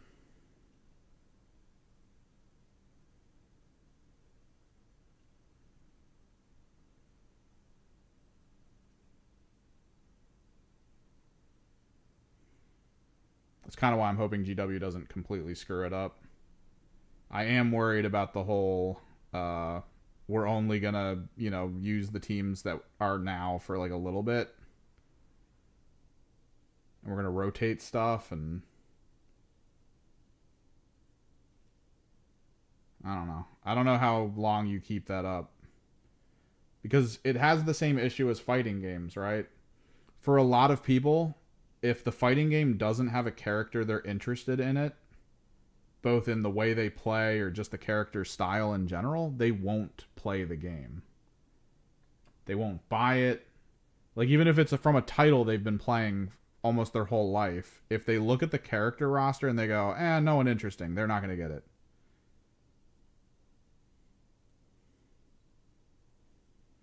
I get that for balance sake, you need to keep rotating stuff, but I feel like they could have approached it more like Yu-Gi-Oh! Where you have different seasons, and then maybe they're just like, all right, these teams are out for this season. These teams are in, and they just kind of create competitive leagues based on specific teams.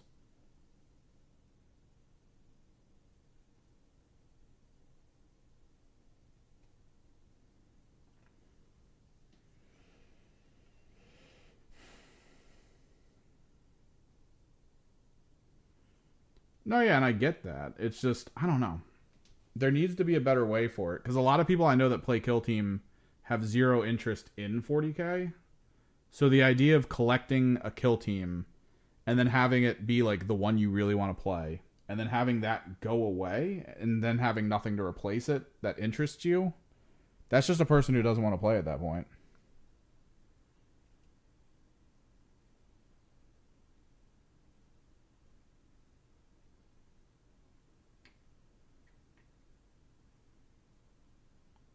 Like, you've lost a person's interest for at least a while, which maybe is okay. I don't know. But if they have zero interest in being like, well, let me take this Ravener squad and build a Tyranid army, then it's, I don't know, it's whatever.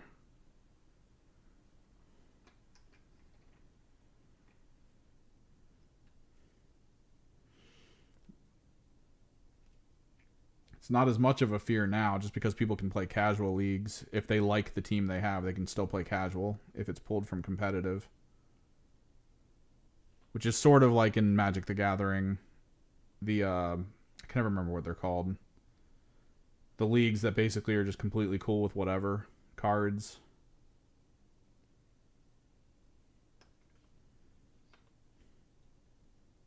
Where you can watch monolithically expensive decks play against each other.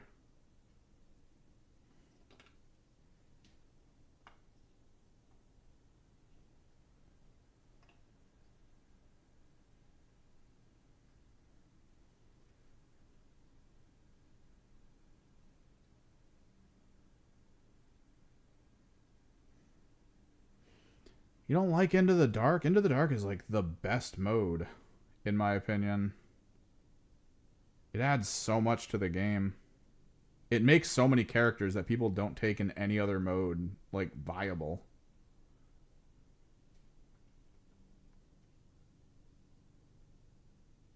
In the last edition of the rules, Into the Dark was the only place you ever played Flamers. Because they were actually really stupidly good.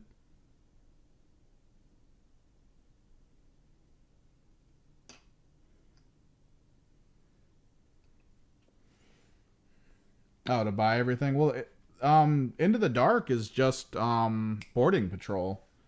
And if you buy a boarding patrol box, I think you get 2 boards. So technically you get 2 Into the Dark boards.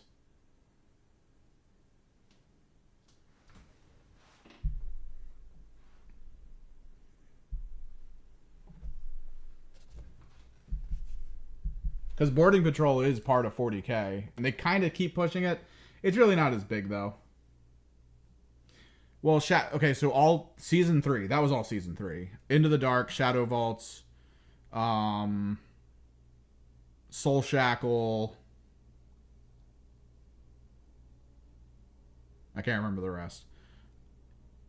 That's just the Gallo Dark train, which is boarding patrol.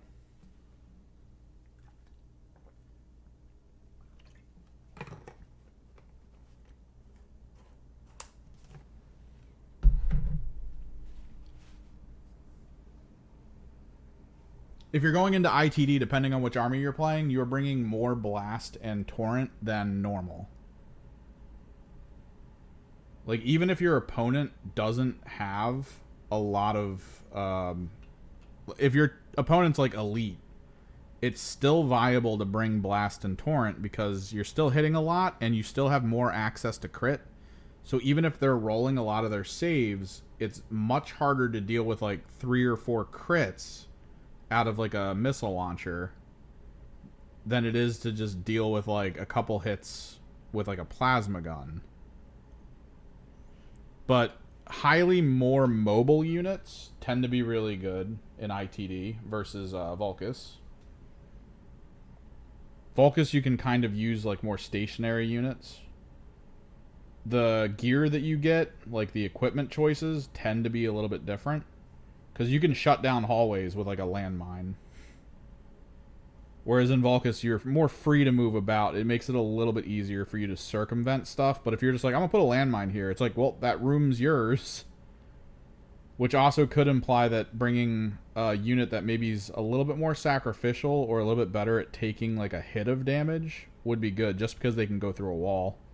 And then, or go through a door that has a mine on the other side and just take those mortals and just move on. Yeah, but yeah, that's the thing. Lethal 5 on Torrent, Blast, and Dev X. Like Dev with a distance. It makes it so strong. I played into one of the people at the store's Hearthkin Jaegers. And they took all blast weapons. I was playing Mandrakes. So Mandrakes are, you know, I don't care about your AP. So they didn't bring, like, any of the Jaeger AP weapons that were, like, a choice. Instead, they brought all the explosive weapons. So the entire time we were playing, it was constantly like, well, this is Lethal 5. This is also Lethal 5.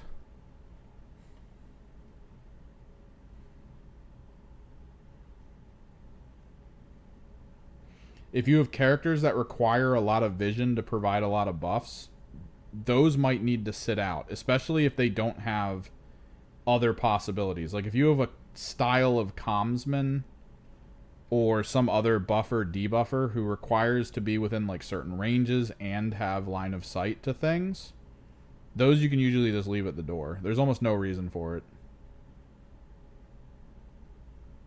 It's so hard to actually see opponents. It's so hard to apply buffs that way.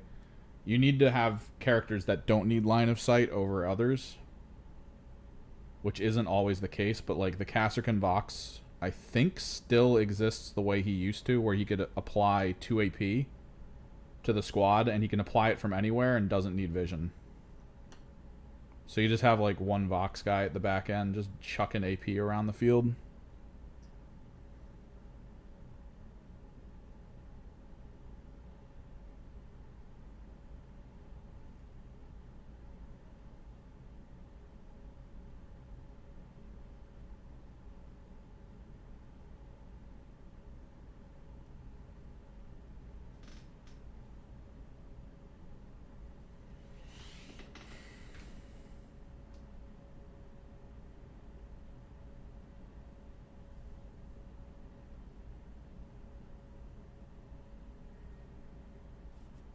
We just talking Arch, talking Rando.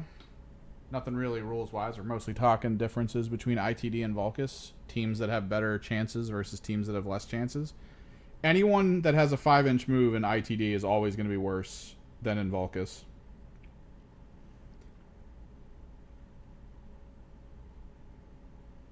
Salvagers will have a problem. Jaegers should have a problem, but the Jaeger weaponry, I think, helps out a lot.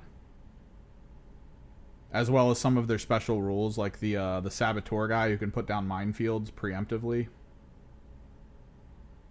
That's all extremely powerful. It's what makes Jaegers good at it versus Salvagers, who can be okay at it, but because of their 5-inch move, and then the fact that they have to spend an inch to go through any of the doors they open while also being 2 APL, not great. Not great. That is a team that has to spend 1 round opening doors without walking through them, and then not doing anything to prepare for the following round where they can.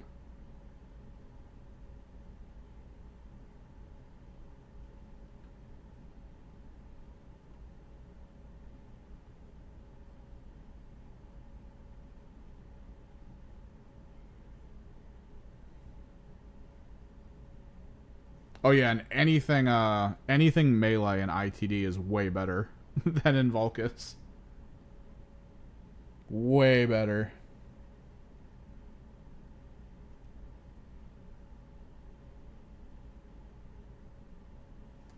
And yeah, our Zangors are almost done. I'm gonna have to mass varnish everything we've just worked on slowly over the next couple days.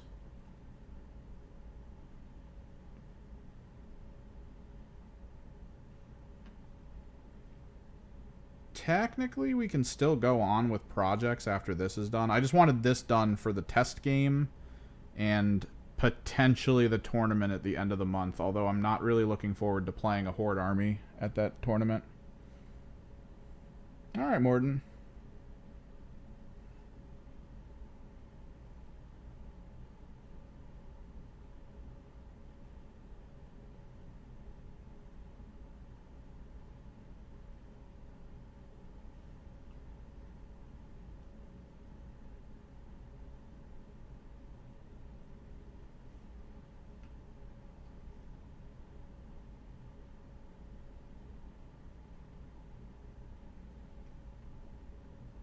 I feel like in between Vulcus and ITD, if you play Hand of the Archon, I think in Vulcus you do try to lean into like the ranged guys more, but in ITD you're probably going to want to look at the melee more. Like you're going to want to rotate over.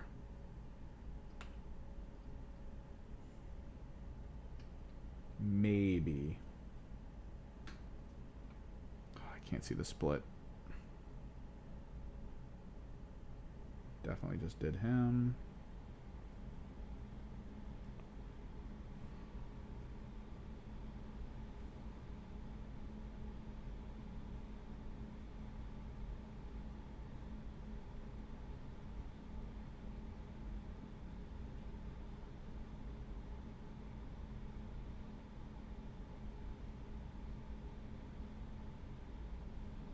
It's actually a little weird to see the people running the tournament at the end of the month. The side game they're running the day after is Blood Bowl. Which... What's been going on in Blood Bowl? Oh, phone call.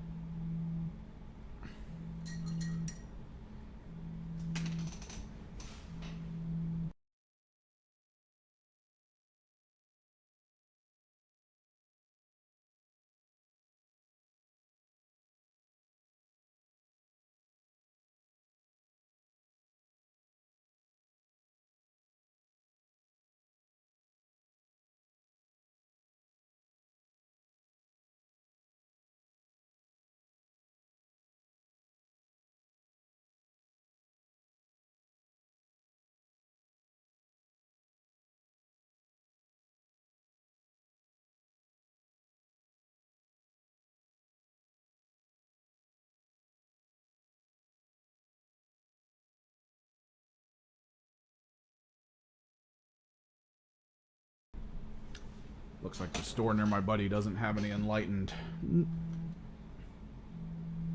Oh, hang on. Maybe butt dialed.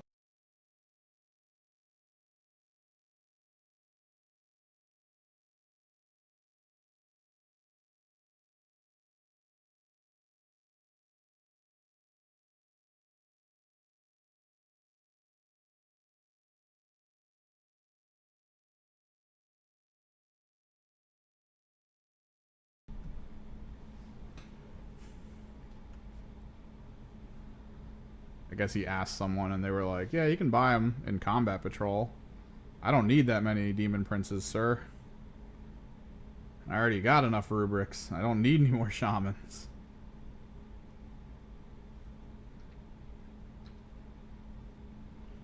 I actually kind of wonder if the Combat Patrol gives you the full Demon Prince build, or if it only gives you the Combat Patrol build.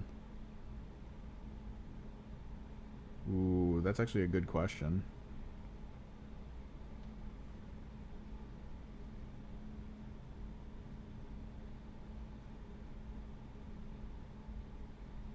Because that Demon Prince has a wing option, and that's really the important part.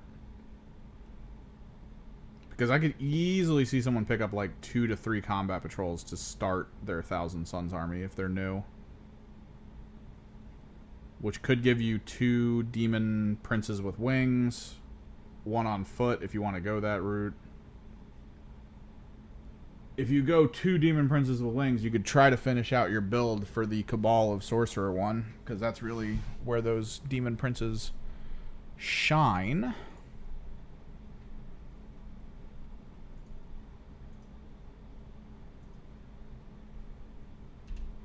Games Workshop.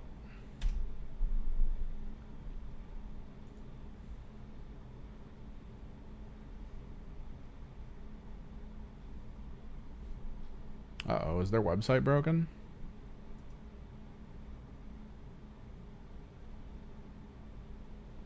Oh, there we go. Thousand Suns. Combat Patrol. Oh, that's hilarious. The battle box is still in stock. Combat Patrol is out. Okay, let's see. Parts. Do they show me the parts? They do not.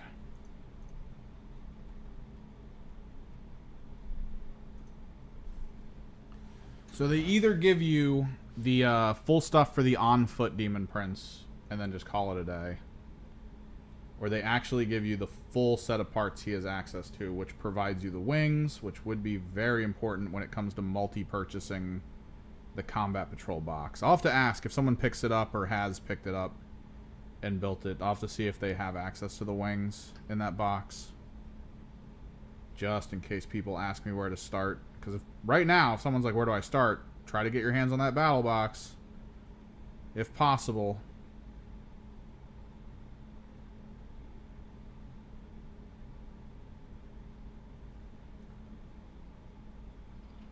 And then you could technically multi-purchase 2 to 3 Combat Patrols. And you'd be in really good shape if you did that.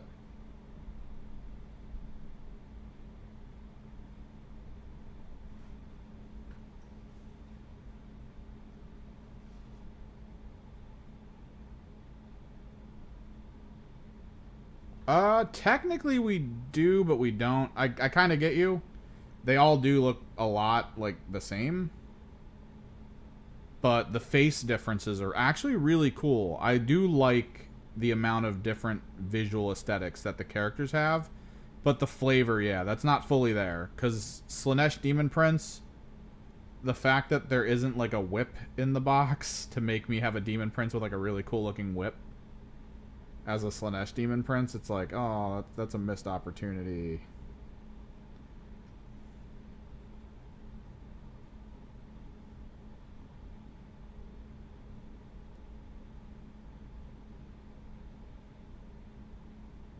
There's 100% though 3D printable ones.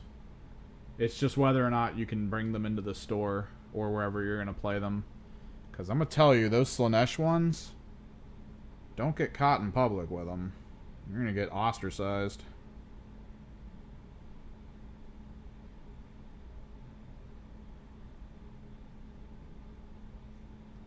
Get put on a list.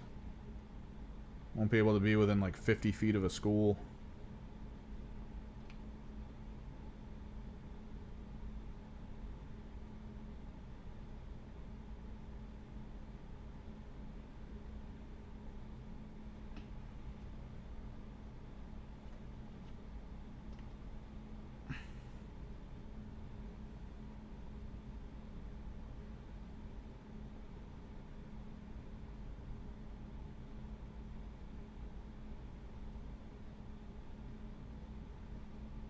One of the kids at the local store does really good conversions for Nurgle Demon Princes. He buys a lot of Tyranid parts and then puts them together in ways that you'd be like, what?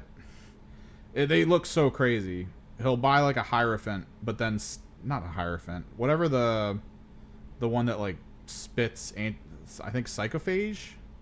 Yeah, I think it was the Psychophage he purchased.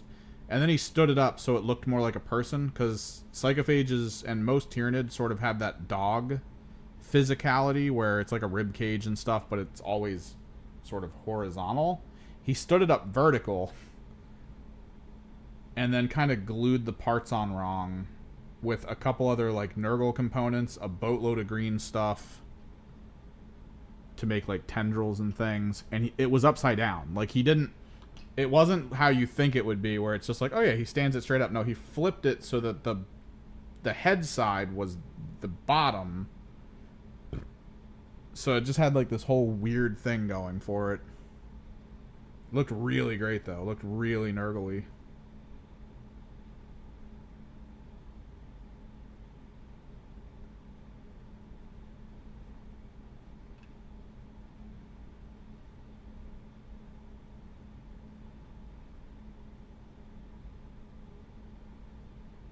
I think he had like leftover parts too from different demon boxes and things he had floating around. Like he had the dragonfly wings from the demons that are on like the big bugs that fly around. He'd like green stuff them to the backs of those things so that it looked like a demon prince with wings.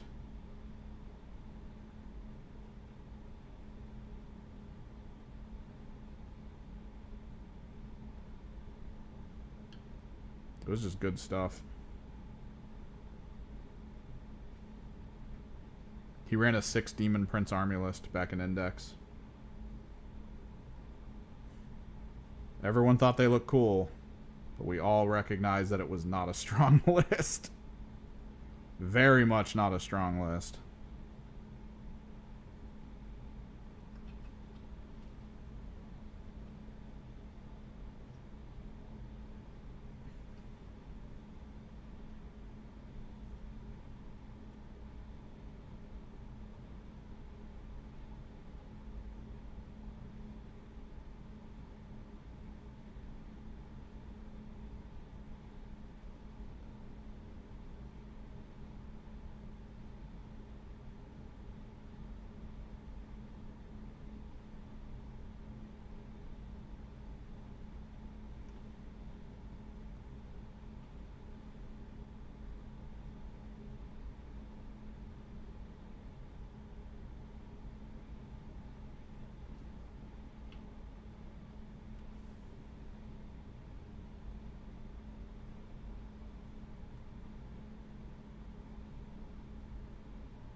I need to clear my wheelie cart off.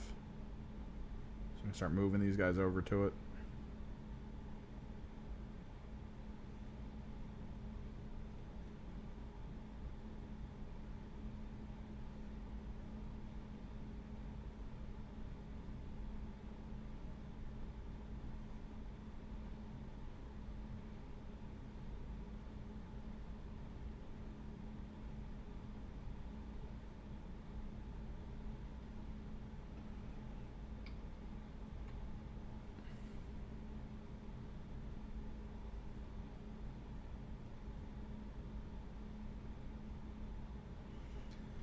Currently, I have these in my list as all running chain swords and auto pistols. I might convert that, because I do think it's not the worst play to do the higher strength ones, specifically in the squads my shamans might end up being in.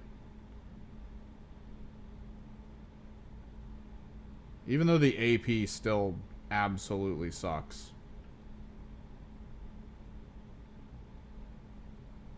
Into models that I feel like the strength 5 would be god tier into, I don't think the AP would matter. Especially if they're hitting on 3s. Then you just have like a squad of Zangors crushing guardsmen in bulk.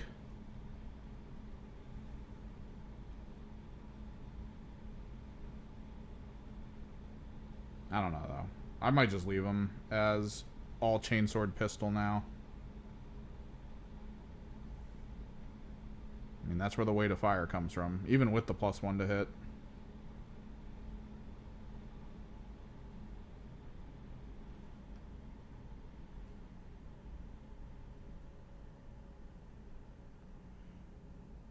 Granted, putting Zangors into combat is not the purpose here. Although, glory moment, my 20-man squad of Zangors, led by the sorcerer, got into combat with an armiger. All but like 4 of them got into melee. So I did the mutation thing. So I sacked like 2 of my Zangors that weren't in combat. And yeah. So much dice. It was like 30 something. It was like 36 dice or something crazy. From just the Zangors alone, lethal hits. Just rolled it all.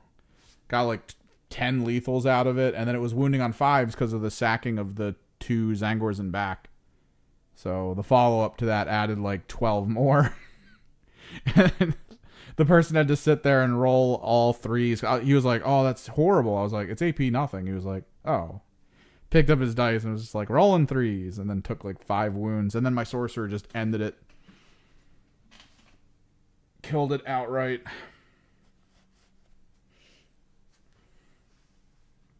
Zangors and a sorcerer able to kill 1 Helverin. And then immediately die to the knight with a battle cannon combo behind him. He just popped that thing through the wall and just went, and your squad's dead. And again, it was all like the worst timing too. His first card draw of the game was Call the Horde, and that was a Horde squad.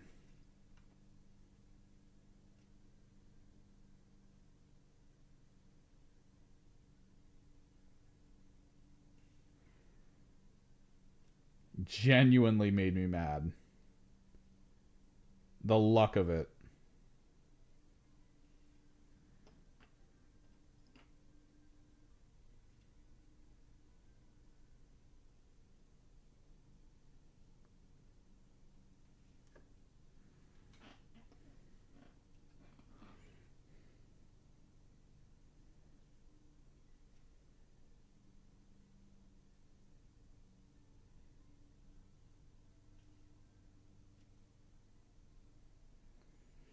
Because, like, at that point, I have a 20-man Zangor squad in front of you, trying to hold you in, which they're succeeding in, for a turn. If you drew anything but Call the Horde, it's annoying for you, because it's like, oh, I drew Contain, and you got rid of my ability to contain 2 sides. I can only contain 1 side now. Oh, you stopped me from being able to go get to this objective. Like, that's great. Like, that's a great strategic idea. Call the Horde. Okay. Perfect timing.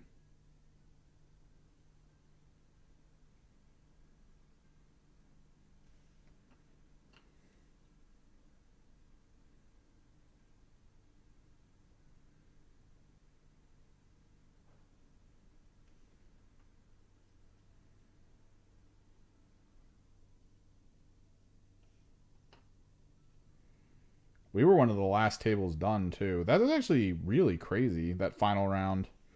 Every round was set for 3 hours. Every round started on time. That final round, almost everyone in the building was done their game with an hour to spare. And we went to final round. I had stuff on field, like big things on field in round 5. He tabled me in round 5. But like I was pulling down his big nights. I was pulling down a lot of his small nights.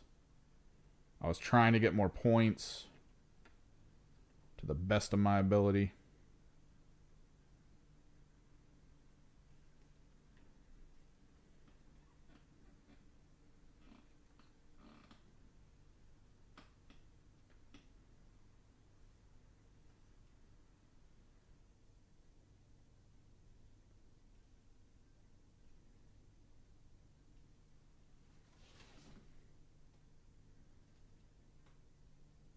We still left with an hour to spare. It was awesome.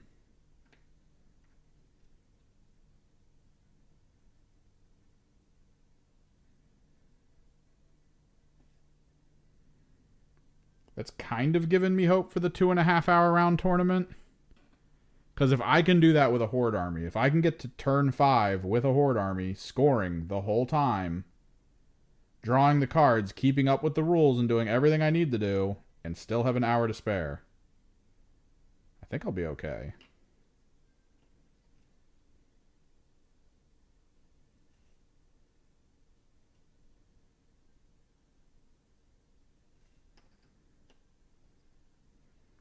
And that's the lie we tell ourselves. So that I can go to this place and never get past round 3.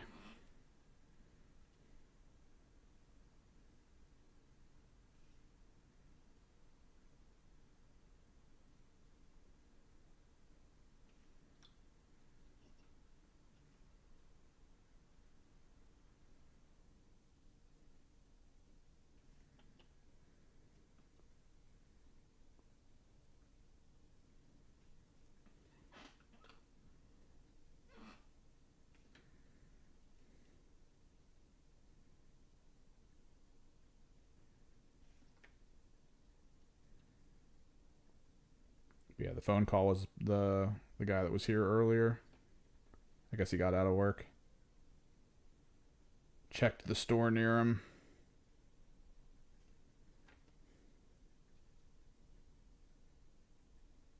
First thing he says when I pick up the phone, did the Thousand Suns Codex just come out? Because there's nothing here.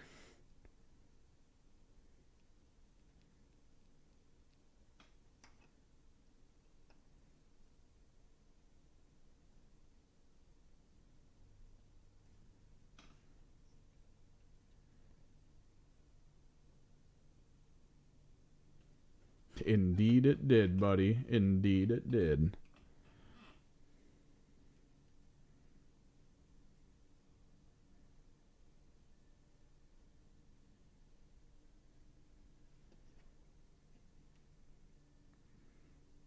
Pretty sure the Chaos Spawn had the so flat black ring.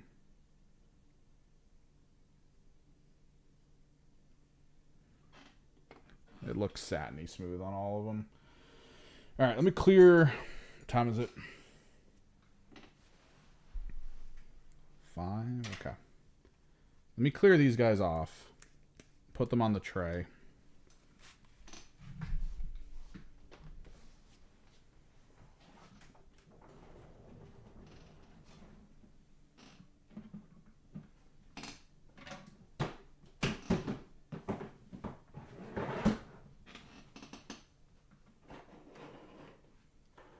There's still a bunch more to do that I'm not doing right away because it doesn't need to be done.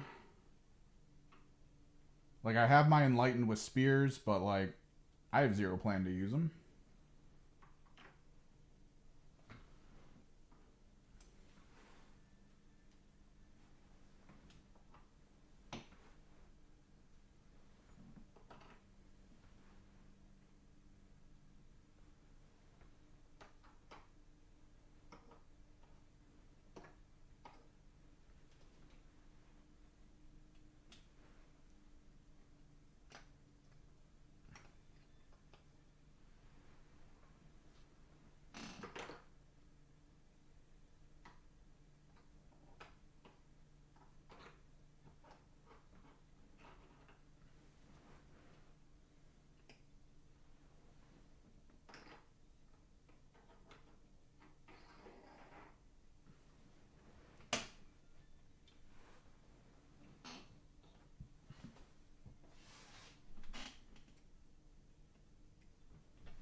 might spend a night pulling all of the Emperor's Children out of the one box I have. Although I kind of want to just buy another Tabletop Stronghold box so I can have one for my Thousand Sons, one for my Emperor's Children.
Oh, so many Zangors.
Maybe a little bonus for the stream.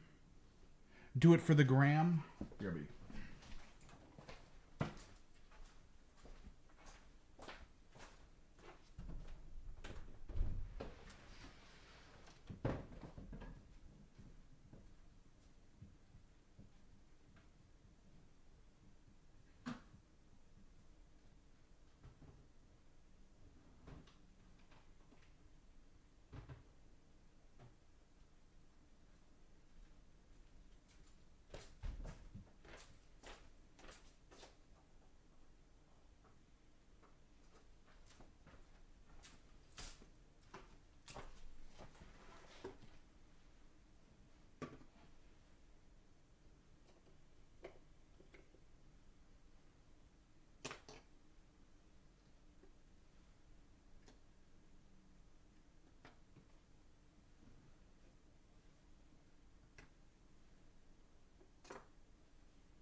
Hell brutes.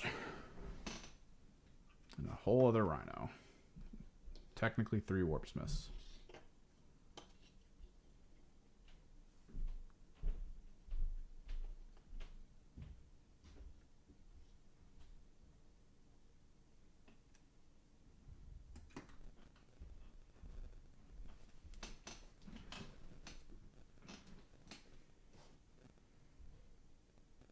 We can try and work on one, maybe. This is probably the closest one to something I'd actually want to use.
This is one of the key Hellbrute builds I would take in specifically my Soulforged list.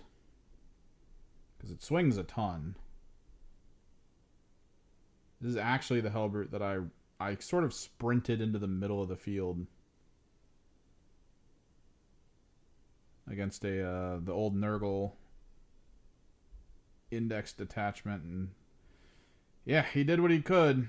He killed a good chunk of a Poxwalker squad, which fell back, and then one of those like flying lawnmower vehicles that they use flew over to try to kill him. Completely failed everything, and then got one tapped by this guy. This is like the most useful Hellbrute I've had in quite some time. Because man, they're not statted to be good. And I feel like they're only barely cheaper than the Space Marine Dreadnought variant. So it's like they don't get as much done, and they cost way too much.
I almost feel like the current squad, or the current cost of them should be for like a squad of 2. That would be solid. Just 2 of these guys running around together. Get their toddler waddle on. Ah.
Definitely winding down though.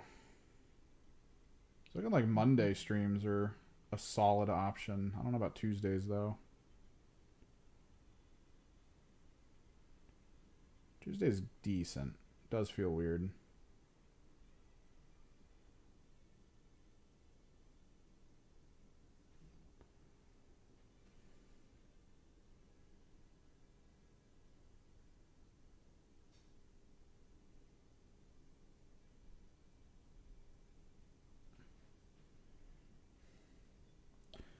What up, Arturo?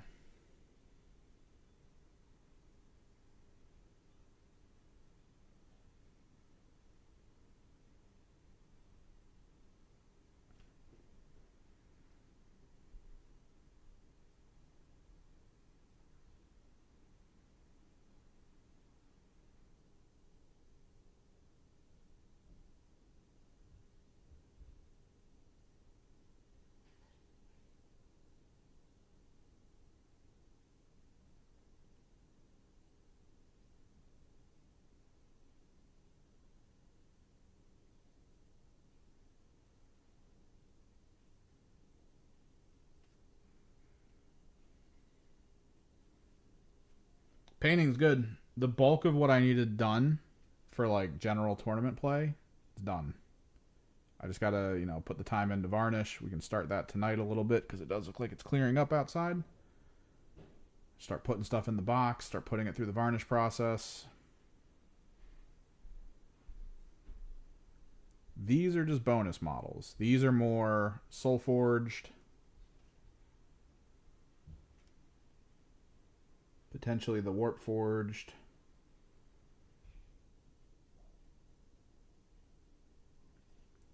Hellbrutes are more soul forged, I think, at this point. Hellbrutes in general, just not good. Between Thousand Suns, it's just There might be value there, but I really don't think they should have tied them to the rituals. They probably should have given them a teleport like in the video game. That would have been sick. Just being like once per game it just can uppy downy.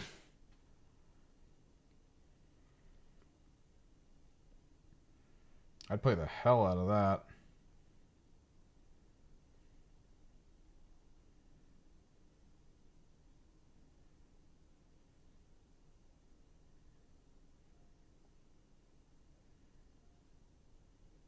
Because, let's take a look.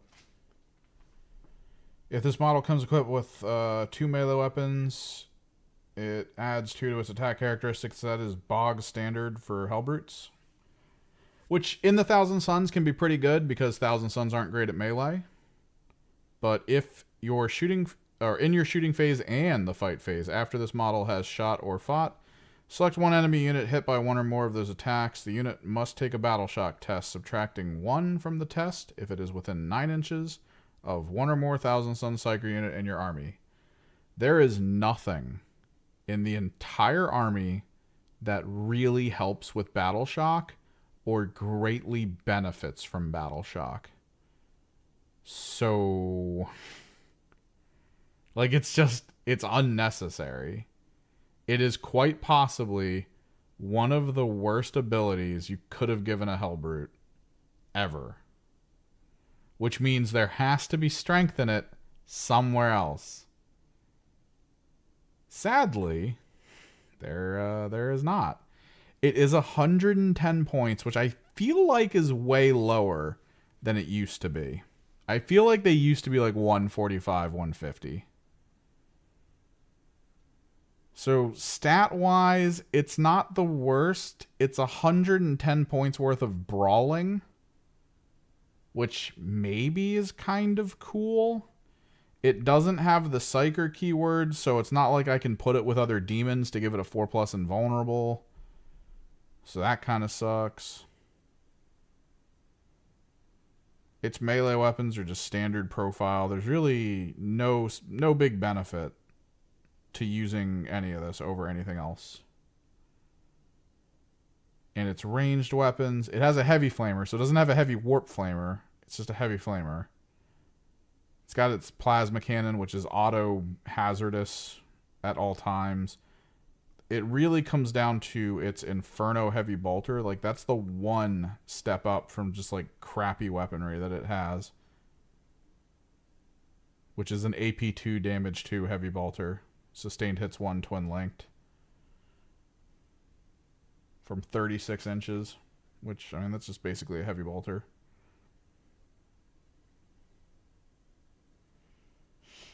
Three shots, so kind of meaningless. I think the whole point of them is when you're fighting armies that are like, hey, I have 10 indirect attacks, you put this on an objective. You can fire your indirects at me. I'm tough, I'm durable. I got a boatload of wounds. Figure it out.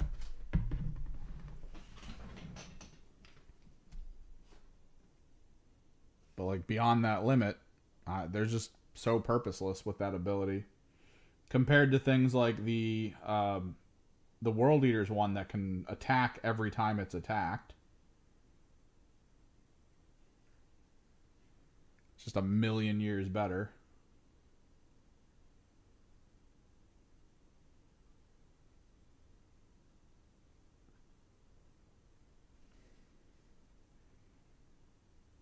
Just give me a once a game uppy downy with this thing. That is an 110 point durable.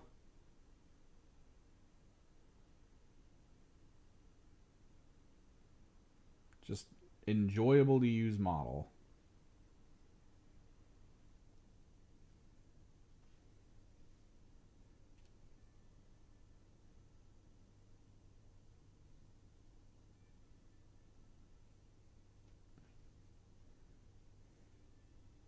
And I'll take 3 of them. I'll just have 3 ready to go.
I actually kind of do like the Saturnine armor.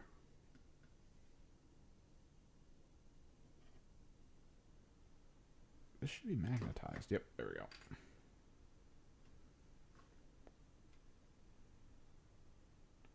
In particular, if you play Chaos Space Marine Iron Warriors, that's your Demon Prince. The really big Saturnine guy with a hammer, that's your Demon Prince. Straight up. If you want to run a Demon Prince in that army, that's your model.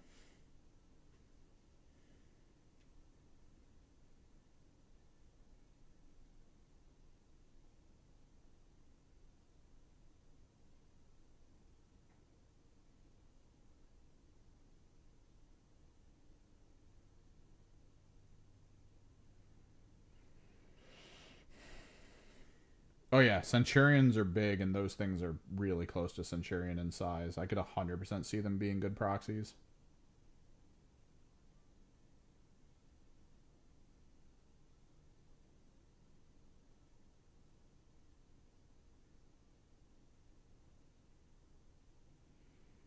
Probably good proxies for Centurions, probably good proxies for Obliterators.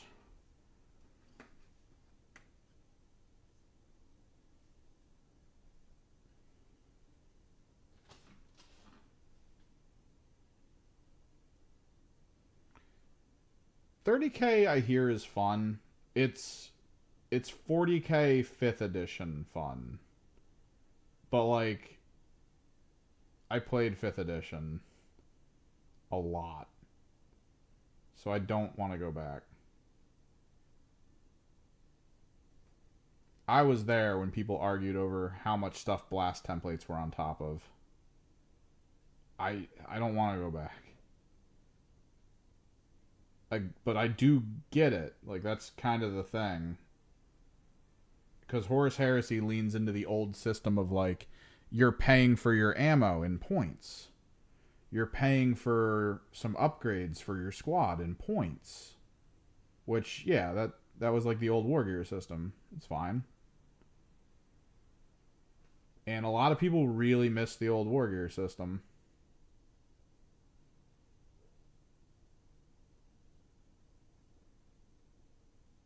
Because they really wanted like that high level of customization. Which always ended up just being, well, let me just build for the meta.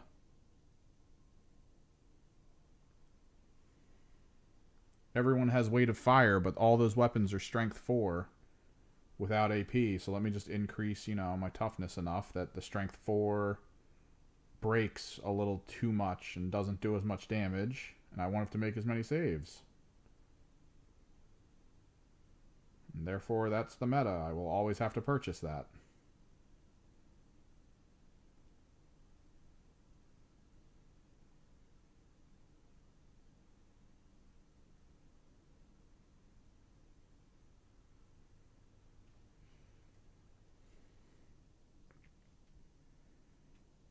But a lot of people do play it at the store, but it is, for them, it is narrative.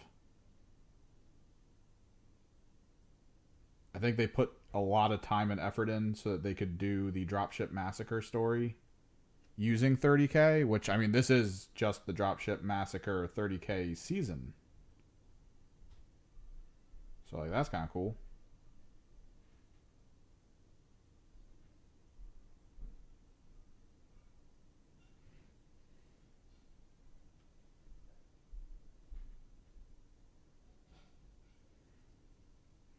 Yeah, I mean, if you're looking to just build and tech out stuff and try and design armies to, like, work in certain ways, it could be viable. It could be decent. Know that you're going to be buying a lot of, like, upgrade kits. That's, like, a huge thing. You buy the baseline armor. It comes with some basic stuff, but if you want, like, very specific things, upgrade kits. There's so many upgrade kits on the shelf right now. At the place that I go to for my local game store.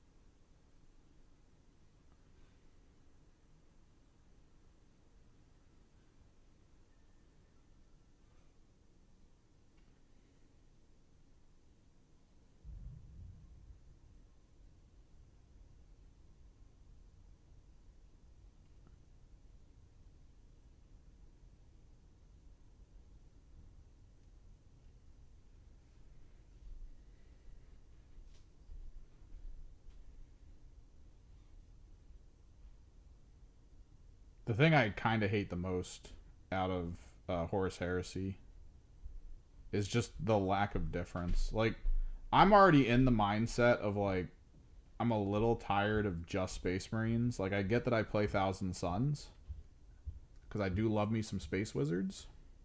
It's, like, just close enough, but just far enough.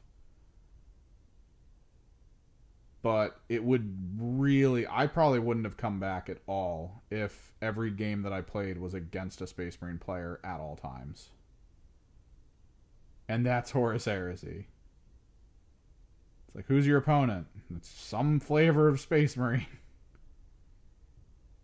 Maybe you get AdMech. Maybe you get the Astra Militarum, the Solaris units.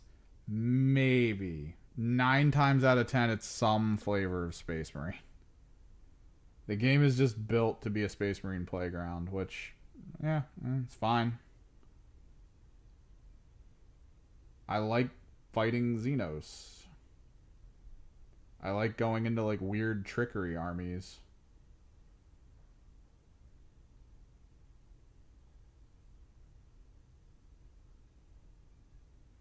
Now, granted, I do think Horus Heresy is, like, the best place for Alpha Legion. If you want to play Alpha Legion. They have so many cool things in Horus Heresy that feels really like espionage Alpha Legion style. So that's pretty cool.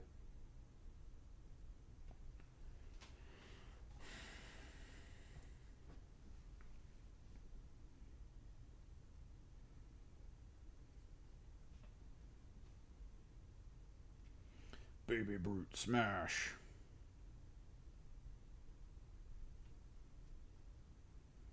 Also, if you're really into Dreadnoughts, which I am, that is also the best place to kind of play.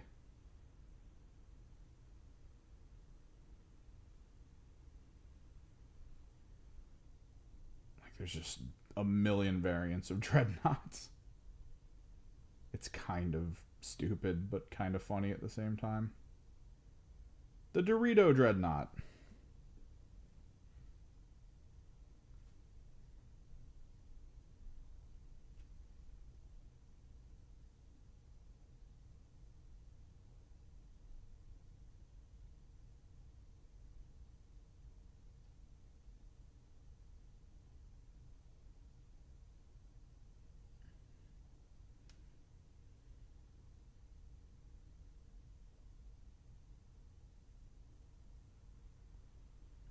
Dreadnought that just looks like a boat.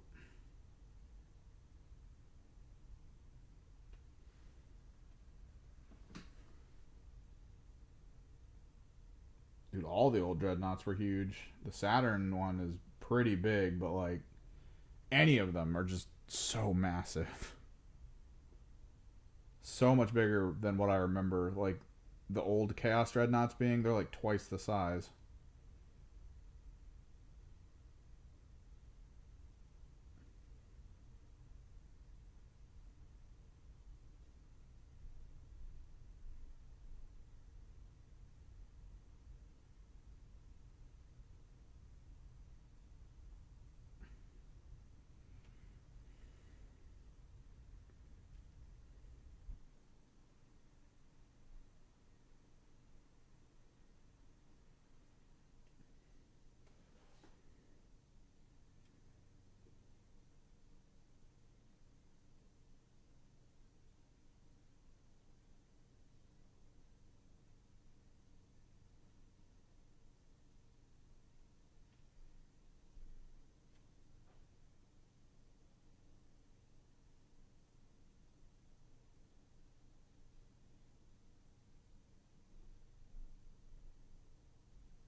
No, yeah, you're saying I mean, it could be a size of an Armiger, but I will say I've fought like the new Space Marine Dreadnought models, the ones that have like the 5 different weapon profiles on them at all times. Those are only like slightly shorter than an Armiger. It's actually annoying. I wish Chaos had those Dreadnoughts, but they want us to move, I guess, over to the Mauler Fiends and Forge Fiends, which feels kind of crappy because the Space Marine Dreadnoughts are literally, hey, I'm good anti-infantry ranged and anti-everything melee, or I can be adaptable and do all these other things. Whereas the Mauler Fiend is, hi, I swing and punch at stuff. And the Forge Fiend is like, if you get into melee with me, I have a problem. Oh, okay.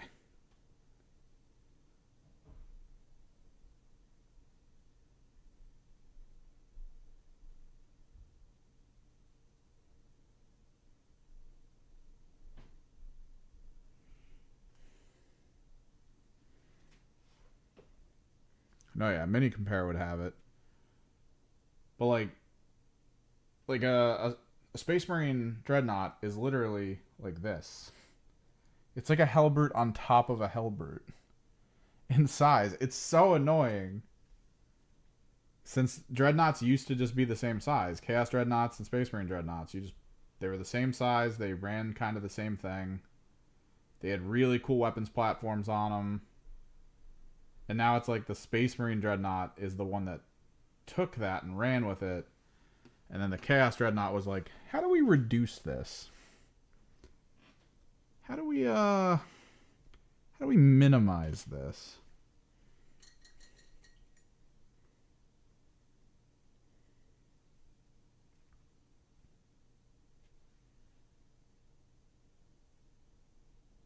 What if I want less?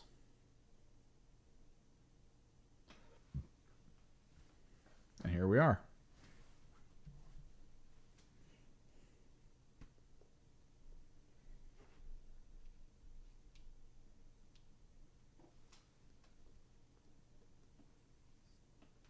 Oh, it is not this that I needed. I needed the other one.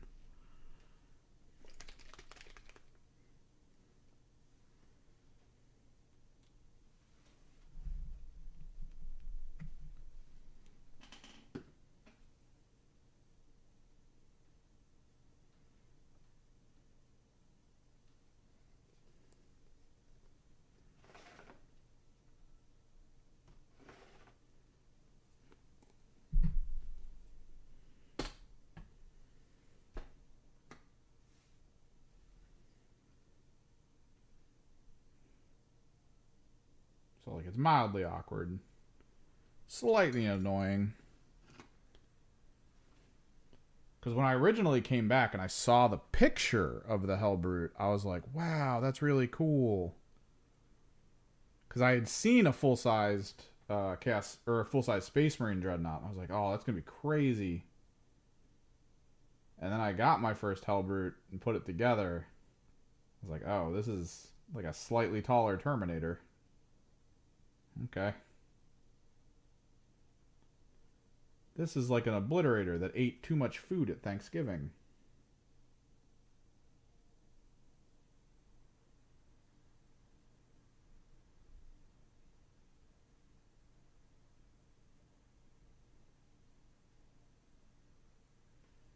It's just a slightly different feel. That's all.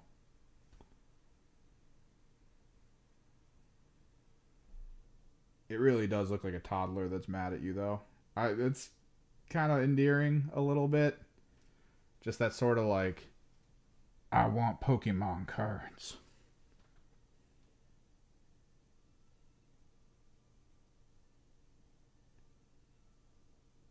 I will have ice cream before bed.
It's all but really looking like Super Meat Boy over here.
Yeah, that's what I'm talking about. Because there's stories of regular Renegade Dreadnoughts. There's the Wordbearer Dreadnought, I think, that was in a whole lore write-up. Where one of the Wordbearers kind of came to him and was like, hey man, I want to learn about our chapter history. Which is weird to think about. It's just like a Chaos dude just being like, I kind of want to know our lore. And you seem like an intelligent monster.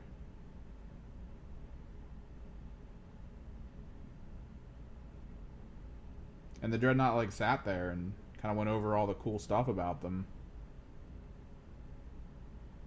It reached back basically thousands of years to be like, oh, I remember when this happened. Yeah, the founding at this time was crazy.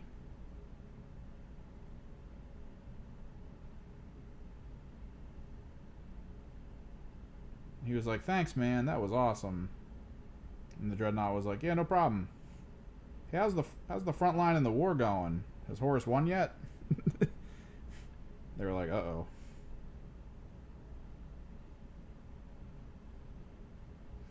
Do I tell this giant hulking monstrosity standing in front of me with a weapon that could kill me instantly that Horus died?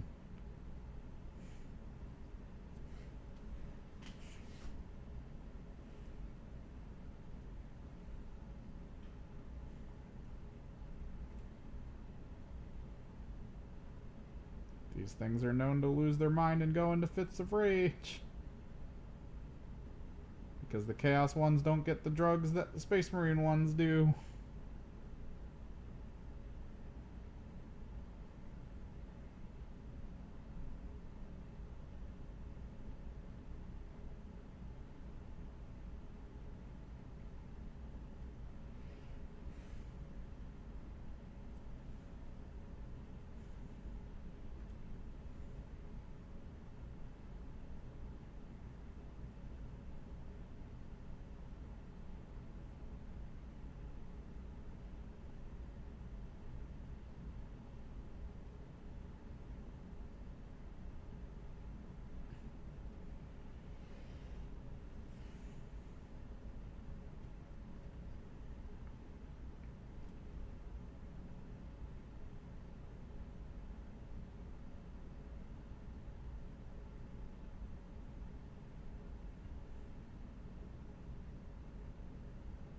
All the Dreadnoughts are gone. Chaos is only Hellbrutes.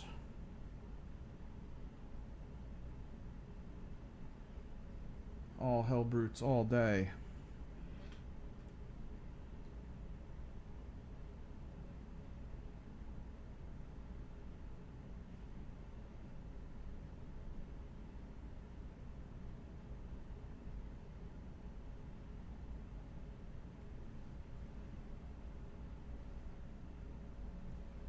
I just want the Osiren, man. That's all I want. If they were like, oh, by the way, 1,000 Suns, you get your Osiren Dreadnought. I'd be so happy. Freaking Psyker Dreadnought that carries a staff around. Let's go.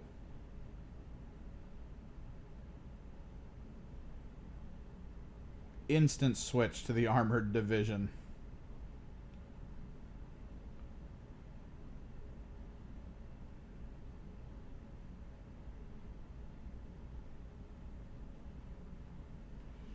Let's cash in all my good boy points. Let's make it so that Hellbrutes can be a squad of 3 and the Osiren can lead 1.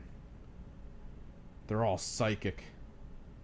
They all cast crazy spells.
Dude, I thought when someone was like, "You're getting new robots" or "You're getting new armor," when that was the leak, I was like, "Yo, let's go! It's time!"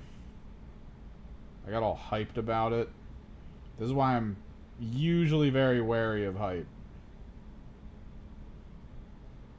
Because when someone's telling you that you're getting new machines, and your brain immediately goes to the one thing you want, it's like, uh-oh. That's how you get disappointed.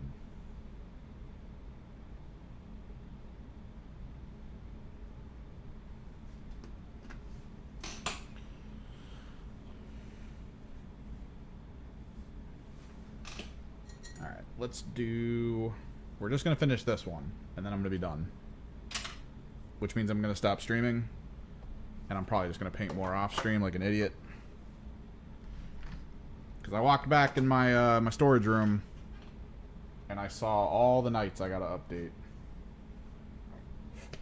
So that's fun. It's fun for me.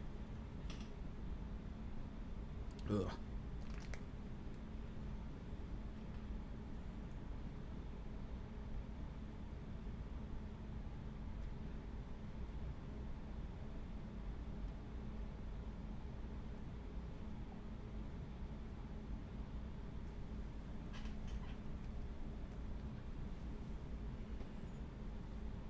It's the perfect thing. It would have been the perfect thing to drop for this codex. Just a psychic dreadnought. Let's go.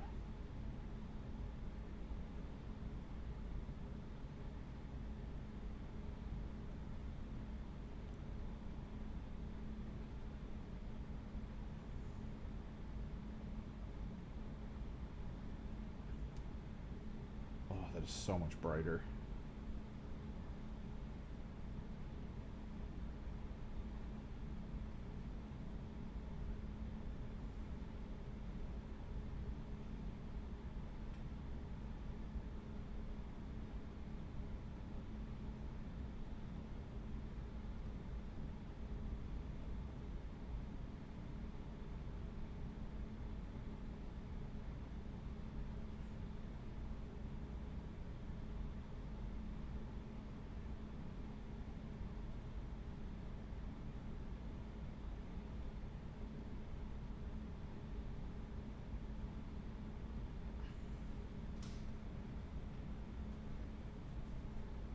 I might.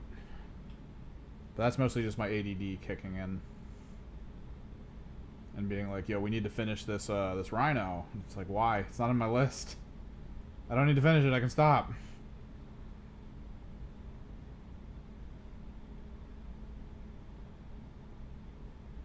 Can do it later. We can stream it. We can talk to people. Yeah, but you're just sitting here. Yeah, I'm trying to do other things. Got other projects, other stuff to work on. Gotta get these video scripts together. Please.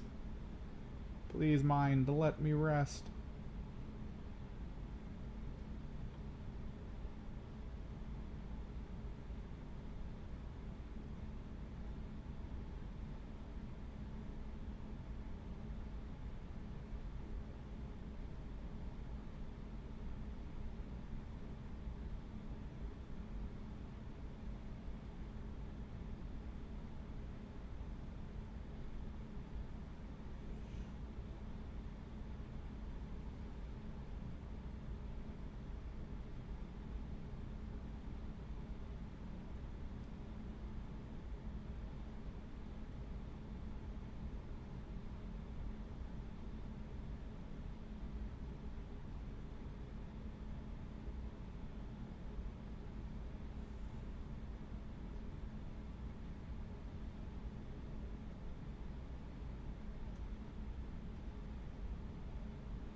Where's the thin brush?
smoothing blue.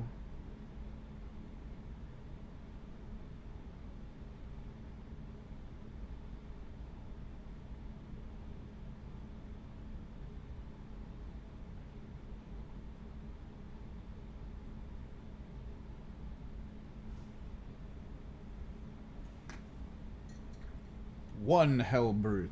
I think my Soulforged list runs 2 of them. That way I have more coverage for the multi-aura.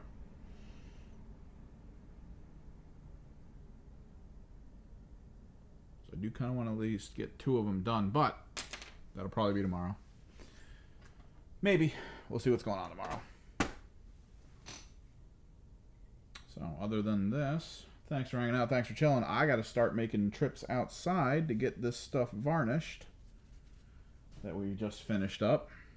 Would be really good. I'll probably start doing that now, right after I eat dinner.